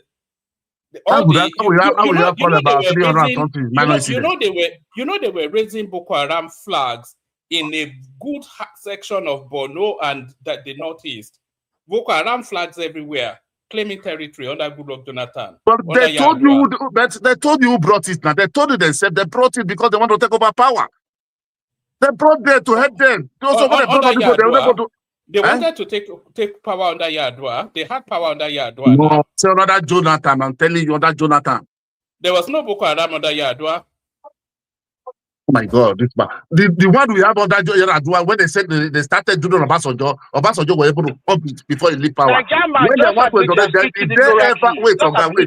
wait. We are there insecurity that escalate to this point today. Something starts and Nigerman. Boko Haram did not only put their flag. They are collecting tax. They have to adopt judge. That is what they brought. But they brought those one. They brought them. Tinubu know about that one. They brought it. Well, why are we deceiving ourselves in Nigeria? During Jonathan, they are collecting tax. Boko Haram were collecting tax. We the common man, the person Nigerman, just for context, I want to be sure that I heard you right. Are you claiming that Tinubu was involved in the importation of armed militias into Nigeria for the purpose of political? Yes, there we are. Wait now, guys. You want to talk here? I don't fear you. Let me tell you, I don't fear you to talk to. If you want to put it that way, that is your own. I told you. No. He wants to be clear on what you're saying now. So let me talk. Whatever you like to say, whatever you like to say, let it be that one. Whatever you like to say. I'm telling you, I said there was among the APC. What's the name of this man? I forgot where I Buga something. He said they imported militia from Senegal, Mali, all those ones during for them to take power. Oh, I was not part of APC. That during Buhari. Are you adopting? Is that not APC? Are you adopting that as your government? Point of view as well? Are you adopting that point of view? Sorry, to be clear, Tinubu imported Fulani militias to kick Goodluck. How many people have come on social media? Politicians have said it from Fulani militias to kick Goodluck Jonathan out. Nigerman, you are now Nigerman, and on this day, I think today is, I don't know what today's date. On this day, you are adopting that statement. Is that what you're telling me? When I have the article with me, take me to court. I will show you the article. I will give you many videos. People have said it. So why are you talking about me? Nobody on one man went to contribute money for your case in court when DSS is dealing with forget us. If you are talking about what is there, you are telling me something one. You see, the one side now you see. I'm telling something. You are telling the existing God. Obasanjo is saying something. You want to tell what Obasanjo is saying is lie. You want to make the man. He's attacking all this. You have been attacking Obasanjo. Nigerman, you are not even strong enough to even adopt your own statement. So now you know that you are saying a propaganda. You are engaging in propaganda. Propaganda here. Now, what are you talking about? You just adopt that statement completely one thing I hate about you guys, you will always want when you don't have argument, you want to turn it away. We turn to hold on. Is what you mean now? Is it that Tinubu is part of the people that? If you say that is what you understand, let it be so. I told you APC brought in security terrorism for Nigeria. You are the one that made the statement. So why are you so afraid? Why are you so afraid? You want to go and find way and hide. You want to say it's Tinubu. You want to say it's Tinubu. That you want to believe, let it be also you. No, let me ask you a question. Who allowed Sharia to thrive in Nigeria? It's not Sharia. You don't come up for You don't No, no, come no, up with no. It's Tinubu the brought same security flow. in No, no, no, Nigeria no. now. I'm asking that question because it's the same flow. Who allowed No, it in nobody Nigeria? allowed Sharia. It was during Your Obasanjo's senator time. voted for it. No, no, My no, no, no. senator Just to voted let for it. you know, if you don't know, it was during No, Obasanjo. you can say it. No, you want to So say it's hold on. Buhari, Obasanjo regime. It But your was during senator his voted time. for No, it. I'm telling you that is Yeah, during but his time. was it not under Obasanjo's It was during administration? But Obasanjo. if the House doesn't vote for it, the So people let come me on tell their you, your senator. Why don't you tell your senator not to vote there? hold on now, so that we understand the place of history when we talk about security. So security didn't start under Obasanjo. It started before Obasanjo. So various administrations have been trying to take care of it the best way they can. And a lot of them have metamorphosed from various names and created a new species of it. So when you say, oh, Obasanjo took care of insecurity, as how? He's more or less fueled it more in certain areas because what they were fighting for is religious in nature. Now you are saying Obasanjo creating security in Nigeria. I can tell you that. Let me tell you. Oh my God, I beg you. Not worry, Obasanjo come for court for you. Let me explain it to you. You have religious fundamentalists, religious extremists coming into the border, and you allowed some religious law to thrive. You allowed it to thrive during your time. Of course, it will escalate. So one of the bane and the background of escalating some of these insecurity is Obasanjo. Did Obasanjo bring militia to Nigeria? Let me tell you Did something. Did Obasanjo import militia to Nigerians? What are you talking about? What are they fighting for? The question I'm asking you is, what are they fighting for? Obasanjo make a Sharia law. Sharia was the problem. Sharia law was already there. Just that they bring it to criminal, something like that. Because Sharia law was just for property, marriage, and inheritance before. Something like that, customary. They now brought it to criminal or something. I don't know. That is what Obasanjo did. Make it constitution. So you can have you don't even know the law. Still today, Sharia is still not criminal in nature. It's only civil. You don't even know the law. No, it's criminal. It's criminal. No. That is why. Wait, let me tell you one thing. Sharia is criminal. Do you have a copy of the Constitution? No, wait. You're an adult. You're an adult on the public profile. Hold on, Don't let me go and get Ogbenio. If you start going into law, don't make me go and get Ogbenio. Everyone, hold on.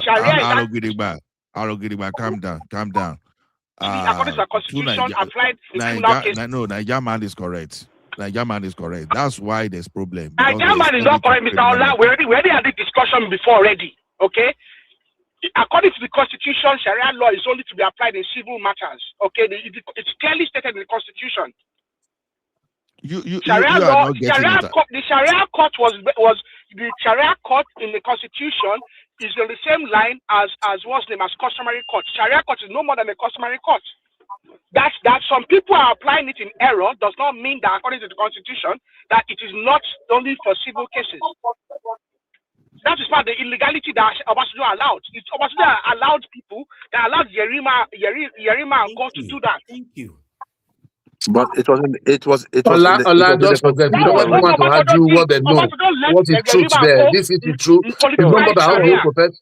So, brother, do you want Sharia in Yoruba land? I wanted to ask you because you seem to love Sharia a lot. Do you want it in Yoruba land? Hey, forget that Yoruba land stuff. Okay, that's nonsense. But that's not. They were voting it to Ibadan. All of them come out here and were Do you want it in your place?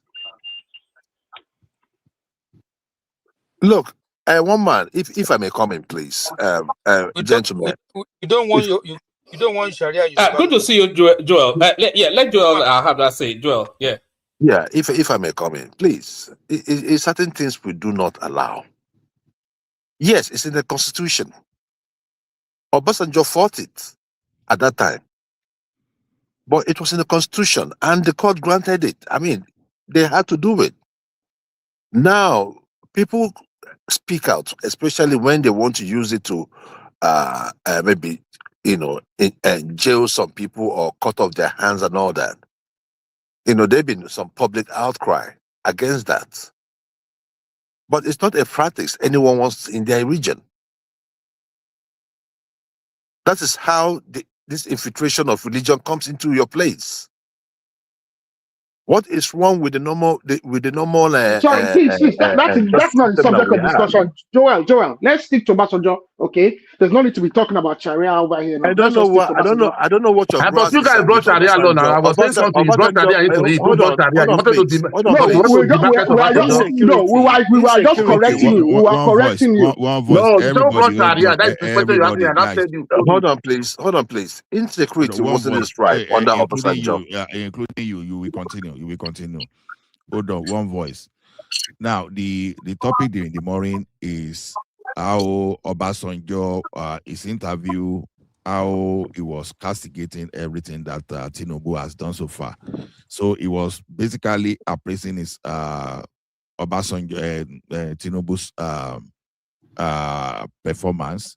So he talked about subsidy, how he would have formed a committee. I would not have gone through the approach of Tinubu. So you must have listened to that in online. So you may want to give your Yes. comment around that. All right. So this is the thing. Obasanjo is 100% right. It is only us that stays in abroad that cannot feel the pulse of the ordinary Nigerians on the streets. If you live in Nigeria, you must feel it. In fact, even some of us, when we travel home these days, we stay in an upscale area or in a hotel. You don't feel it. Some of you don't even relate with your relatives. Talking about those in abroad. But if you have the heart of a human, if you go to Nigeria, you will know that this is not right.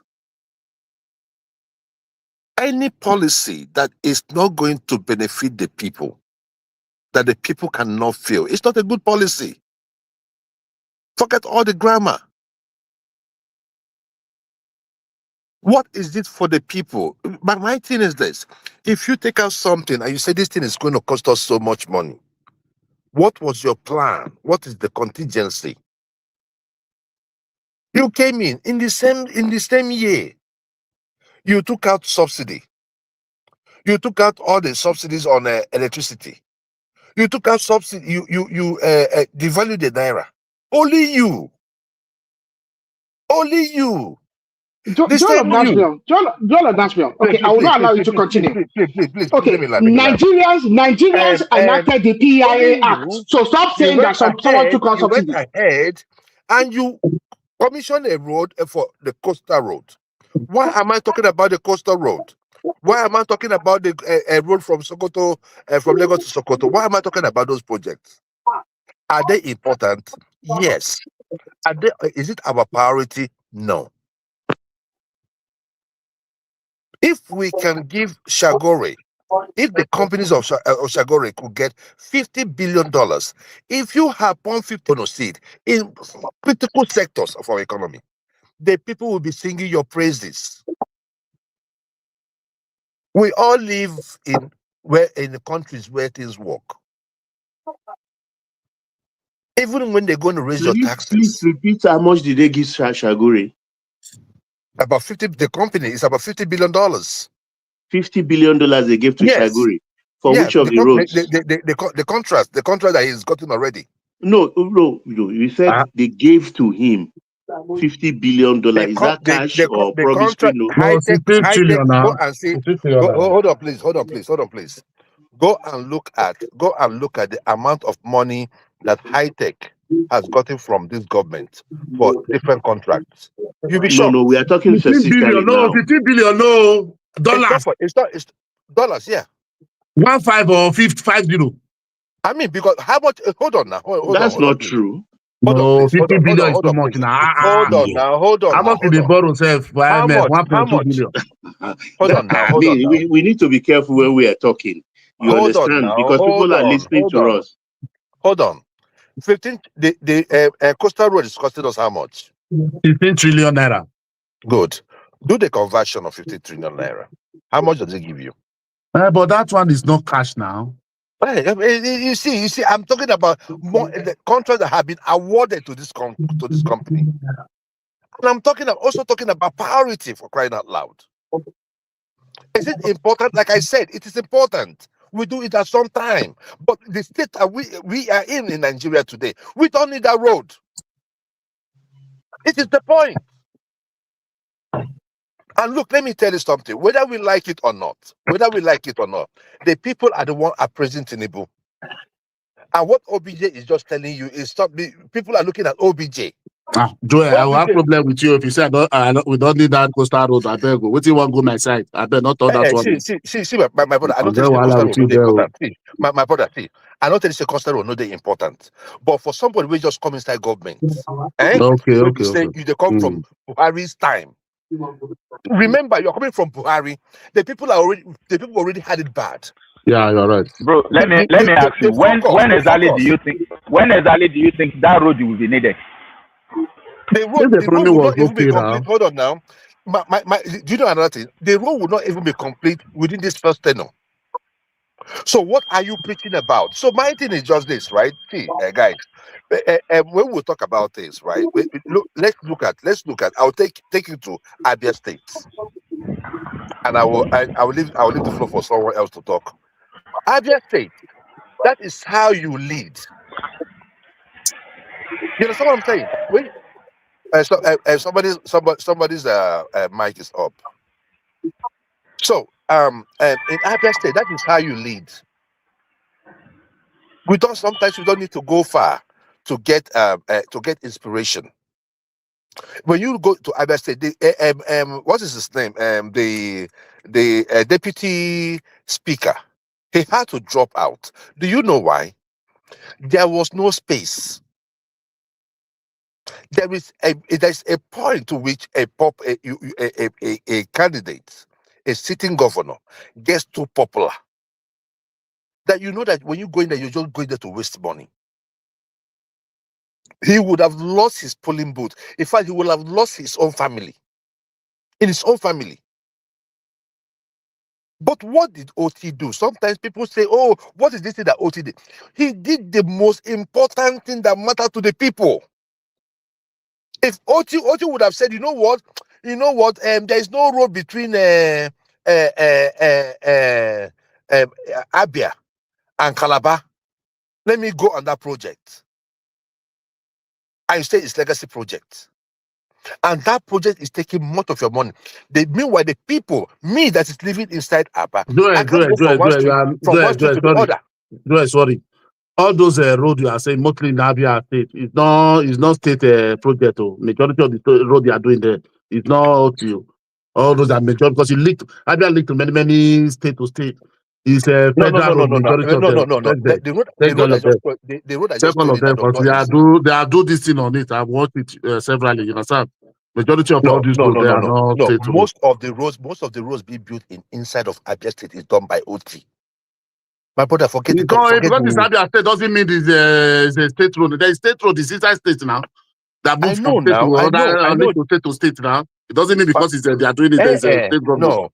No, the one I told you from Abia to Calabar was just an example. The road does not exist. I'm talking about. No, I know. He decided to build something like that. It will consume him money, right? It might be a good cause, but it's not what is important to the people of Abia. That is what I was telling you guys. When Tinubu got into power, I said, people were talking here. People, maybe he was listening to Loquacious enigmatic. When you guys were asking me, what will Tinubu do to win the vote in the Southeast? I said, you know what he's going to do? Go and know what the people want. If you know what the people want, invest in it. No person will change their mind. As long as you touch the ordinary citizens, nobody will change your mind. Okay, Joel. Nobody will change their mind. So, my brother, I think I answered that question. OBJ was take this right. question, please, if you don't mind. Now, when you say, okay, part of this one about OBJ, are you saying OBJ managed the security better than Tinubu and use the case of Niger Delta as your case study? You know, that lingered from 1999 up to 2007. So will you say he managed that security situation better? And what makes you believe that OBJ will have managed the Boko Haram situation better today? What gave you, especially when the thing is across across the Sahel, that is not limited to Nigeria only? So, what's your take on that? To be fair, thank you very much. OBJ's economy, OBJ's time is 2 million times better than that of Tinubu. You heard what I said? 2 million times better than that of Tinubu. In OBJ's time, you see hope. I seconded it, man. You see hope. At least that time. Oh, there is phone. It was expensive, but at least phone. We weren't going to the phone booth no more. We weren't going to use our parents' what is that land phone that we used to go? We do 111111111, to dial number. I don't know if some of us did it when they locked the phone. Those that they used to lock it, then we have to go and you dial 1111111, and you make your call that way when your parents are out. Mm. You saw progress. People were making money. Our banks were getting better. That was when we did the consolidation, the first consolidation, because you had people that knew what they were doing. Who can you compare in this Tinubu government to the class of Okonjo-Iweala? You don't have an Okonjo-Iweala. You don't even have an Obi Ezekwesili. In that, okay, only there, Joel. Sorry for interjecting. Now you said nobody can be compared. Okay, in terms of Iska, I challenge you. Oyedele, even though not as credentialed as Okonjo-Iweala, might as well surpass Okonjo-Iweala. Let's see now. That was what the same thing they said here about Wale Edu. All these guys, them, and what happened? Look, my brother, he didn't day. And see, let me tell you this. Even if Tinubu wanted to make it a Yoruba something, these guys are not the best from Yoruba. Let's be realistic. There are people that No, Joel, sorry for the frequent interjection. See, me, I want you to, because people talk of Okonjo-Iweala, but you cannot really say exactly what Okonjo-Iweala do other than being the finance minister. I want you to just give me like key 5 things that Okonjo-Iweala did. Then no, hold on. No, you have the floor. You understand? When you are eulogizing someone, you should be able to say what key things. Give me 5 key things that Okonjo-Iweala did that you think that Oyedele is not equal to what Okonjo-Iweala did. Just 5. Then I will tell you that from the angle of Oyedele.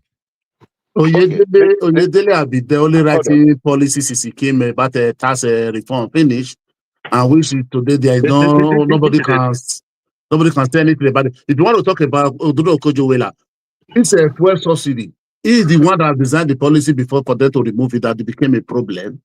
They even kidnapped his mother, because of this fuel subsidy. You understand?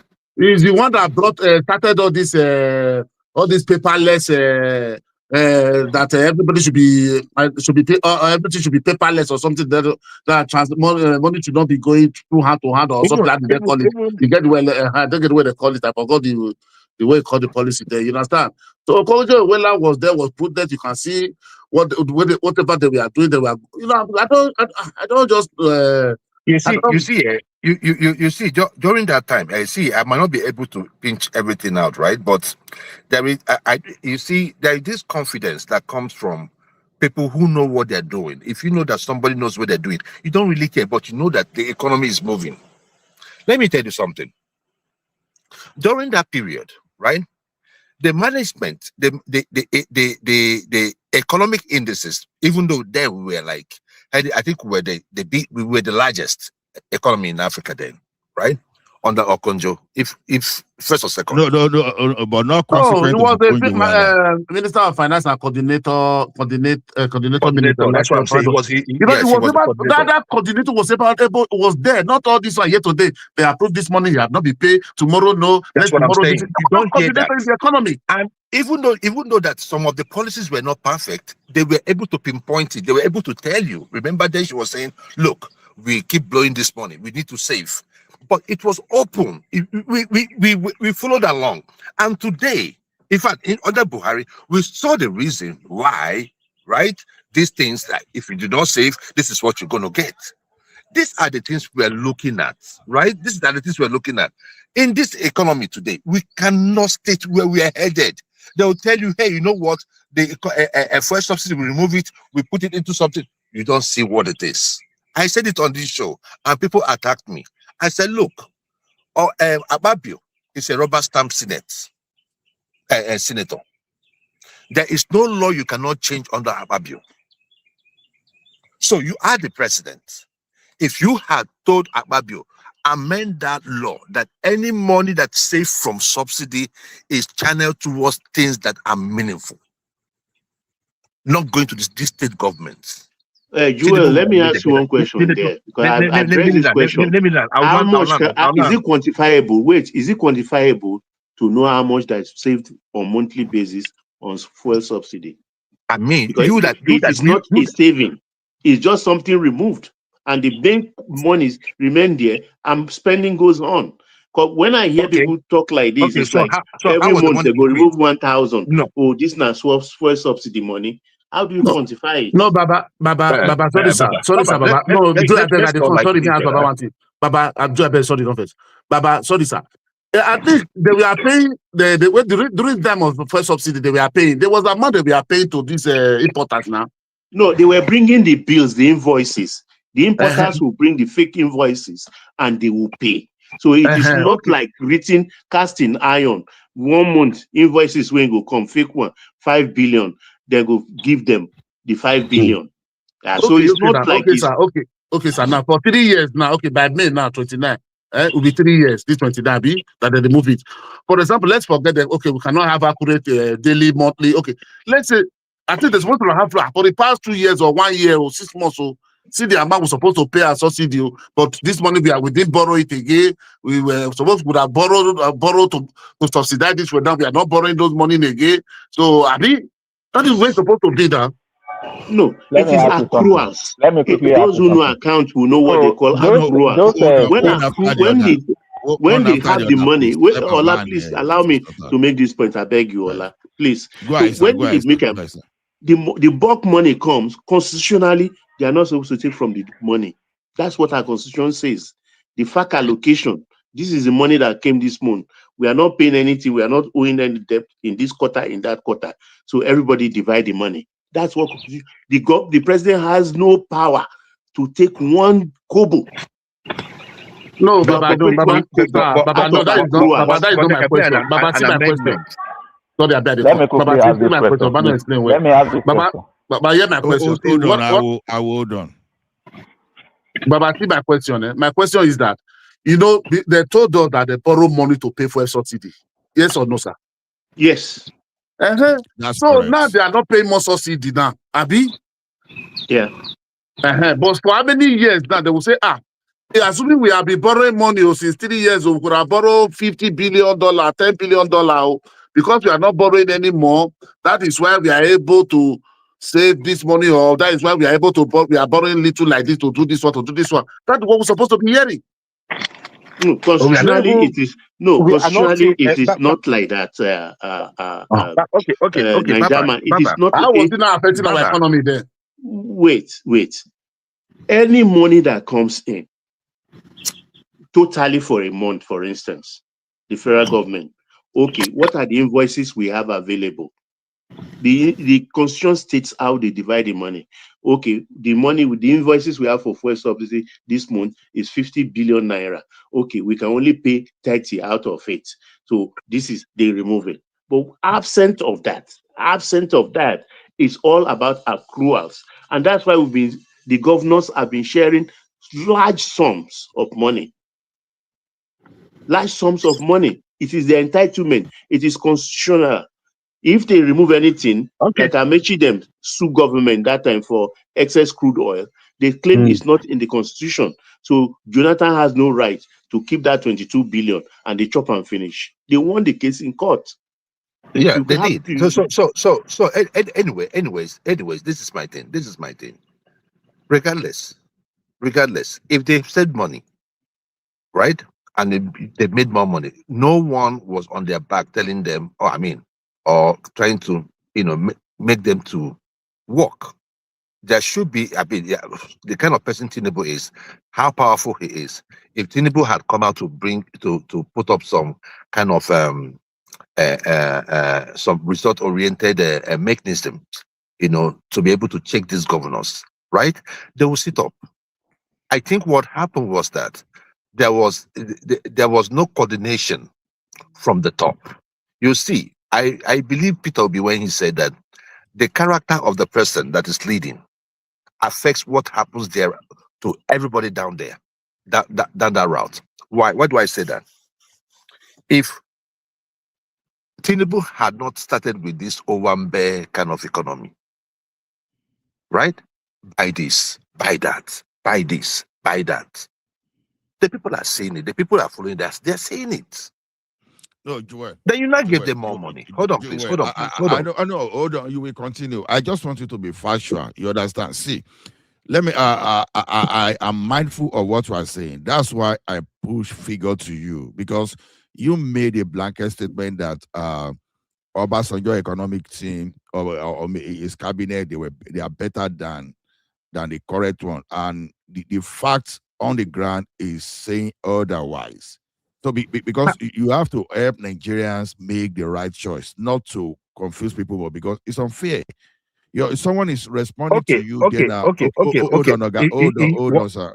Hold on. I want to take your How time. is Oyedele better? No, sir, hold on. Okay, you want to know? Okay. Now Yes. look at Let's Taiwo Oyedele. go I ahead. intentionally gave Taiwo Oyedele. It's not as credential as Okonjo-Iweala. But now, is tax reform only has reduced tax burden on the lower income or low income earner, rather, low income earner, when you look at that, because he basically accepted them from that low income. Then his tax reform has made it easier for business to be done, because you can't be making 25 million now on from your business and pay unnecessary and unreasonable tax.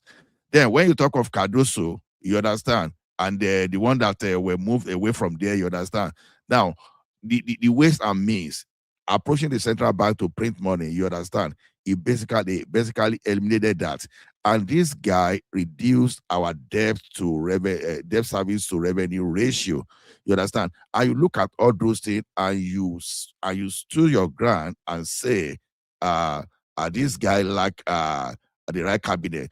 When you go to our airport today, you see how the airport it is. When you go to our immigration today, even if you want to give money to people making passports, they tactically avoid you because they have camera looking down upon them. And can anybody with the right conscience and with full honesty, you understand, say that this man has not done anything? I just want you to put facts. You No, understand? Don't just put on bracket. My brother, see, look, let me tell you this. There is no comparison between, let's just leave that. You just pointed out one or two things, tax reforms. Look, the basics, right? Who are you taxing? You see, I am for a corrupt-free environment, all right? But the thing there is this, right? We are not producing much. We are not making much. Our population is growing, right? So if you want to keep stealing the way you're stealing, then produce more so that it doesn't affect every other sector. My thing is this: who are you taxing? You're preparing taxes. Yeah, it's part of it. That is part of your job. It's part of your job to create these taxes and all that, right? Obasanjo during his time did the banking sector, upon which everything is like moving the way it's moving today. At least we can still see the effect of that banking thing today. We can still see the effect of MTN and Globacom and the internet system today in Nigeria. That was Obasanjo. Even the last time, I think we've even invested heavily in power, even though Atiku made a mess of it, was still under Obasanjo. He had his good intention. At least we can see the intent. And that is why most people are not angry with him. We knew that the person that did the mess was Atiku. But look at today. If we can say, okay, what is that one thing you say now? Oh, this is what Tinubu did, and Nigerians are grateful for it, or it's affecting the lives of Nigerians today as we speak. Every one of those policies are hurting Nigerians. Now, can you have a common sense and say, okay, you know what? Let me take it one after the other. Yes, it might cost you much, but okay, prioritize. Prioritize. Okay, are you taking out subsidy? Okay, let's take out subsidy. We take out subsidy probably after. Hold on, please, my brother. Let me even help After a year you. or two, I've just brought it after out a from year or two, you DC. take out you take out the electricity. No, I know what I'm talking about. He just did everything. No super and no nothing. So I think that's the reason why he's still hurting. Let Niger man talk, then I will come after Niger man. He So said, let's see let me whether show you. Niger man will bring you out. Let me see. He said direct comparison of Obasanjo versus Tinubu. Evaluation criteria. Obasanjo cabinet. See, I say a core economic team, highly technocratic, comprised of global figures like Okonjo-Iweala and Charles Soludo. Tinubu cabinet mix politically heavy, blended, trusted loyalists like Wale Edu, Fernandez, strong regional political hackers. You see? Let me wait to say GDP growth. That says nothing. That's just a grammar. High growth. During Obasanjo, we have high growth. Here we're Tinubu slow growth, debt elimination, debt servicing during Tinubu, grappling with massive pre-existing external debt. Debt servicing consume larger portion of national revenue. Relative stability, inflation. No, Niger, you just roll out Relative a stable. resume. Highly volatility during Tinubu. Hold on. Centralization and strict. Institutionalized bond. Use the central And he has borrowed more than Buhari and Jonathan put together. And we're not seeing what he borrowed for. Hold on, guys. Hold on. To Niger, I even thought you were going to save Jewel of Nashville, but you really compounded the problem because you roll out a meaningless resume and CV without any impact. You are comparing Wale Odele with Okonjo-Iweala now. No, Wale Odele is not even there at all. They don't even compare him. They don't even rate himself. I don't know. Somebody just writing policies since 1 and 3 years. You are saying because of that one you are comparing. No. That's okay. Someone was living is coming from America, and someone is living in Nigeria. It does not mean that you are in America, you are better than someone in Nigeria. But your impact is what I asked you to put. People want to know the impact.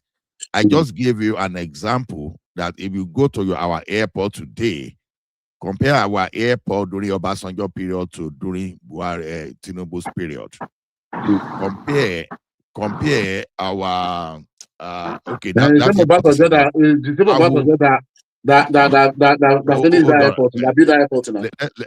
us bring Awo in. Whether Awo will have something to say. No. Miss Madam, no. You see, what you always complain about, that is what you are doing now. You say when people want to argue you don't say you will say no, that person don't want to hear. You brought a question. The question of fact is here now. You want to water it down, let's move on. No, I'm not running away from you. I just want another person to talk. I'm still coming back there. I'm not running away from you. Sorry about that. The problem with majority of our guys on the other side is that they are very difficult to argue with because they are not even ready to engage in intellectual argument. Okay?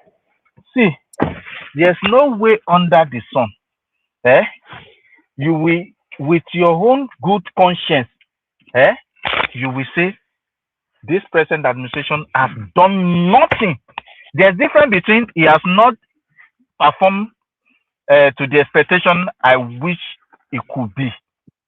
But that's It's what different. we're saying. So now That's what we're say saying. he has done nothing. That is exactly what you are hammering on. That he has done nothing. But even what you are talking about, you don't even have clue No. about what you are He talking has about. done nothing like the people of Nigeria, like from the time of Buhari, they've not had any moment of respite. That's my point. No, I don't In terms understand of though. now in So terms of because Messi policy, doesn't he has agree done to your something. argument, is not. But you are not saying anything intellectual here now. Nobody even said he has Okay. done nothing. Yes, you have been having conversation. When you say he has not done nothing, Intellectual. I think that. when you say These people, he has hold on. When you say he has not done nothing, okay. So those people who are benefiting from that no, but net that means fund, you are not. are Nobody they has even said foreigners? nothing. Yes, we are talking. But that is Nobody has even exactly said what you're use that hammering word on. nothing. That a specific word Okay, nothing. Nobody has used it here. let me ask you now. Okay, if, to those ones that he has performed that you can concede with, let me hear them. What are those things that you can concede to that? Oh, this man has done great in this site. Yeah, I don't need to tell you that, or you tell me what you know. Why are you What is asking the me? problem with That you is that because intellectual. You say what I'm saying, I'm not intellectual. I don't know what I'm saying. That is intellectual now. you don't ready to engage What is intellectually. engage? I'm saying I will say your own now. You said in this cabinet, nobody at all that is even measured up to anybody in Obasanjo administration. Any blah blah blah. Okay, No, this same you're not here. Just go back to where you're coming from. We are talking of Oyedele alone. That is only the name mentioned here. Even this Oyedele, Okay, this Oyedele you are talking about, you can never write him off like that and say he's not in any way making impact. You cannot. But you Did are you asking know about this tax? Obasanjo. Listen. This tax law that he rewrote. Did you know since when this tax law has been existent? Since under colonial administration. I don't tire for these people, man. What did they complain? Under colonial administration. These are people that were writing Obasanjo up here now.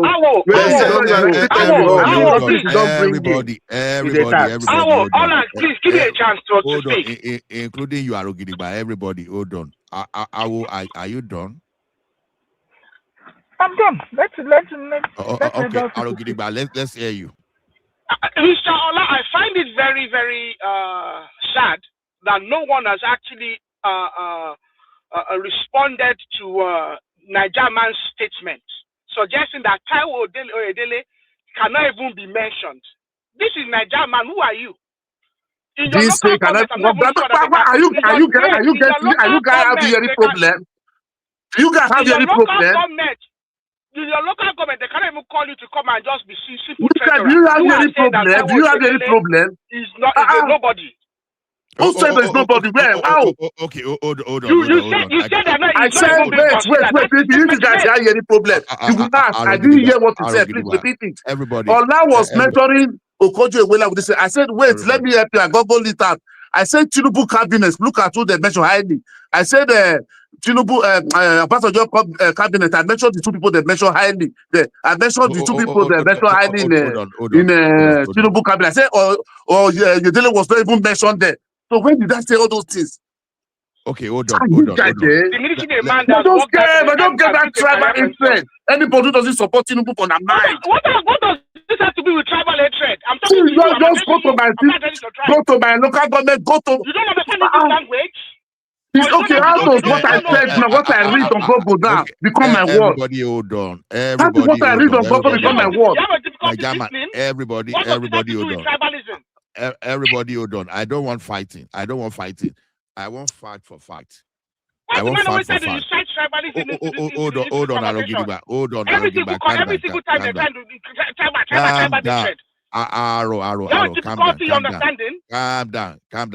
Calm down. I want fact for fact. I don't want personal attack. Fact for fact. I just told you because, like Joel of Nashri, I said he's playing clever. You don't use because you are eloquent, you don't use that one to carry people away. I want you to embed, you have to embed fact into whatever you are saying. Okay, I know what Okonjo-Iweala did. It's not my duty to tell you. But when you are telling people that this is what they do, I want to even understand whether you really understand what that person did.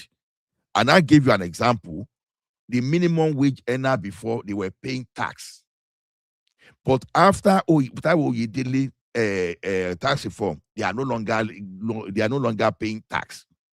The small scale business, they were under 25 million before. Whether if you like just make 1 million, they were paying tax. They are no longer paying tax. How is that not a reform? You understand? And this guy has a lot of reform. And I'm not saying just benchmark that one because you mentioned Okonjo-Iweala. Tell me that's impact of Okonjo-Iweala that eliminated tax burden from the low earners. That's one point.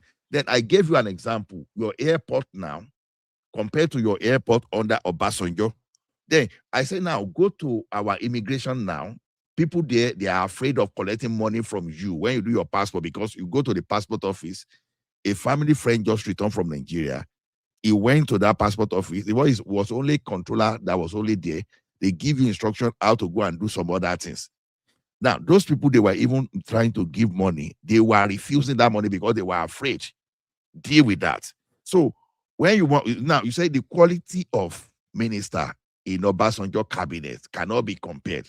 Is it by CV or is it by output? And that's why I'm now saying, okay, justify that. No, please don't fight. No insult trading. Let us hear your opinion. So who want to take over? Who want to speak? One man, Mr. Allah, I want Nigeria man to expatiate on what Okonjo-Iweala did in our 2 appearances as minister, both under Obasanjo and under Jonathan. I want him to expatiate because he keeps telling us about Okonjo-Iweala and how brilliant he was. I want him to tell us the economic activity that he put. So Nigeria man, I want you to tell us what Okonjo-Iweala did. You can come back and tell us what Okonjo-Iweala did. I can tell you what she did. They are very difficult. They are very difficult to engage. They are very difficult to engage. What did she do? I want to close my laptop. They just mobile everything up. I'll send the link. As long as I am, I can't be speaking ignorantly the way these older people are speaking now. You know what gets my goat, Aro, Ola, folks, is this repeated lies. And that is the more reason I kind of spend my time, once I have it, to come on the platform, that they are taxing people.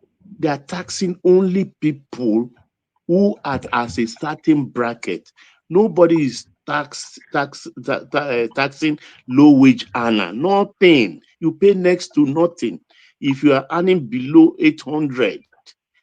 I mean, is that too hard for us to understand? Why do we repeat tax as if your 70,000 to this thing will be taxed? I think the country they are residing in, they don't collect tax there.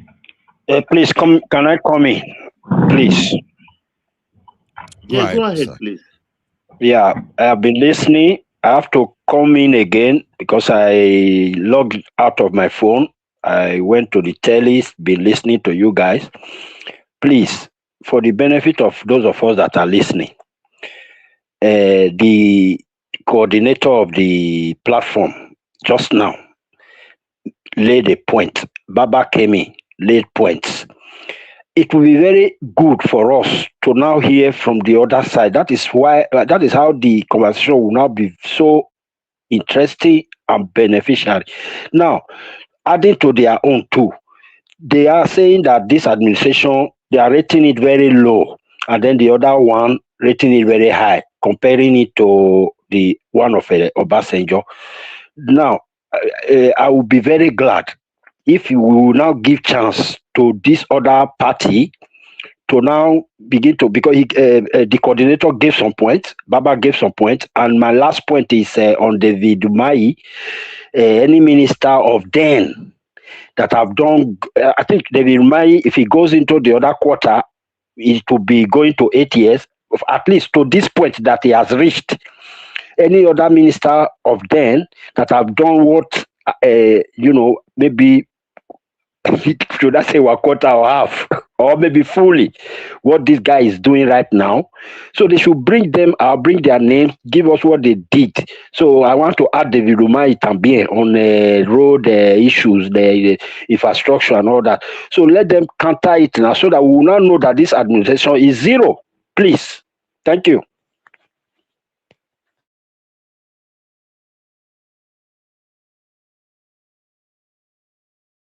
Okay, let me add another point in case nobody is coming in. The 8 years when Baba was leaving, he left 843, for which he is so proud, eloquently proud in that interview we are referencing now. He left in foreign reserve. But as of today, this government in 3 years has surpassed that. $49.3 billion in a foreign reserve for a man who didn't meet more than, I think it was $4 billion. Even though Buhari and Emefiele claimed it was 31. JP Morgan said no, all those other ones are encumbered. What you can only access is $4 billion. So that's what technically Asiwaju met. But 3 years down the line today, we have in reserve 49. So compare and contrast 3 years of 49 billion and 8 years of 43 billion. Thank you.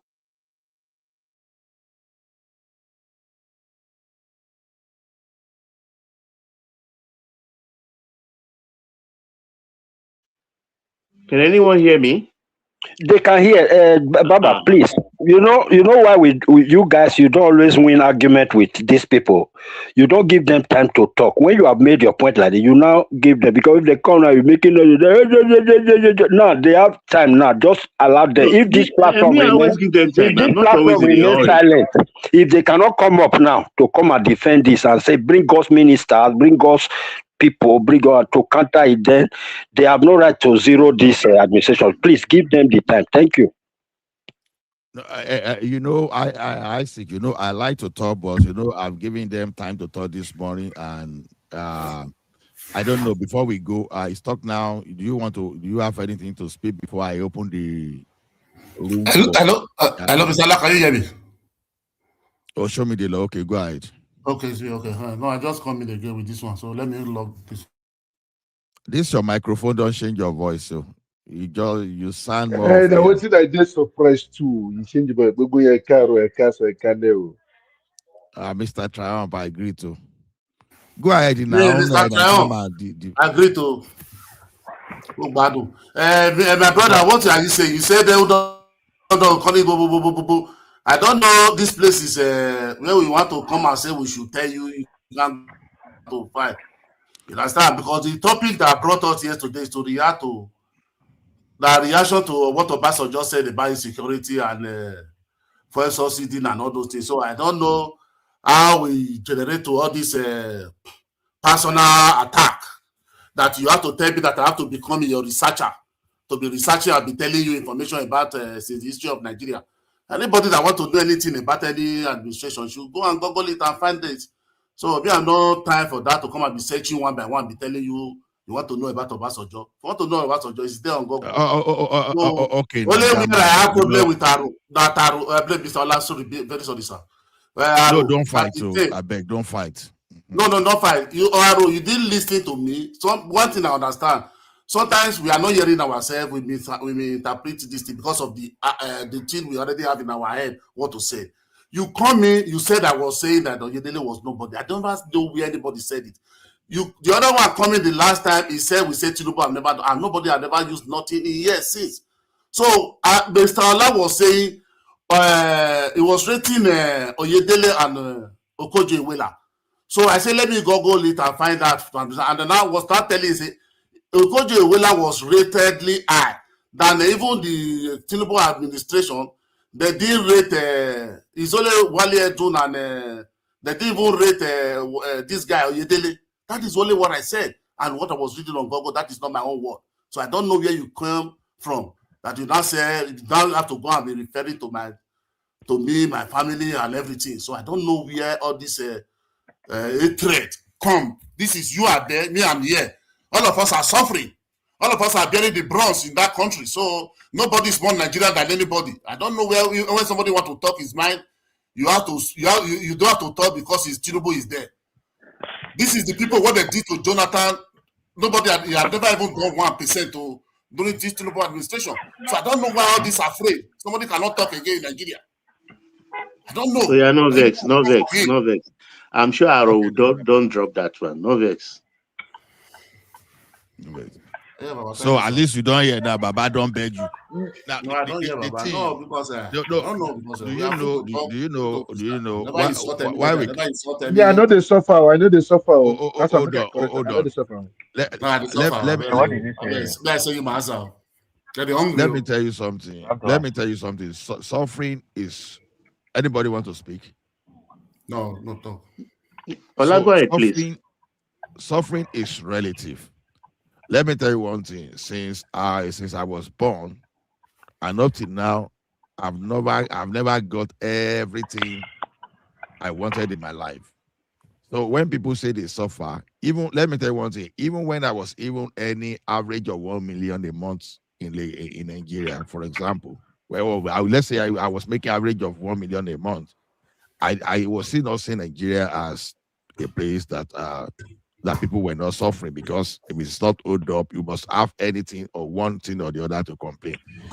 But what I'm saying is this: when you want to rate achievements, you have to be factual about it. Don't just raise it like a blanket. Okay, I intentionally brought Taiwo Oyedele, knowing the profile of Okojo-Iweala, and anybody here knows that Okojo-Iweala is one of my favorites. I know her achievement. But when I now put it side by side, Oyedele as a finance minister, not what he has achieved, not only as a finance minister, but since he has been part of the government. So when someone is watering down the quality of the cabinet, of Tinubu's cabinet, that was what led to that, because Oyedele is not rubbish. Oyedele might as well surpass what Okojo-Iweala did in the past, because since I was born, I've not seen any reformist that reduced tax upon the poor people. And that's what Oyedele did. And that, because if poor people understand, they will know that Oyedele is their friend. Anybody that we go against Oyedele today will be the rich people that they want to keep their billions and they know how to evade tax. It's not going to be the poor people. It's not going to be the small-scale business people. That's the point. So if you are saying it's not doing very well now, I just want another point from opposing angle to counter. That was my request. So I don't want to seem like I'm dominating. So that's why I said, okay, fire on and let's say. Mr. Ola, you see, my brother Isaac did it. You see, I can remember when he was in Nigeria. When he was in Nigeria recently, because I was online here, when he called me talking to one man. One man was asking me, are you taking, he said he's going to Asaba or I did either Anambra, I cannot remember that Asaba or Anambra. Then one man asked, okay, that bus you go take. He said, no, road's not good though. Don't say kidnapper, I'm taking flight. Oh. This is my own brother from the same.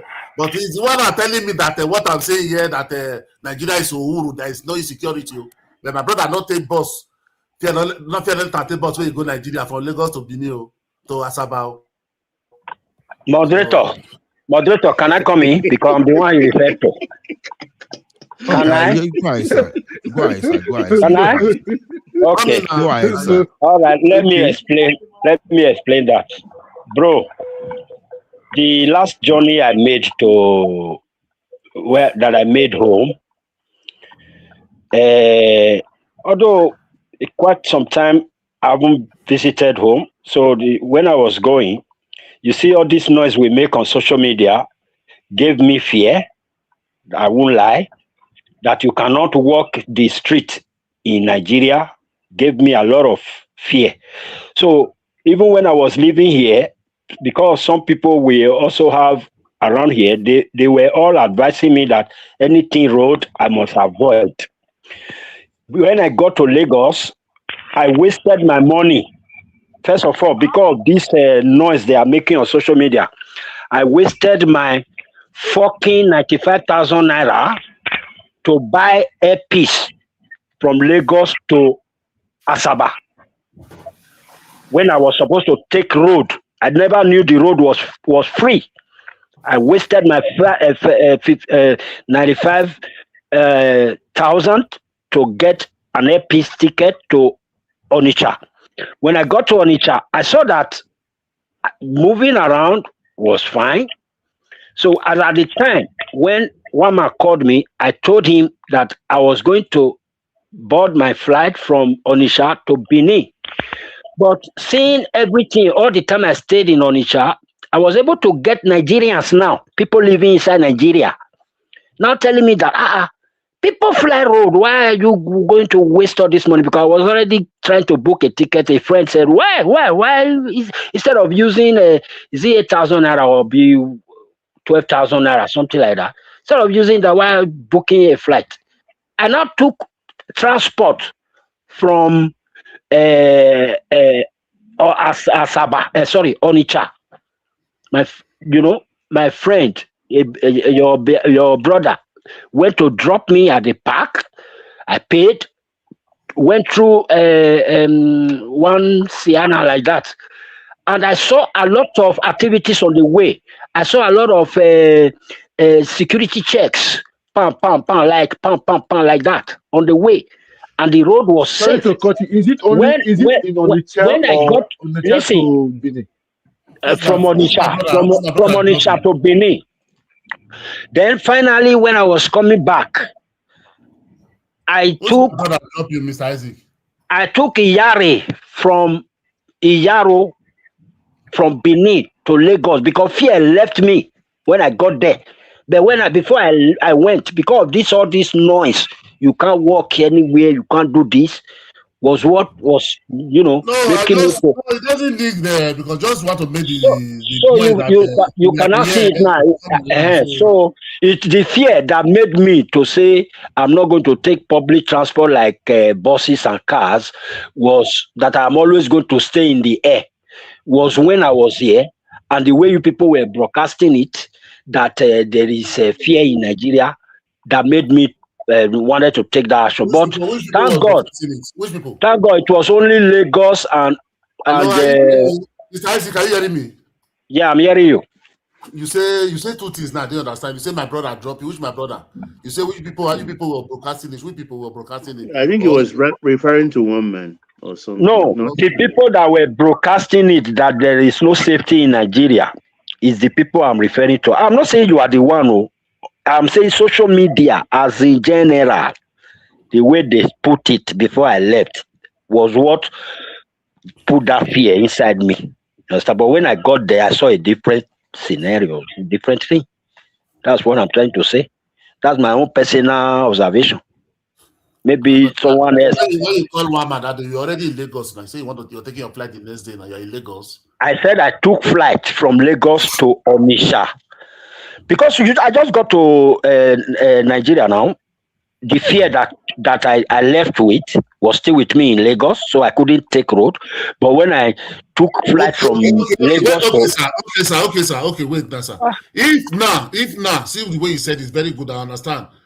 Because a majority of people pass through it true, exactly. But why now, you have experiences like this, why now, if you see somebody who is talking like that, maybe you is supposed to be an example, say, no, this is exactly the way I was before. It's not like this. Try to explain to them that you say maybe what they are saying. How many people did you want to engage like that? How many people? Anywhere where you there, I won't. Then you go talk now. Not be anywhere where you go for talk. You are not going to go to the street and be saying it or social media. As you do your best, they talk with you. You say, maybe you don't understand. Me too, I've been like that before. Finish. It doesn't mean you have to be talking. That's why I'm saying it now. That if I go to Nigeria tomorrow now, I will take road. Before you tell us now, you never tell us this now, the history now. Not because I tell you, because you are there to tell us as if in Nigeria where insecurity of Obasanjo talk, it was not, it's true, it's lying. So that's what I have to remember. Say, because I was here that day when. No, I remember all I told one man about insecurity in Nigeria. I said that the insecurity they are talking about in Nigeria is not as serious as it is. And I even make example of you going to the street of Lagos, street of Onitsha, street of Benin, with people with their POS in their hand, with a big bag, carrying big bag, load money inside, like millions, using their POS to change money even inside the market, and nobody attacks them. I remember I told Wama that the place is very free. But that one, they are saying that people went to... They are not saying that. Anybody never say that. You know, the waka for market, they attack. We are talking about kidnapping. Okay. I now said that those ones that they do. I now said that those ones that they do near the border, they say they kidnap some children. I said those ones are political moves. That is not insecurity. Those are wicked people who just want to put bad name on government. They go to some extreme end there. I don't know where. Okay. You will see them build some hut. Security matter you brought in now. They build some hut there. Let me just ask you a question. Let me ask everybody this question. Because of me. So when they kidnap my father, now government send them come. Wait, but let me say this. I want to know. Let's tackle this one. This one that is giving me headache because people that doesn't have money, like me, I know when every time I go to Nigeria, I take security. I will not lie. I take escort. But please. But what is that? I found that in Nigeria that our security officers, example, the police, they put unnecessary roadblock everywhere just to extort people, the poor masses. Why? That's the one I'm against. Nobody stopped me, but I've had people close to me complaining. I said I'll bring it up one day on the platform. This is the opportunity now. I'm bringing it out. Why is it happening? I thought that the idea. Now police roadblock it up. Police roadblock everywhere. Day before now, because of this security, they bring them back. Now, not day before again, and they don't scrap her now. Why do they use that they collect money now for the poor people? Are the police receiving well? You don't see the police. You don't see the way they look. I know people paid well. You pay people 50,000, 100,000, then you give them a color for hand. What do you expect? Waiting everybody. Ola, can I come in? Yeah, sir. Not now, man of the Oh, we are deliberating on what hold on. Don't let us debate. Hold on, everyone. Man of prestige. Do you want to come in, like you said? Yeah. I want to ahead. Let us hear I heard you saying something about you try to compare Ngozi and the Oyedele, Taiwo. I mean, I think it's very disingenuous for you for what he did. Taiwo has not finished his time or whatever, has not accomplished that much. I mean, he has laid a good foundation, but I don't know, just they are playing some sentiment or whatever, it's just like everybody here against Obasanjo because of their kinsman is in power, so he can't criticize him or he can't give an opinion. This is the problem with you Nigerians. But having said that, I think, comparing Ngozi Owela with that sentiment, if we want to be realistic, it's not right. This man has only been in office for a few years and finance minister for a few months. Now you want to compare him. I mean, let's start with education. In terms of education, maybe that's comparable. I think Ngozi Owela, Harvard and something like that, or Yedela broke. I don't know, even to university in London, So, that's comparable, but that's not the main issue we have to.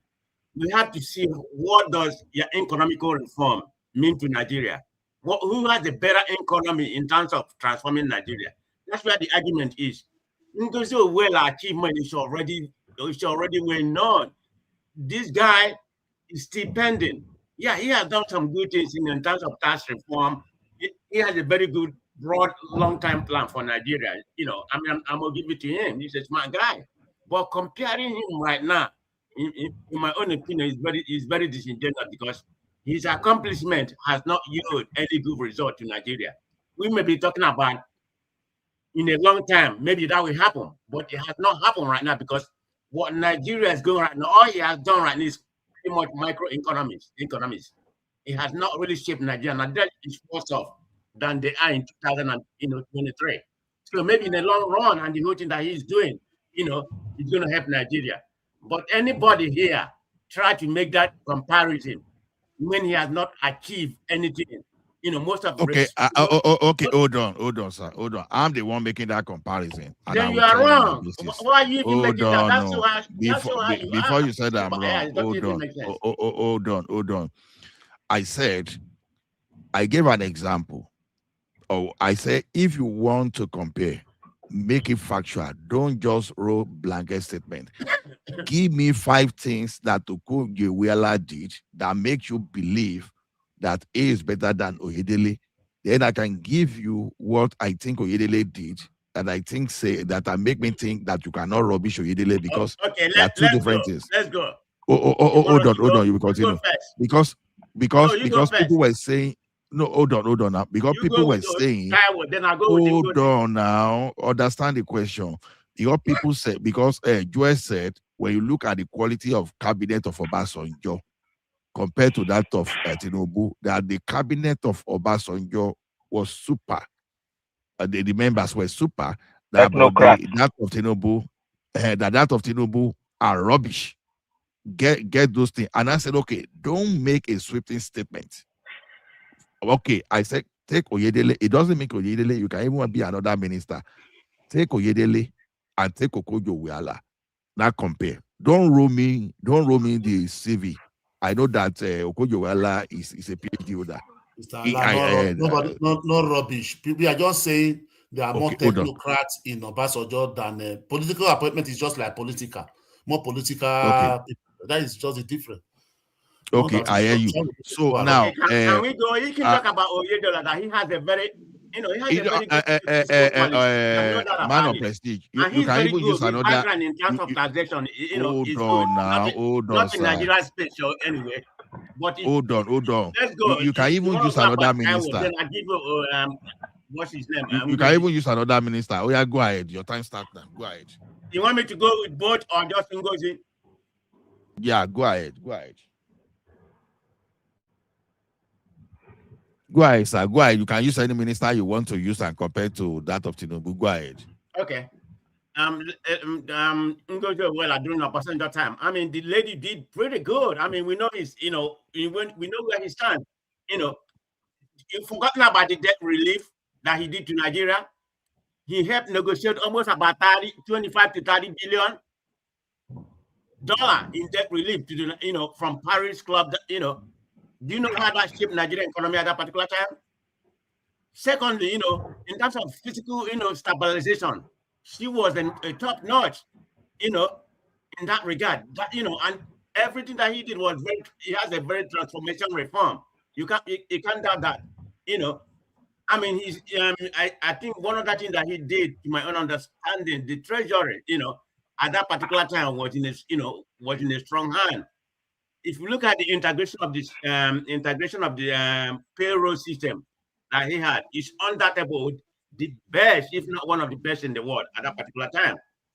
I mean, the government, fiscal management that that she introduced is a match in terms of Nigeria. This is why Obasanjo regime at that time, Nigeria has one of the best economy during his time and Obasanjo regime. You can't dispute that. You all can come here and criticize Obasanjo because he's speaking his fact about where we are right now because he doesn't like Tinubu, what Tinubu is doing.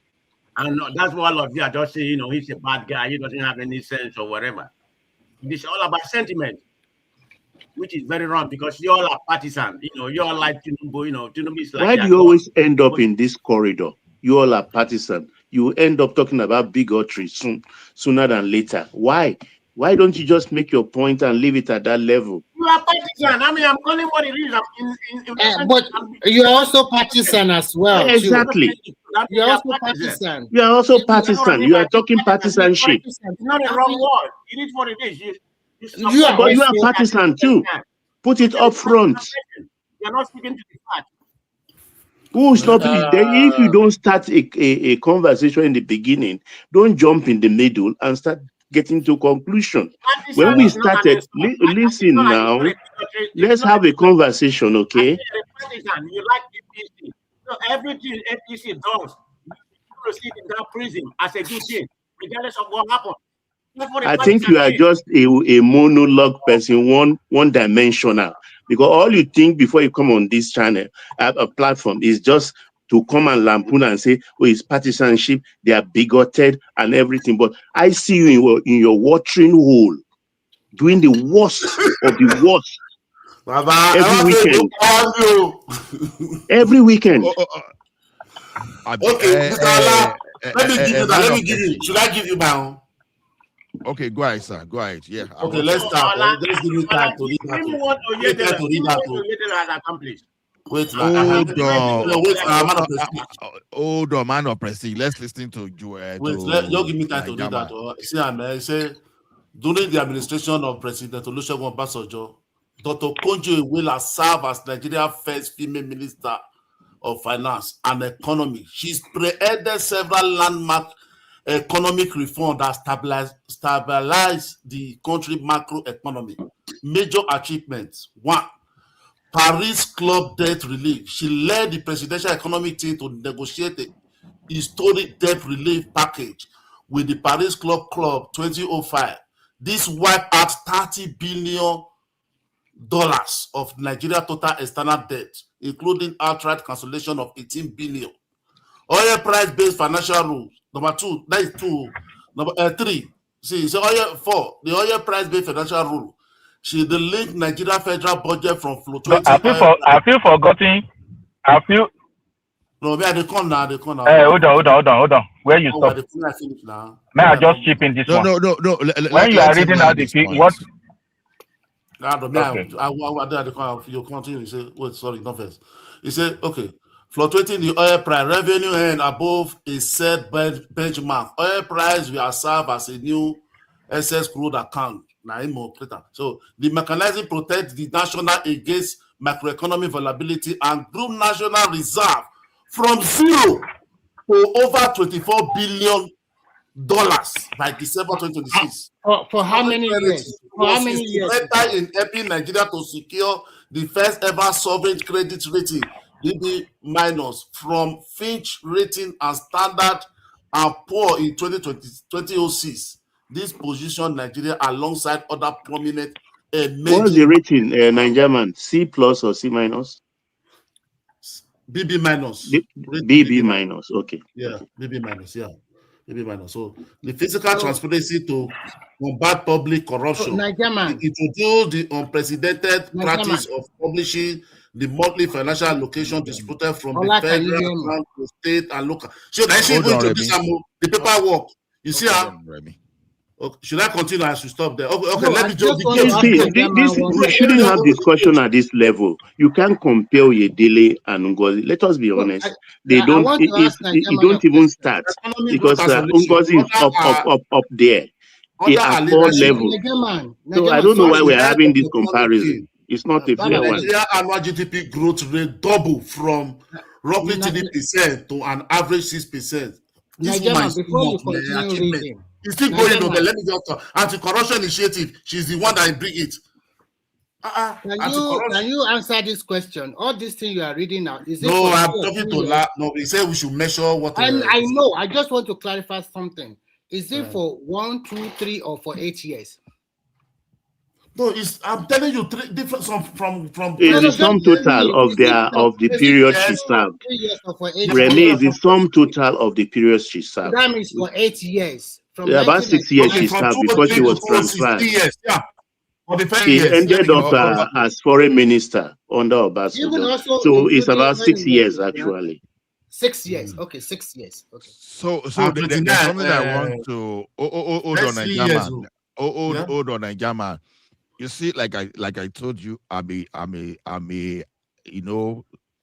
even more a fan of Okonjo-Iweala, I think, more than anybody here. But what I'm saying is this. Some of those things that you said Okonjo-Iweala achieved, I'm listening to Obasanjo himself, especially on that debt relief. You understand? How he personally called some presidents and asked them that I want this. And they gave him assurance this. And he now sent Okonjo-Iweala to now go ahead. The interview is recent. Now, see, when you look at what happened under Obasanjo and what happened under Jonathan, even though Okonjo-Iweala still performed under Jonathan, but go and compare, you will see that the president, this thing was part of, your president must be ready for you to achieve. But reason I brought Oyedele into this matter is this. At the end of 8 years of Oyedele, you cannot say where will Oyedele go, because when you look at that single thing, because under tax reform alone, I can tell you the achievement, and this is the person that is not even a minister up to 6 months. So why you should not rubbish?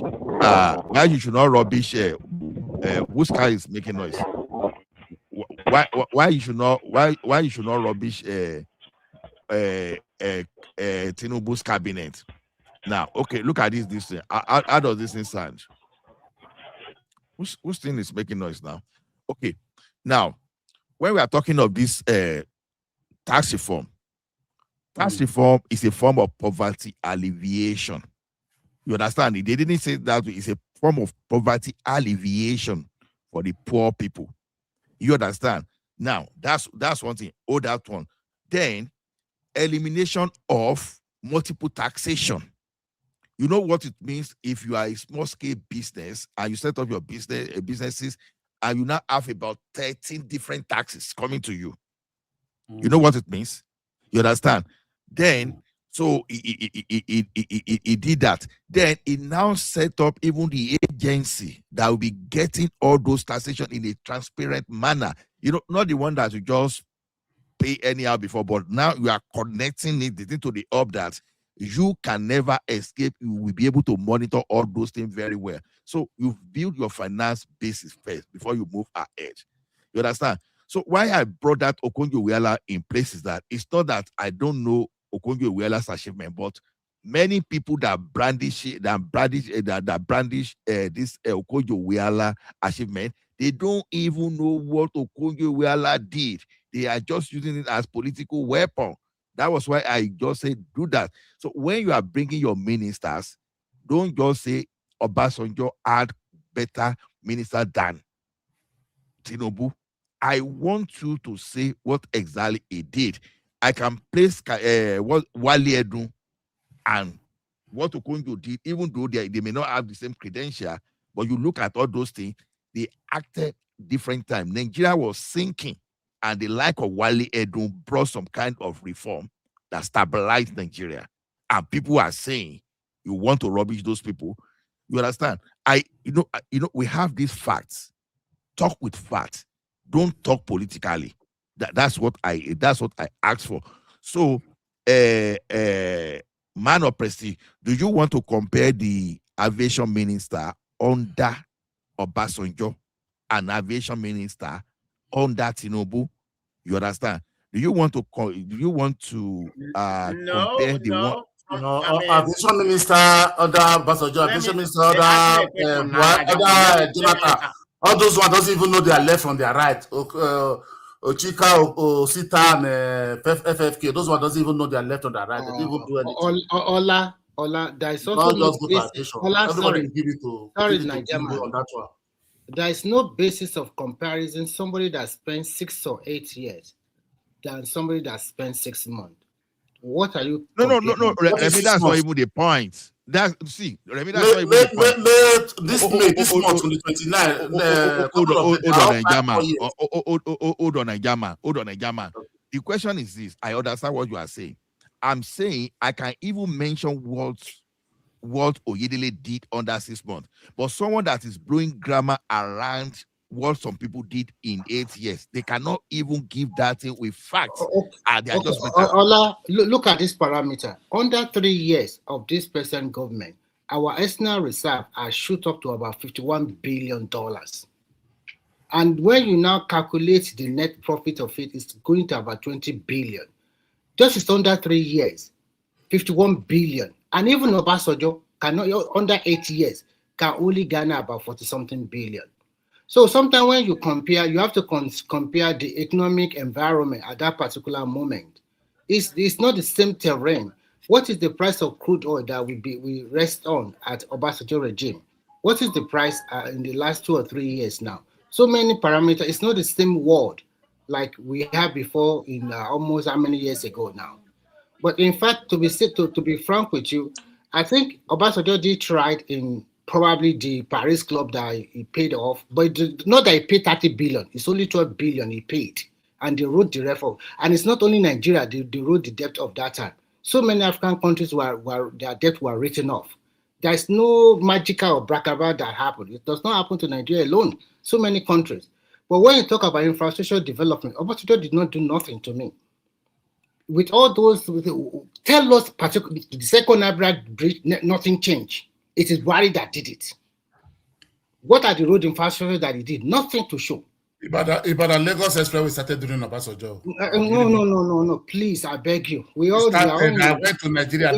We are all in Nigeria at that time. There was a court case between him and Babalakin that they were foot dragging. It was just there throughout the entire 16 years. I say Ibadan Lagos Expressway started then. I'm telling you that.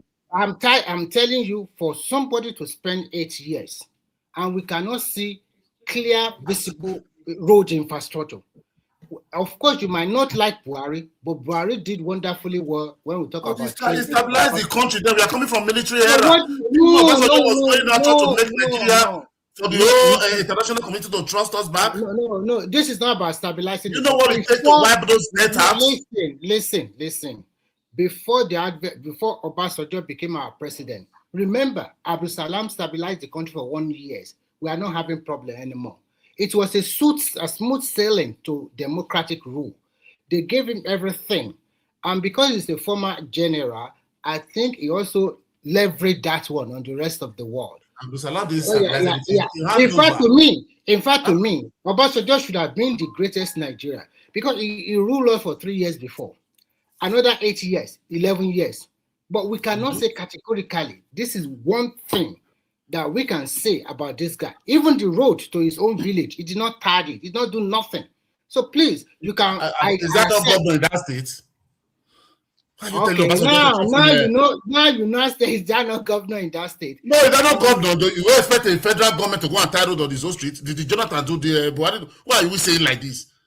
Is he a president of Ogun State? Okay. As a president, if he cannot influence the road, even calling the governor of his state from Ogun State. I remember there was a time that the second time of let me finish. The second time of Obasanjo, Benga Daniel is from PDP. Obasanjo is also the same from the same party. So he cannot call Benga Daniel to fix his road to his home. But he know how to bring all the governors together to ask them for donation of money to build a library. Come on, man. This is not a good leader. He's just too envious and too proud. To be frank, he's not the architect of downfall. Too envious of what? You have been military head of state. You have been 8 years president. He's envious of what? Look. He is very pretentious and very evil man. Let me tell you the truth. If truly you are the one that's too heavy now. It should be. That's too heavy. I beg. Withdraw it possibly. If not, go ahead. It should be. That man, let me talk now. You have been talking for 2 hours. Can't you just keep quiet for some few minutes and let me make my submission? And you will come back and tell your whole. That man Sigwali pick Yaradua and Jonathan. As a good leader and elder statesman, you pick them. You are also dictating to whatever they want to do. Within 2 years, you started abusing them. You started writing stupid letters to them. Are you the only one? When we want to make president, you are not the only president of Nigeria. Gowon, still living, never put his mouth, what do you call Abu Salam, Abasha, IBB, they were out there. They never put their mouth. Jonathan too is there. Jonathan there. When Jonathan, don't let them put your mouth. Why, an elderly man? If you have access to these people, why you want to deliberately ridicule them? You want to deliberately tell the other people you are the best. That's why you are writing public letter all while and there, granting interview at almost 90-something. Come on, man. Is there anything bad about that? Yeah, can I say something, please? Can I add to this? Because I don't appreciate us maligning Obasanjo. Obasanjo, okay, greetings everyone. Obasanjo is one of the only Nigerian that you can maybe call a true nationalist and has run the country twice, handed over relatively successfully. And I don't know why we are bad mouthing him, because if you look at the Nigerian economy between like 2012 or other periods compared to now, almost every matrix will tell you that the Nigerian economy is worse now. I don't know why you have bad mouthing. Go and check, go and do your own research. Go to any AI platform, ask the question, let them analyze it. They will give you the same answer. So the idea that you are bad mouthing him for calling something that is actually bad out, I don't understand. If you look at around those periods, the Nigerian government was paying this is subsidies and everything. Yeah, the economy was still better than what they have now. And now the government even have a gift that all the other government never had. The government now have Dangote refinery.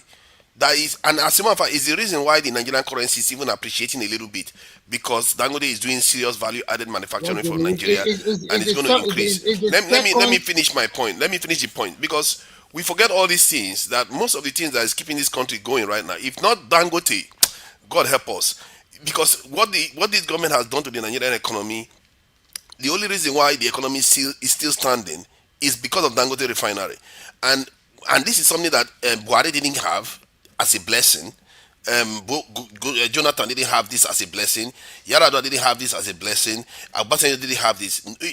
For you to have this type of gift wrapped for you when Buhari was leaving, and then you still have a worse economy after 3-4 years when you are in office. God help us, man. And people are here defending him, defending the current government when Obasanjo is calling it out. If you look at everything you want to ask for, like, how is it that the previous economy is better than this one when they had subsidies, they don't have refineries, they had terrorism, they had everything, and yet they're still better than this one? How is that even possible, and you're still defending this current one? I don't understand it. What matrix are you going to use to defend this one, this current economy, when the other people have more burden? The other governments have more burden on them, and they have managed to run a better economy. Go ahead, of course. You can make a Can I make a point, Remy? Just hold it, Remy, please. Tinubu did not. They others, the fundamental of economy, others did not meet 23 trillion ways and means. They did not meet that. Tinubu met that, and that's a big challenge for anyone. And because he had to start all over by printing his own 7 trillion ways and means. And that's how we survived. And it is based on that nothingness. This is where we are today. Thank you, Remy. Okay. Actually, all those things you have said. But if they really met that, if it was a problem, sir, I've laid started buying private yacht and jet. No. I think before you spending money lavishly from the first. I think sometimes the yacht belongs to the Navy. It has been paid for by Buhari already. It has nothing to do with Tinubu. He only took delivery for the yacht. Baba, sometimes I think when we make submission here, or we are comparing, sometimes we make it so low, too low. When you talk about the yacht, did you go and research about who bought the yacht?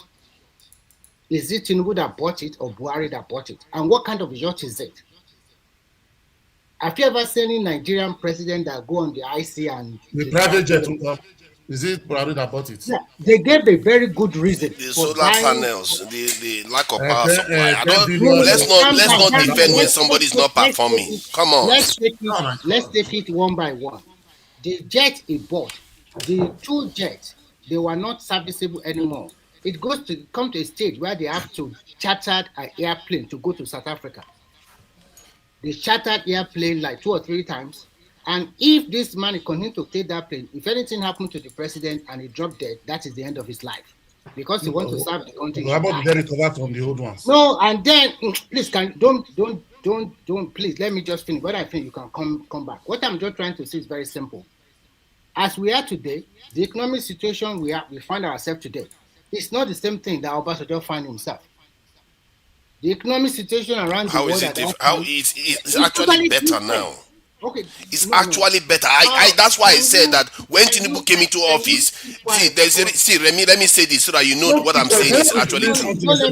Let me tell you, you say we should make it conversational. You did say that we should make it conversational. Let me just tell you what I said when Tinubu came into office.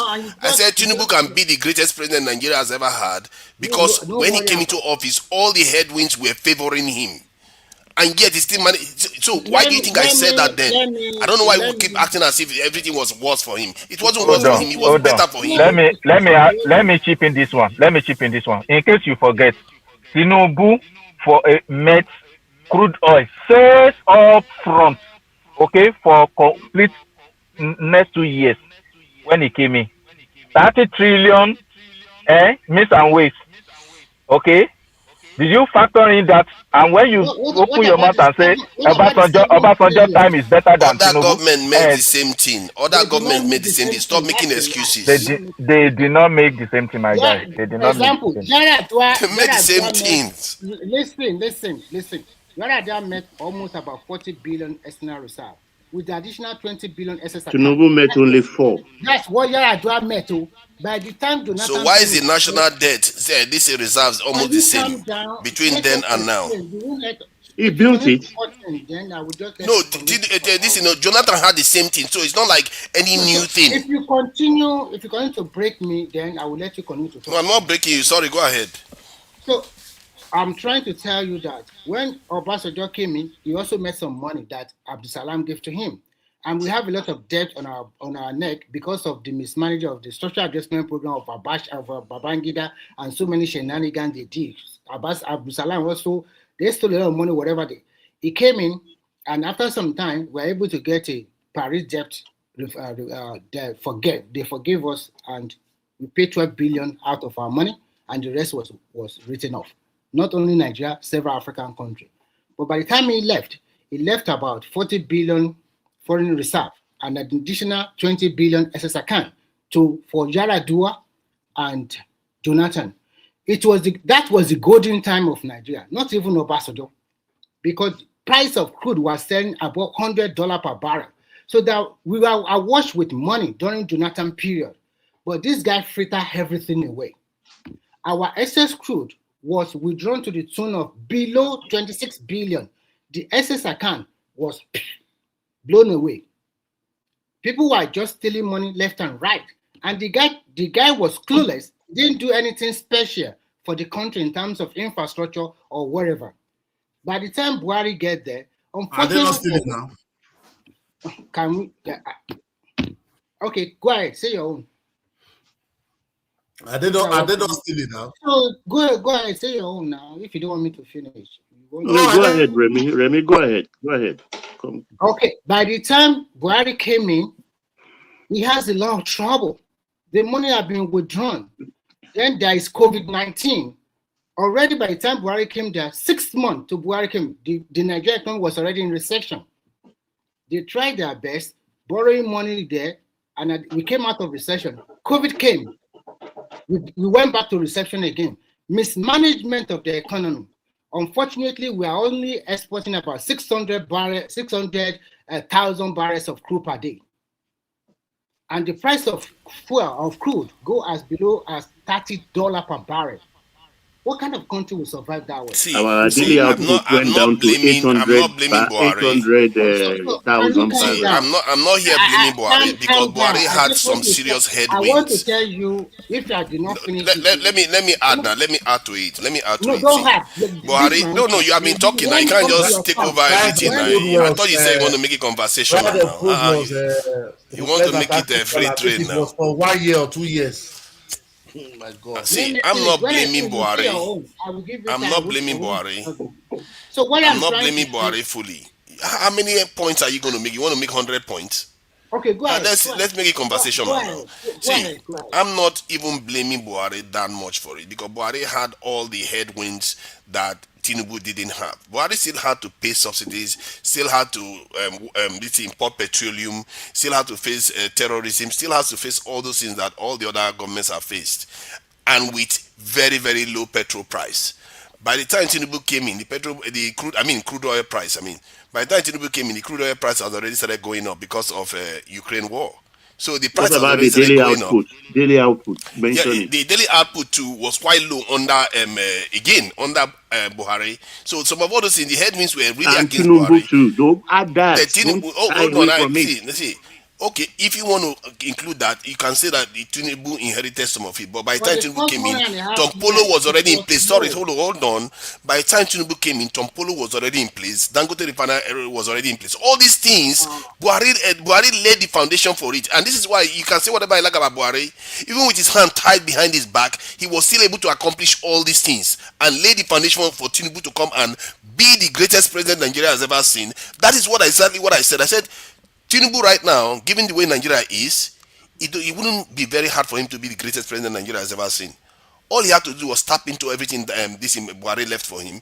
But what did he do with it? He decided to squander everything, sabotage the economy to the point whereby today, as we sit here today, the economy is even worse now than it was under the other governments. Go and check the matrix. Go and check the matrix yourself. May I comment? May I comment to have my 2 minutes?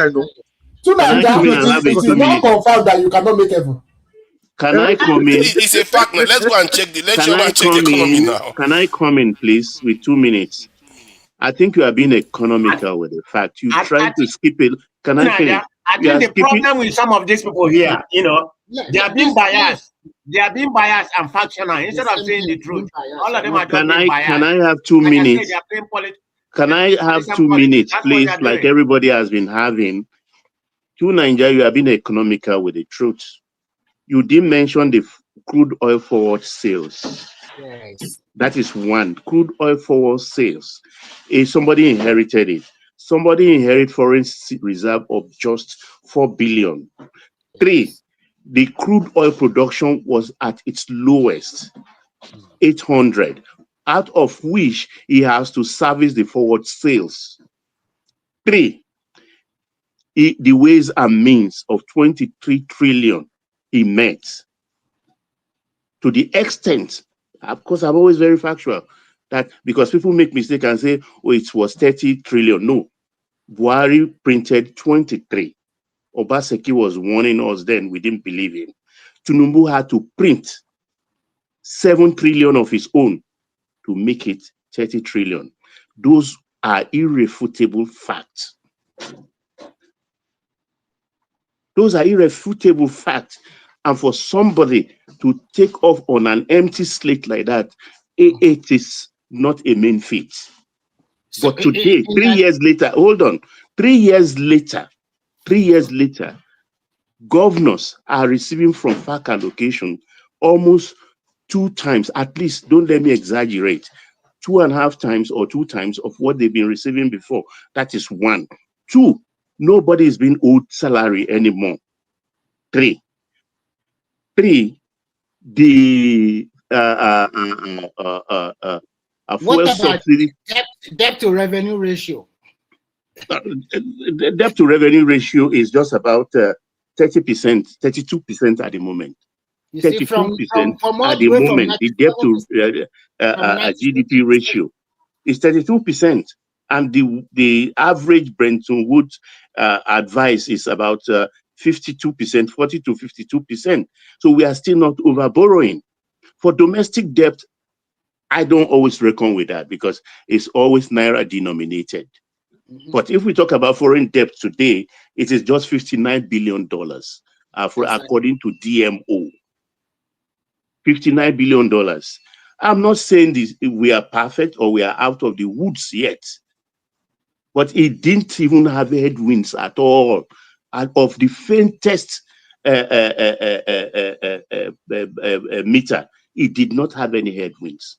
So I praise him for what he has done so far and the courage with which to do it. Because if Jonathan had stood up to the bullying train of the Tinubus of this world in 2012 and insisted on the fuel subsidy removal, we wouldn't have been where we are today.